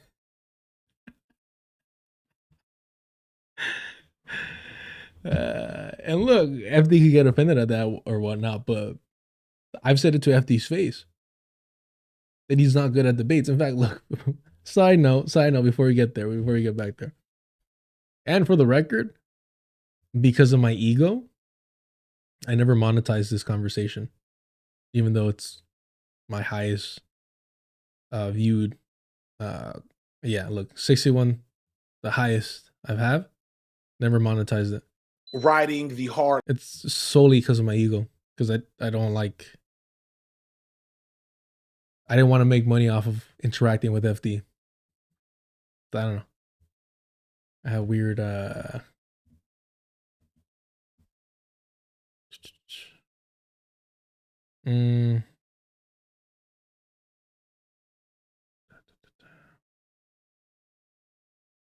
Let's see here.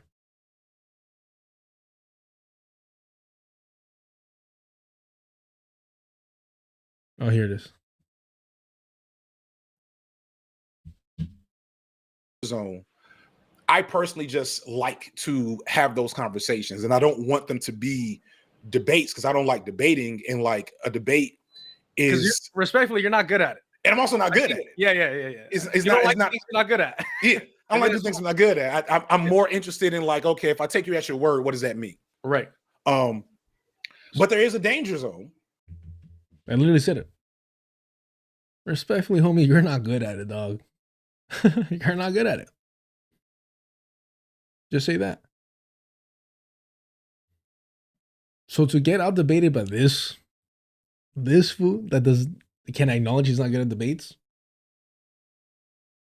Bad Empanada, Here's the thing, bro. Let me break it down for you like this. There's certain gyms where it's nothing but killers. And for you to be a chingon, a top dog in that gym, you gotta be fucking ace. Your cardio, everything. Your technique, your footwork, your head movement, your defense, your offense, everything's gotta be slick. And there's other gyms that I prefer to frequent that they don't, and not everybody's a killer. They got a killer or two in there, but you're gonna feel pretty confident and pretty good sparring with anybody in there because everybody's relatively mediocre, right? And if you're not competing, that's perfectly fine. But you think that sparring people like Hasan Piker, like FD, makes you a fucking killer, bro. Loner box. How do you on the ropes, bro? Like, dog, understand the competition that you're struggling to compete with. Understand the competition that you're struggling to compete with. Have some humility. You know what I mean? I'm not saying that I'm that guy. We could find out face to face, like you fucking said. But come on. Let's hear him lie. Bad Empanada, they're funny. They'll get you views.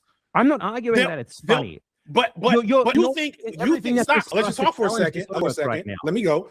You think I'm a liberal Zionist. You think I run cover for Jewish supremacy. You think that it's more important to be funny and identify the flaws in your enemies. That's not what. Call me a nigger with the hard ER. You defended Norm. Can you Stein's. respond? I don't understand how you think this is like some sort of good response to what I'm saying, because the term goy is no, it's not. It doesn't make any sense what you're saying. Noah, I hope you get sued to oblivion. I hope you get sued. I hope that Zionist former business partner of Hasan Piker takes everything from you and the fucking multiple generations of your family. Solely based on this editing.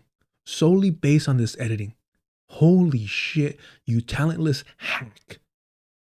Oh my God, you better blame this shit on AI or something. Oh my God, bro. For generations, I want the clients to own the Samsons. Fuck it. Fuck it.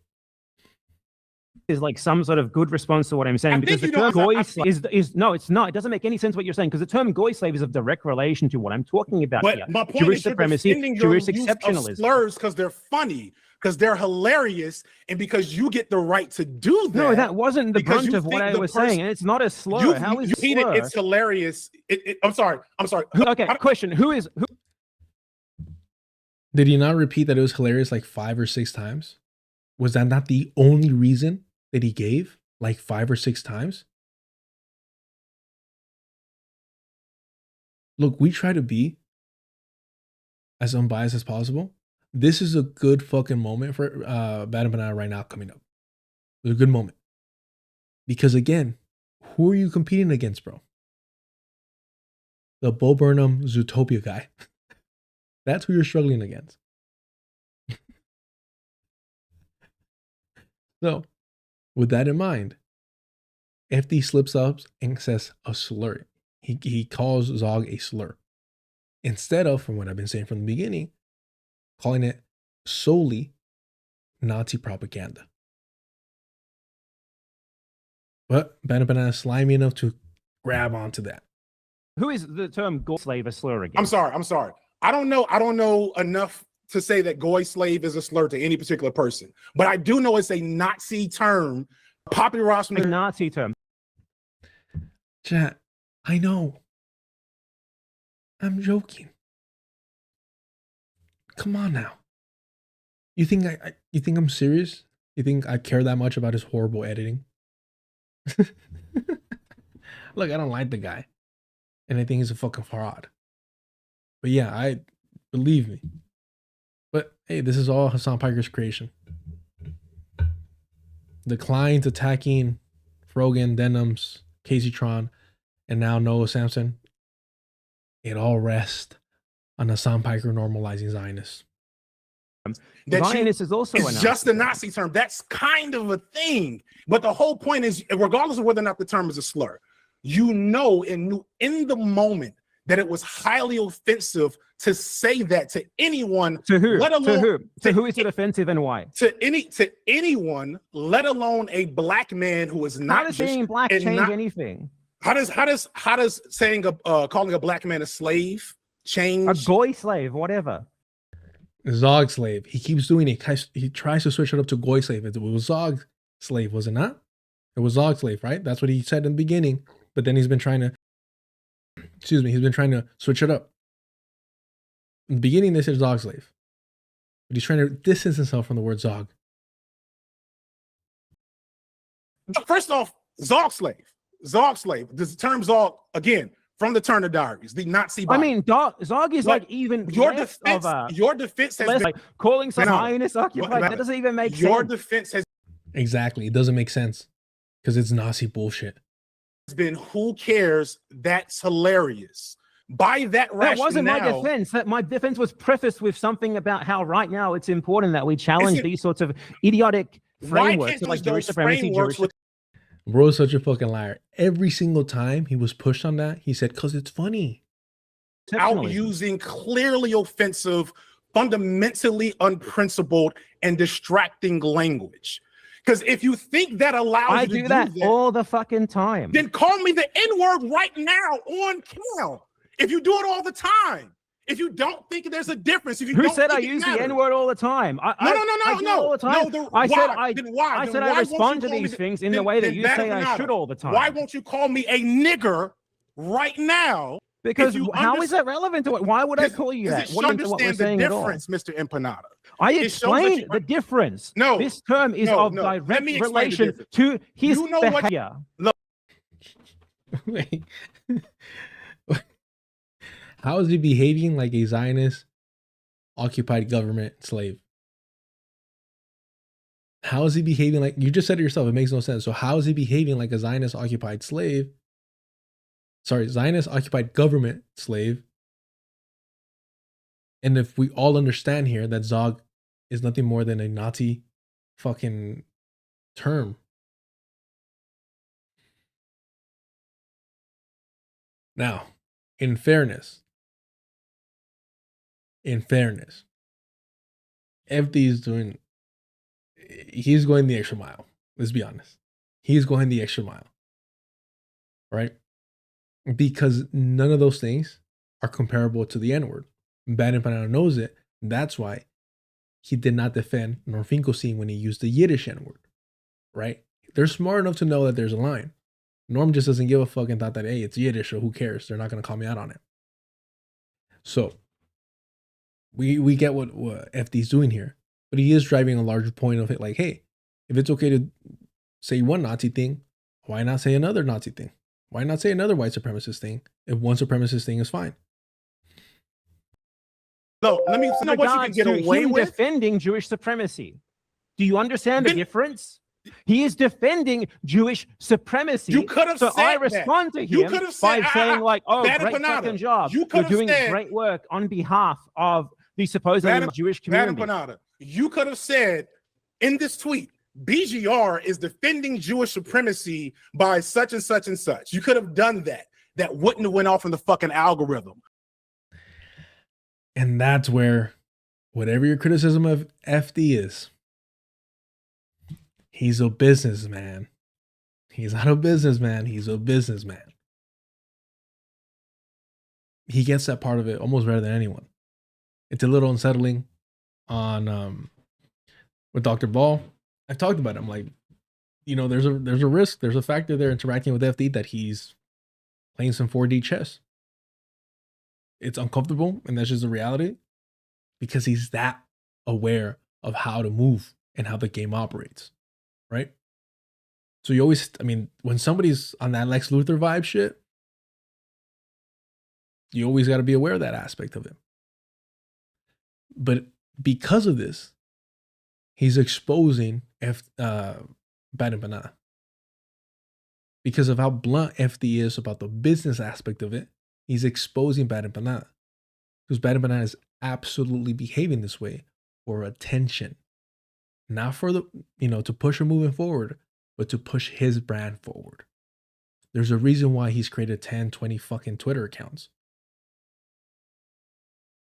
Maybe it's a little bit of narcissism where he needs it, but at the end of the day, it boils down to the growth of his channel, more attention, more cultists. To the more unhinged that he acts, and the more, illogical things that he pushes, like Zog, that are actually counterproductive, that are misleading people, the more that those viewers or those followers or subscribers or supporters are willing to accept any unhinged thing that he does, right? This fool feels comfortable enough to bring up bestiality to a young woman for a political disagreement. And his audience claps for him, eats that shit up. They don't stop and be like, yo, bro, you're almost 40. That shit's weird, dog. Like, what do you... Nah, it's like incel shit. No. What are you doing? Like, it's not how a man should behave. Yeah, whatever. Sexist, machista, yeah, but that's not how a man should behave and carry himself. Well, when you say unhinged shit all the time, you normalize that fucking erratic behavior. And you attract people that glorify that shit. Edgelords. That's all it is. Young fucking boys.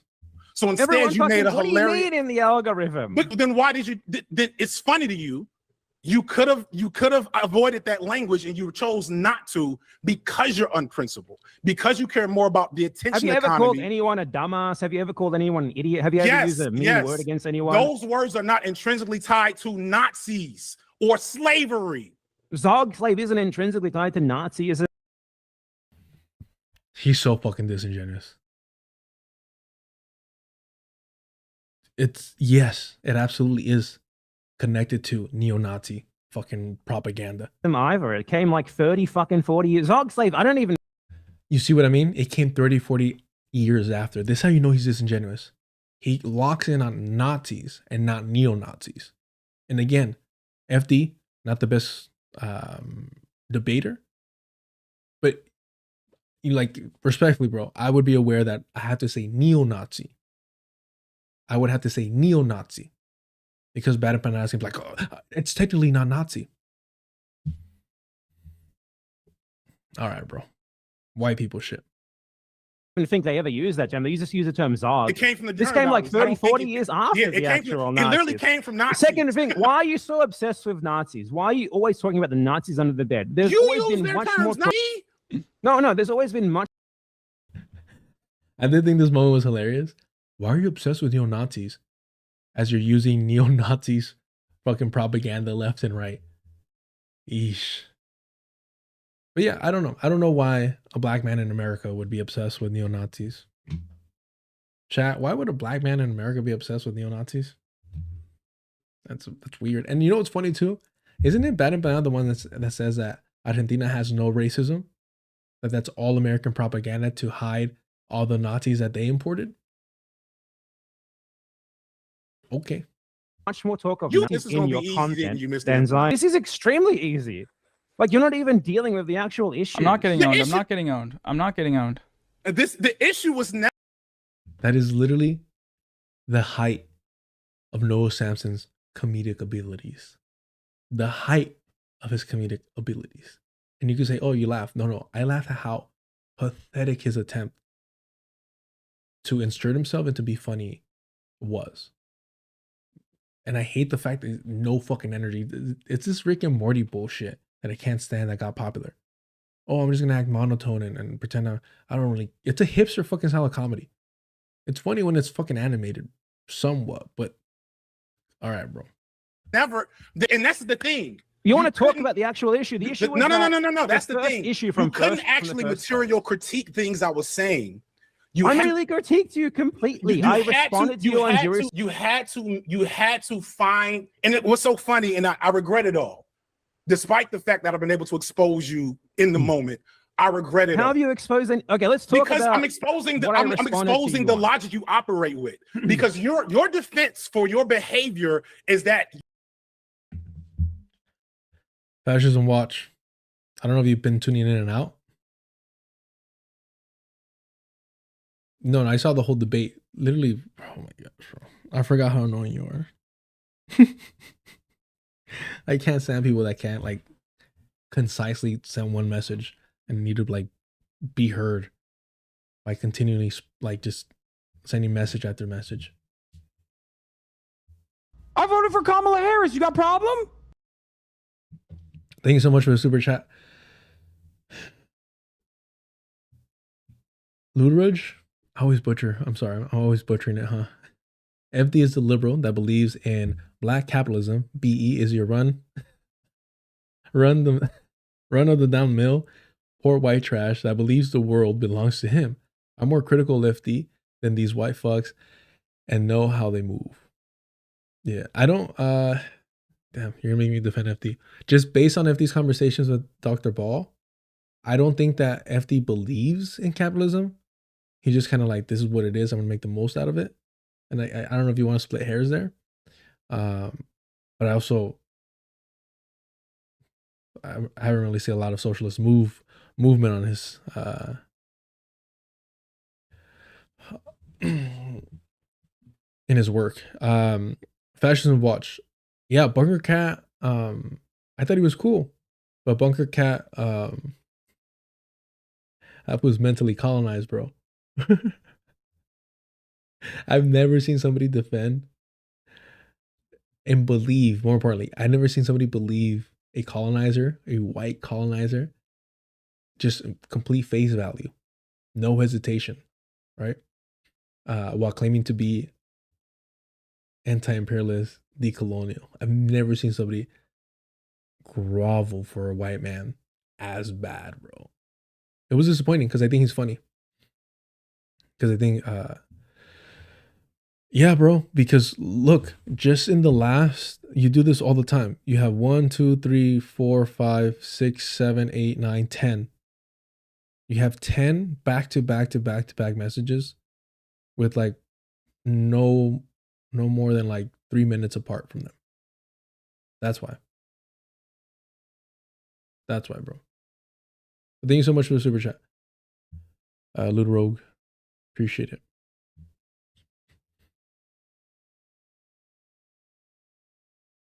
Who's a communist? Bad Empanada isn't a communist. FD isn't a communist. Noah Samson isn't a communist. Who the fuck is a communist here? Even me, I say like, yeah, Marxism is whatever, but if we're breaking shit down, I'm an anti-colonial, anti-imperialist first and foremost. I don't give a fuck what system gets set up afterwards, as long as we could defeat the colonial empire, and that's it. First and foremost. Fanon changed my fucking life before fucking Marx. That simple. You should be able to behave. This, and what's funny is that although I disagree with a lot of what Lil Bill said in that video, You're the just whole straight up point, lying about what I'm Let saying. me Shut the fuck up. Let me You let finish. me talk because you're lying. You're No, mischaracterizing. I'm gonna mute. what- Hold on. How This do I is mute? what you do. How do I mute? Bro doesn't even know how to curse properly, man. It's so fucking sad. Shut the fuck up.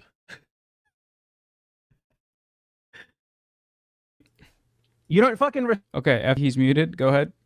I'm not The- muted. the irony is that the inception of this was Let me actually say my. You know what? Okay.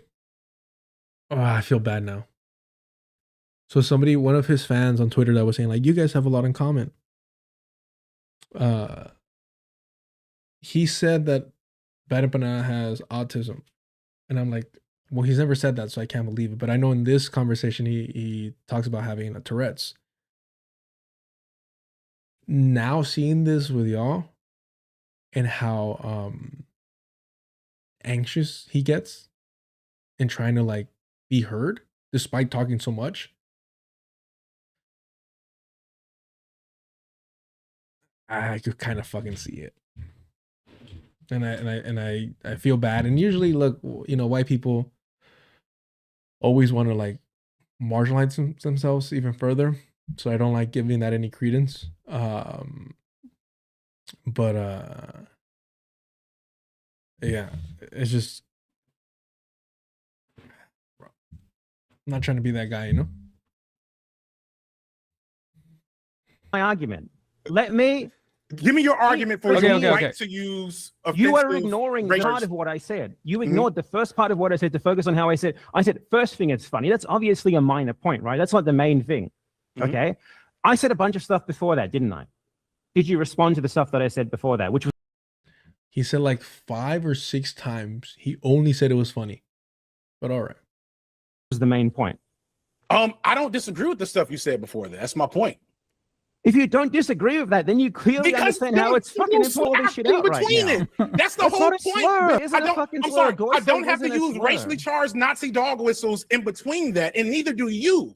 You How don't is that have a to slur? do that, No, but I nobody want you to will pay explain how it's attention a to slur. you What is- unless you act in that way, You're and you saying care this is a more about slur. attention Do you than see- the politics you say that you're so principled on. But do you see how it can cause people that might otherwise be sympathetic to your arguments, like FD, who said he agreed I with the genuinely first part? don't care. I think this isn't really important compared to his defense of Jewish, his idea that doesn't even exist. I think he's using this as a deflection from the main point of why I was responding to him in the first I don't think place. he believes that it doesn't exist. I don't think he said he does. He does. Yes, I mean, I responded to him on this. He was defending In Lil what? Bill's take, which was that Jewish supremacy practically doesn't exist. Is that something you think, FD? No. So there can. And then why did you go on a stream with 3 other people who all deny? Bro, he's such a fucking liar, bro. And then you have his stands over here typing out the N-word and stuff like that. Because that's who he cultivates. That's the type of people that he cultivates. Just fucking racist ass fucking people that think it's okay to be anti-black as long as they cover it with a shield. Like literally using Palestinians as a human shield to be racist. That's what they do. You have Fascism Watch doing it. You have Habibi doing it. Yeah. Listen to this shit. So there can. And then why did you go on a stream with 3 other people who all denied that? So. Well, just blatantly lying about me, bro. Just blatantly lying. I don't understand why anybody thinks that.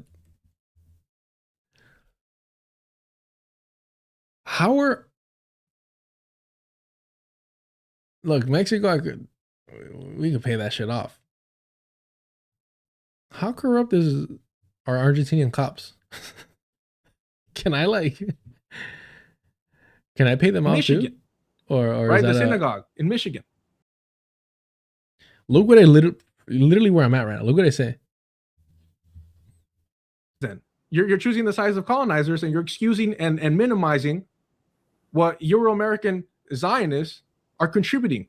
Like the shooting that almost happened that just got stopped in Michigan, right? The synagogue in Michigan. We have to understand that these synagogues are settler colonial outposts that are recruiting and funding the Zionist project. So we're not talking about innocent civilians here. We're talking about proactive colonizers that are benefiting from being in this settler colonial project and trying to reinforce and establish and legitimize and expand the Zionist settler colonial project. Sorry. Yeah, bro. I claim that Jewish supremacy doesn't exist to such an extent that I'm out here explaining why attacks on Zionist outposts are justified. Wow.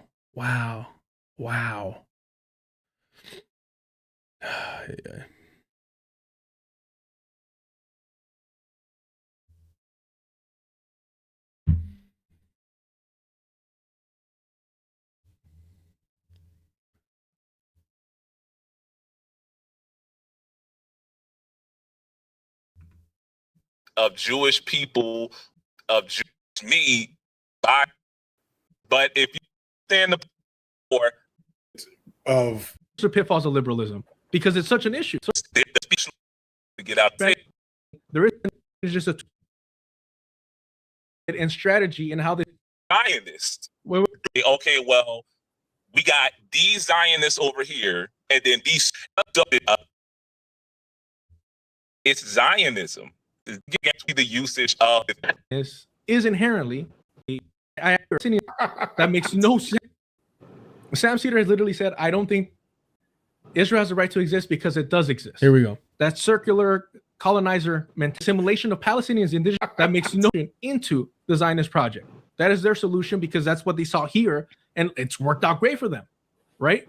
So, again, I asked earlier, but he kind of fell off. Literally me saying, I've tried to communicate this with you. I try to actually have a debate, a conversation, whatever the fuck you want to call it. But he kept dropping in and out. I got played, but here it is. Here it is. Here is, again, proving that Bad Empanada is just consistently lying about my position. My question was, if we agree that every Zionist isn't necessarily a Jewish supremacist, right? Because you have like your Joe Biden who's a Catholic, even though he claims to be Zionist.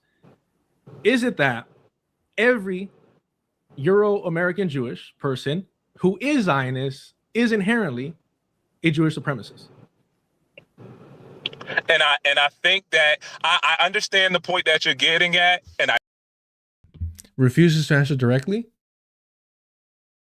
Refuses to answer directly because I'm correct.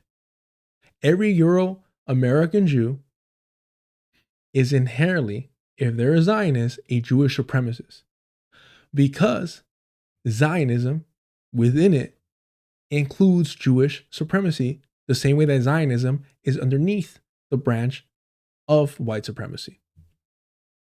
I do agree with it. I think that my hang-up comes in the usage, specifically the usage of the phrase Jewish supremacy, because of the connotation that it carries with it. That is what my more do you need hang-up them to with do it. in Palestine? Say it again.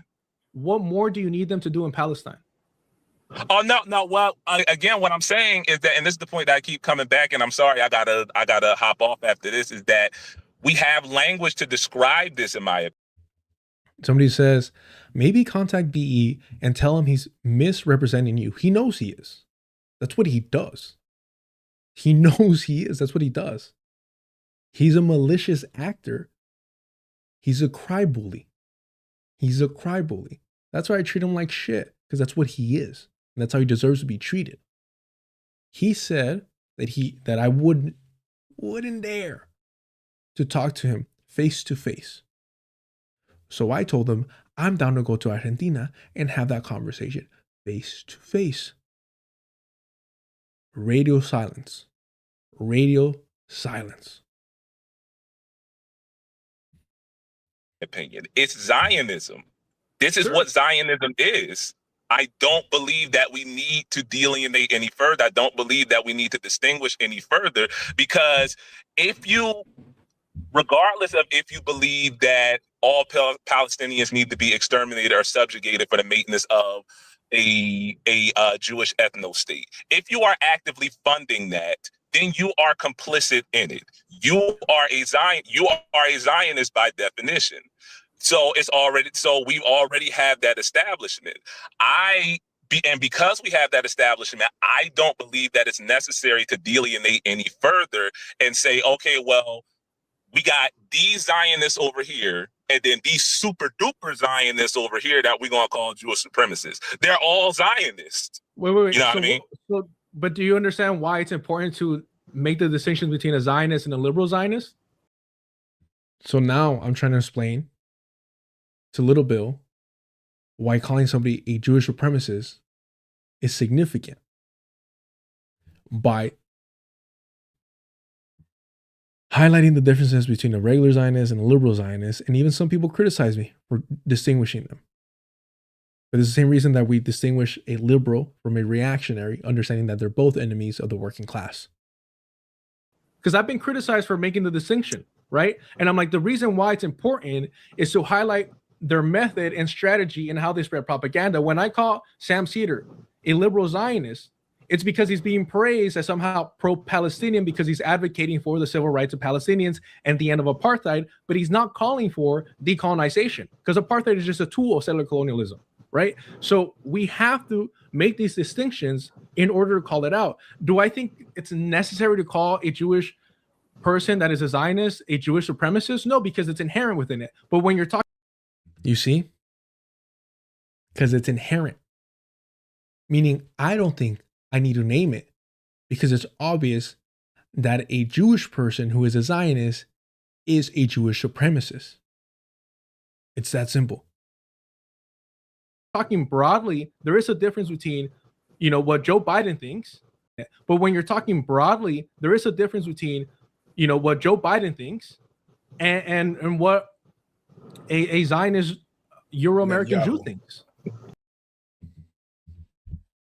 And I explain why it's important and why it's significant to call somebody a Jewish supremacist. Because there's a difference between how Joe Biden thinks about Zionism and how Benjamin Netanyahu thinks about Zionism or any European Jewish Zionist. Right? Same fucking difference. I explain why it's significant, and Bad Empanada consistently lies about me. So good. So fucking awesome. And this Habibi person literally thinks they're disproving me while proving me correct, which I appreciate. Thank you so much. Very creative name, by the way. Basic ass shit. Well, I'll say this and then I'm sorry. But I really... It doesn't exist. Is that something you think, FD? No. So there can... And then why did you go on a stream with 3 other people who all denied that?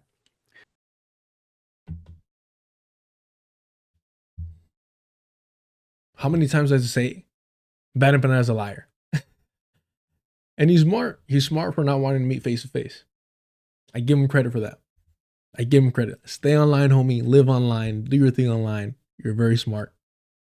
So can we?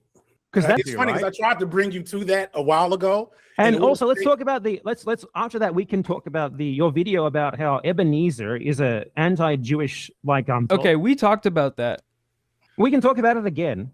No, I think I mean, we can just go over that very briefly. Do you think it's ridiculous to be looking for secret anti-Semitism in Disney movies right now? So as much as I would love to travel there, I want to make sure you understand that what started this line of thinking and conversation apart from you was watching individuals such as you use the excuse of desiring Palestinian liberation, of wanting to be anti-Israel, anti-Zionist, use that, which is gross as shit, as an excuse. These are just tone policing. It's tone policing, sure. Call me a nigga. It is. It's pointless. It's useless. Then I can't police your tone. You don't have the material. This is the problem with you. You don't deal with anything that really matters. There's a reason why you have not called me a nigger live in front of this audience right now. Is because that's not even remotely the same. It's because you understand the necessity. But I will call you a goy slave. Okay, sure. Because of the interest of Jewish supremacy. Understand the necessity. You understand the necessity of tone, and you know what you can and cannot get away with. And because what I can and cannot get away with, I want to change the tone. I want to move the needle. I want to change what is acceptable. You don't. But if right now,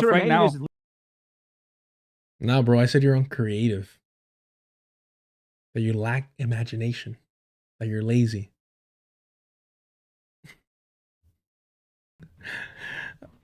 And apparently that hit a fucking nerve. If right now, if you want to move the needle, and right now you know that something like that is going to be interpreted in the way FT has interpreted it, then why use it when it's completely unnecessary? Is that a tactical? Here's a fact for you right now. A fact that you guys will never admit, but is actually true. Right now in the USA, there are infinite. In the USA, I particularly mentioned just because it's you guys, not because it's the only thing that I care about. There are That's what makes some money, baby. Infinitely more people who are amenable to something like that than who will look at it and even understand it in the negative way that you guys do. This was literally saying that Nazi propaganda is beneficial. That Nazi propaganda is a net positive. God damn, bro.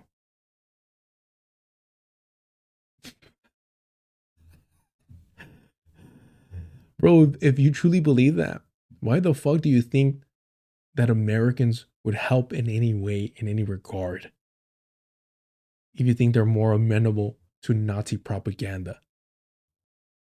There are infinitely more people right now in the USA who have this unprincipled, as you called it, idea that there is some sort of funny business going on with US support of Israel. They don't understand, precisely why it is, but they see it. And when you see that, when you see all of it. No, they wouldn't be unprincipled because they don't know any better. You do. You know that you're promoting Nazi propaganda. That's what makes you unprincipled. What the fuck? This weird fucking shit, like how much your government protects Israel, kind of illogically, given how bad love is, you're going to think, are we controlled by these guys? Now, it might be untrue, and in the very long term, which doesn't really matter because we're all going to die. It might be untrue. It might be untrue. So suddenly we're at Zog might be untrue. We controlled by these guys. Now, it might be untrue, and in the very long term, now it might be untrue. You're going to think, are we controlled by these guys? Now, it might be untrue. And all right, so we're not, just like he didn't defend Norman Finkelstein, but he didn't denounce him. He's not completely ruling out Zog now? Huh. All right. And this is a pathetic excuse. We might wrap up here because it's so fucking pathetic. Nothing matters because the world's going to end due to global warming. Fucking coward. And in the very long term, which doesn't really matter because we're all going to die to climate change, it might even be detrimental. You know, one day the sun is just going to fucking... So none of this matters. None of this matters. Let's just go full Nazi, apparently. But in this situation, if you're splitting hairs because someone said the word Zog, which is what this was like argument, by the way. You remember her long statement? Half of that was a complaint that she saw people saying Zog on Twitter. Okay, I didn't actually. Then where are your priorities at? Bro, he's so terminally online, and he expects us to believe that he didn't know that Hasan Piker was an opportunist. Sure, buddy. The reason why we oppose Zog isn't because I care about white on white crime. The reason I oppose Zog is because why the fuck would I want to promote Nazi propaganda when I could just as easily promote Palestinian liberation propaganda? What are we even doing at this point if this is what we're complaining about? It's like complaining about an anti-German slur, which it isn't, to be clear, at the height of Nazism. It's like complaining that you saw someone call someone a Kraut slave. It's totally nonsensical. It's idiotic. Like, why would you call somebody a Kraut slave? Why would you call him that? How would that help in any way, though? Now imagine if there was a group that would benefit, a racist group that is against your movement, that would benefit from you calling them Kraut slaves. Do you see why that would be a problem? Like, what are we fighting? All you have. So we can go and we can talk about me having to learn more about Jewish supremacy and Jewish exceptionalism. We can talk about whether or not it's valid. I would like to talk. I'll let you speak pretty much unimpeded a second ago. Can I go, please? No, you haven't. He totally... Always lying. Always, goddamn. No, we haven't. No, we haven't. Fuck, bro. If anyone ever needed a wedgie. Not... I would like to talk. I'll let you speak pretty much unimpeded a second ago. Can I go, please? No, you haven't. He totally just did for like 5 minutes. Okay, that time he did. Thank you, finally. Thank you. So we can get to other... We could very... By the way, if you add up their speaking time, white people, man, I swear, wherever they go, wherever they're born, wherever they occupy, white people, the moment that there's even a proximity of equal speaking time, they feel they're being silenced. Jesus, bro. Very easily get to other subjects and issues around this problem. There could be very good use for the perspective you bring to the table. But you center yourself in your desire to be an edgy boy and make really funny jokes and refuse to acknowledge the standards, refusing to acknowledge just caring about your comrades, the people in the space with you, the greater audience watching, and the history of what it means to be called a slave as a black man, the history of where the term Zog comes from. You could easily just came on stream and said, you know what? Probably shouldn't have said that. Real talk. That was probably a distraction. And then we could have been on to things that are way more meaningful. But you've dug your heels in for your right to use offensive language. You are Vosh. You are the new Vosh. It's so fucking funny how your full circle the this same is. as Vosh. You are the same as Vosh, and that's even more pathetic. Why is that more? Unlike Vosh, okay, hold on. Why is you're not as good looking? For one, you're what isn't true, but let's good. Yeah, Vosh, who believes in Black Hitler. His politics and FDs are the same. FD, who calls themselves a Pan-Africanist, has the same politics as Vosh, who believes in Black Hitler. Blittler, right? Or whatever they call him. Again, FD's political beliefs are to the right of me. But okay. I'm glad that Vosh is being used as an insult, though. Why do you can't attract an audience, and you're trying to use his tactics, and you don't know how to defend them in the same. Why do you think that your perception of rhetorical similarity is more important than I don't actual think politics that. being I the don't same? think that. Okay, so your it's bare politics are the same as minimum. Vosh. No, I don't think that. I just think that it's bare minimum as an interlocutor who says their priority is Palestinian liberation. I think it's bare. I think not adhering to a bare minimum of not being an edgelord asshole who uses language that offends and amplifies Nazis. The fact that you want that. Who does it? Yeah, I mean, it's interesting how like the most prominent Palestinian voices don't talk this way. But Bad Empanada does. How convenient, right? And that's because Palestinians understand that neo-Nazis are also their enemies. Not somebody that they should downplay or dismiss or work alongside with, or whose language they should co-op. I'm getting tired of this already. I'm kind of fed up here, but I just want to wrap up when he finally admits after like almost 2 hours that he was wrong. It offended me to see you say. That offends you, just as I care no, if some random Zionist Jew. You care more about being an edgy boy. You are Vosh. Your argument here, I'm offended. I'm offended. Okay. No, I think the argument goes deeper into the actual practical utility of the way you act online, where more people would take you seriously if you didn't troll. And you joke around, right? But you troll. You know that, right? I think what's much more important. More important isn't different than also important. What's much more important is that FD signifies politics are exactly the same as Vosh. FD, is that true? No. Okay, where do you differ politically from Vosh? Like in your end goals, in your like in what you think should be done right now, where do you differ? Where do you differ from the white supremacist Vosh, who speaks to black people with a southern accent out of nowhere? I don't know enough about Vosh's politics to say exactly. Okay, well, he I thinks didn't that we spend should years. vote for I didn't spend years watching Democratic Vosh's videos and reacting to him. By the way, Vosh got banned from Twitch for saying that Israel should be. So there you go. Ironically, glean. Like a long video about Vosh. No, he made like a really long video called "Breaking Bread" about Vosh. No, it was not about Vosh. It was about shit like this. You don't even watch me. The vast majority of it. Yeah, of course I don't. You make videos like about wrestling and like culture video. That. Why I make Bro's losing a debate or even engaging with a debate with the guy that makes wrestling videos and Zootopia videos, and it's not for clout and it's not for algorithm. It's not for engagement. Okay, buddy. Okay, buddy.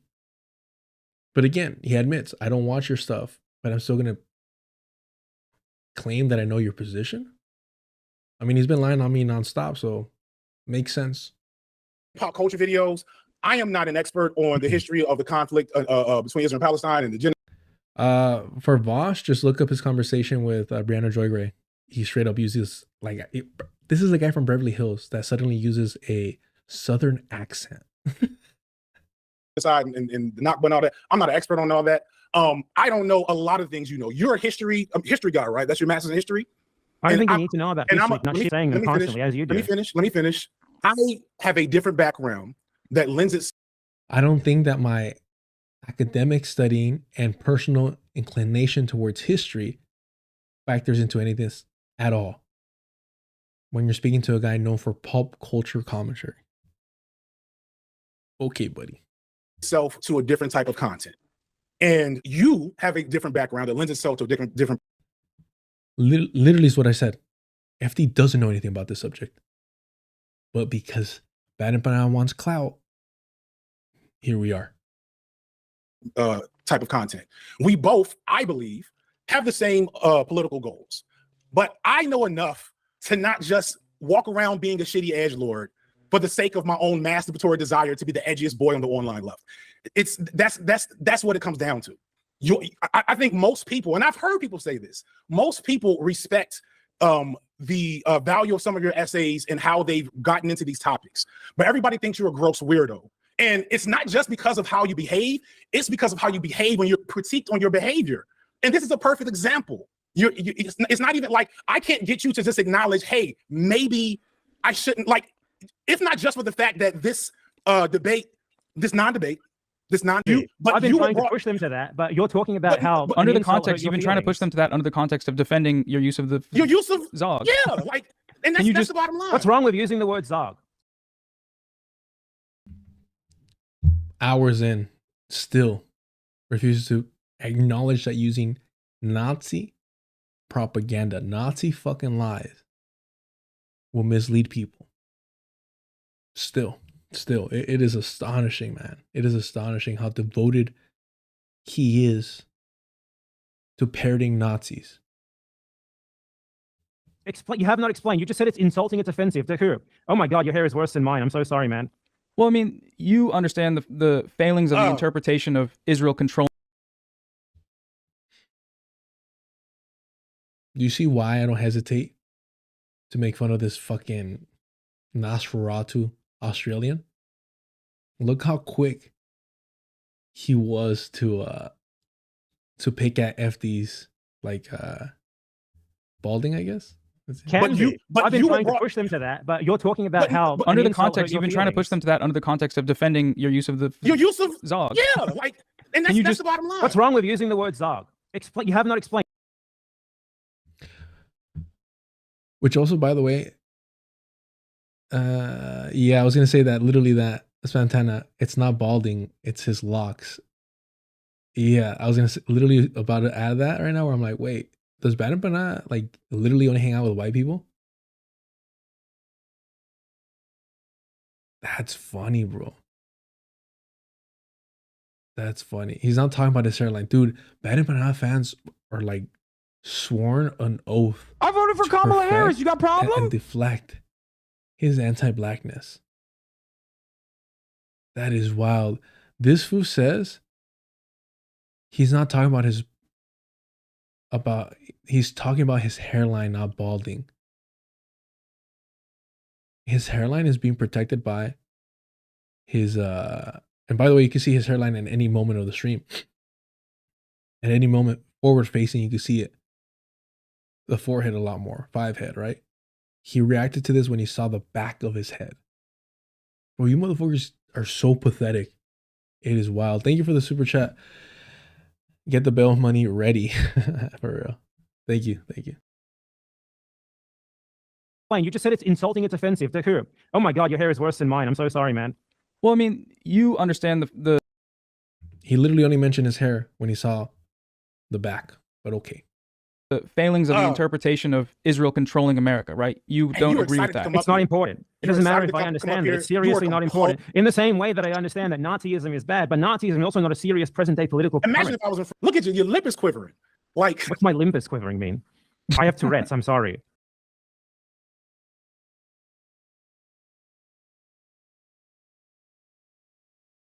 Perpetual fucking victims. Sudden, unknown medical condition to the rescue. Fucking Ethan Klein over here. To not say these. They're both colonizers. One's an Israeli and another's Australian. Both colonizers. These things. Like, you could have called me the N-word and said, oh, it's my Tourette's, and maybe you got away. It makes my face twitch every now and again. It's not that big of a deal. Wait, do you actually have Tourette's? Yes, but it's irrelevant. Fucking Jesus Christ, bro. It's pathetic. It's truly, truly fucking pathetic. You went off there. You should have watched that I made in response to you a bad faith. Like they were not legitimate. You know what I'm gonna do? You know what I'm gonna do? You know what I'm gonna do? You can just respond to what I said there. I'm gonna continue to not respond to your bad faith nonsense. So you can't just say what I'm saying is bad faith. I can't. What you gonna do about it? Because George, I you can make a video. I directly make the FD Signifier content and call me the N-word in it. Get your, you know. This is just your excuse to avoid responding to me. Look, here's what you said, right? No. Here's what you said in my comments. I'll respond on my. I'm pretty sure that if he stands in front of somebody, yeah, you're pretty sure that if you avoid actually talking about the issues, I'm here to talk about the actual issue. If you want to make it about that, what form parasocial relationships with your audience, and that, according to you, I'm not as good at that. What you said, watch me because I'm the smartest. They watch me because I'm not super knowledgeable. They go over FD's comment on Bad Empanada's video where FD just breaks down the business aspect of it all. It's kind of fucking a waste of time. And Bad Empanada's choosing to have this part of the conversation completely devoid from talking about Zionism, by the way. But okay. Bad Empanada brought this up. Bad Empanada is reading this completely removed from the conversation about Zionism. Knowledgeable of that, or even that videos that stand up on their own merit that you think will watch you just because they like you. Actually, I have an accurate assessment of where. Unlike you, I have an honest assessment that you're some type of truth teller. Want to talk? No. So that God, what I say, my actual arguments and I say about people like you who respond to me, right? You just immediately discard what I say, my actual arguments in response to you. I made like a 30-minute video responding to you. There was Signifier, right? I responded to your points. I showed evidence for my arguments against you, and on the Zootopia video, bro. You're responding, making my point, talking about my. Trailed me from the point I was trying. Yeah. And then you said that the reason why you don't respond to what's funny issues. What's funny is that I linked an old connection with people. Is that why you have to call me the N-word? I don't have for that. Do you have to respect people and not call them slurs? I'd like to. You respect me. Calling you back. No, you said you were trolling me back. I was never trolling you. I was responding to your. So you do respect me.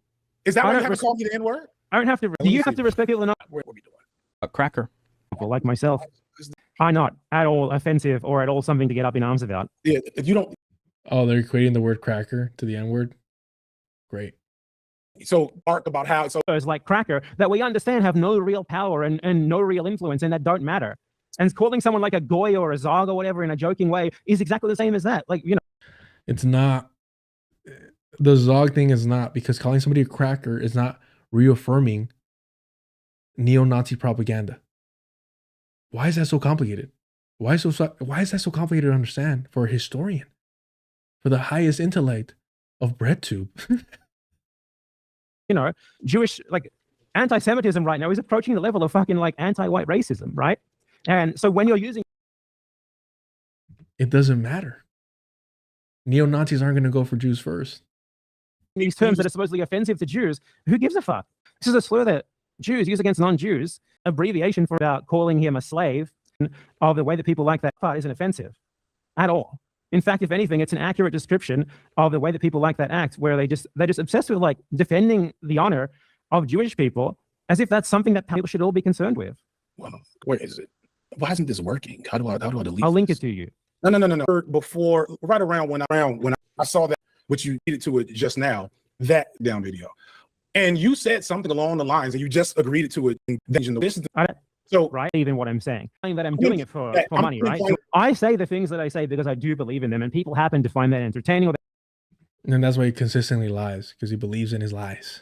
They happen. So I make a video about the Bosnian war. It's going to get with drama slop on. Responding to your argument. So first off, where nothing of what I said in that moment made much sense at all, and labeled it as the short that has where the first thing I pointed out was that you clipped an out of context conversation that where nothing of what I said in that moment made much sense at all. And labeled it as the short that has 71,000 views. That's like the most viewed short you posted. Well, yeah, you said Zionist is a Nazi dog. Did I? He didn't. Let's roll this. He didn't.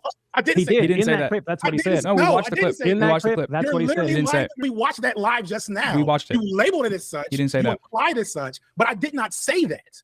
Man, what did you say in that clip? No. How about Bad Empanada? How about say, "Oops, my bad. I'm sorry." How about saying? That's what you said. You said. No, that's what he said. It's not what he said. I've been yelling at my kids. I've been ignoring my kids. I've been ignoring my wife.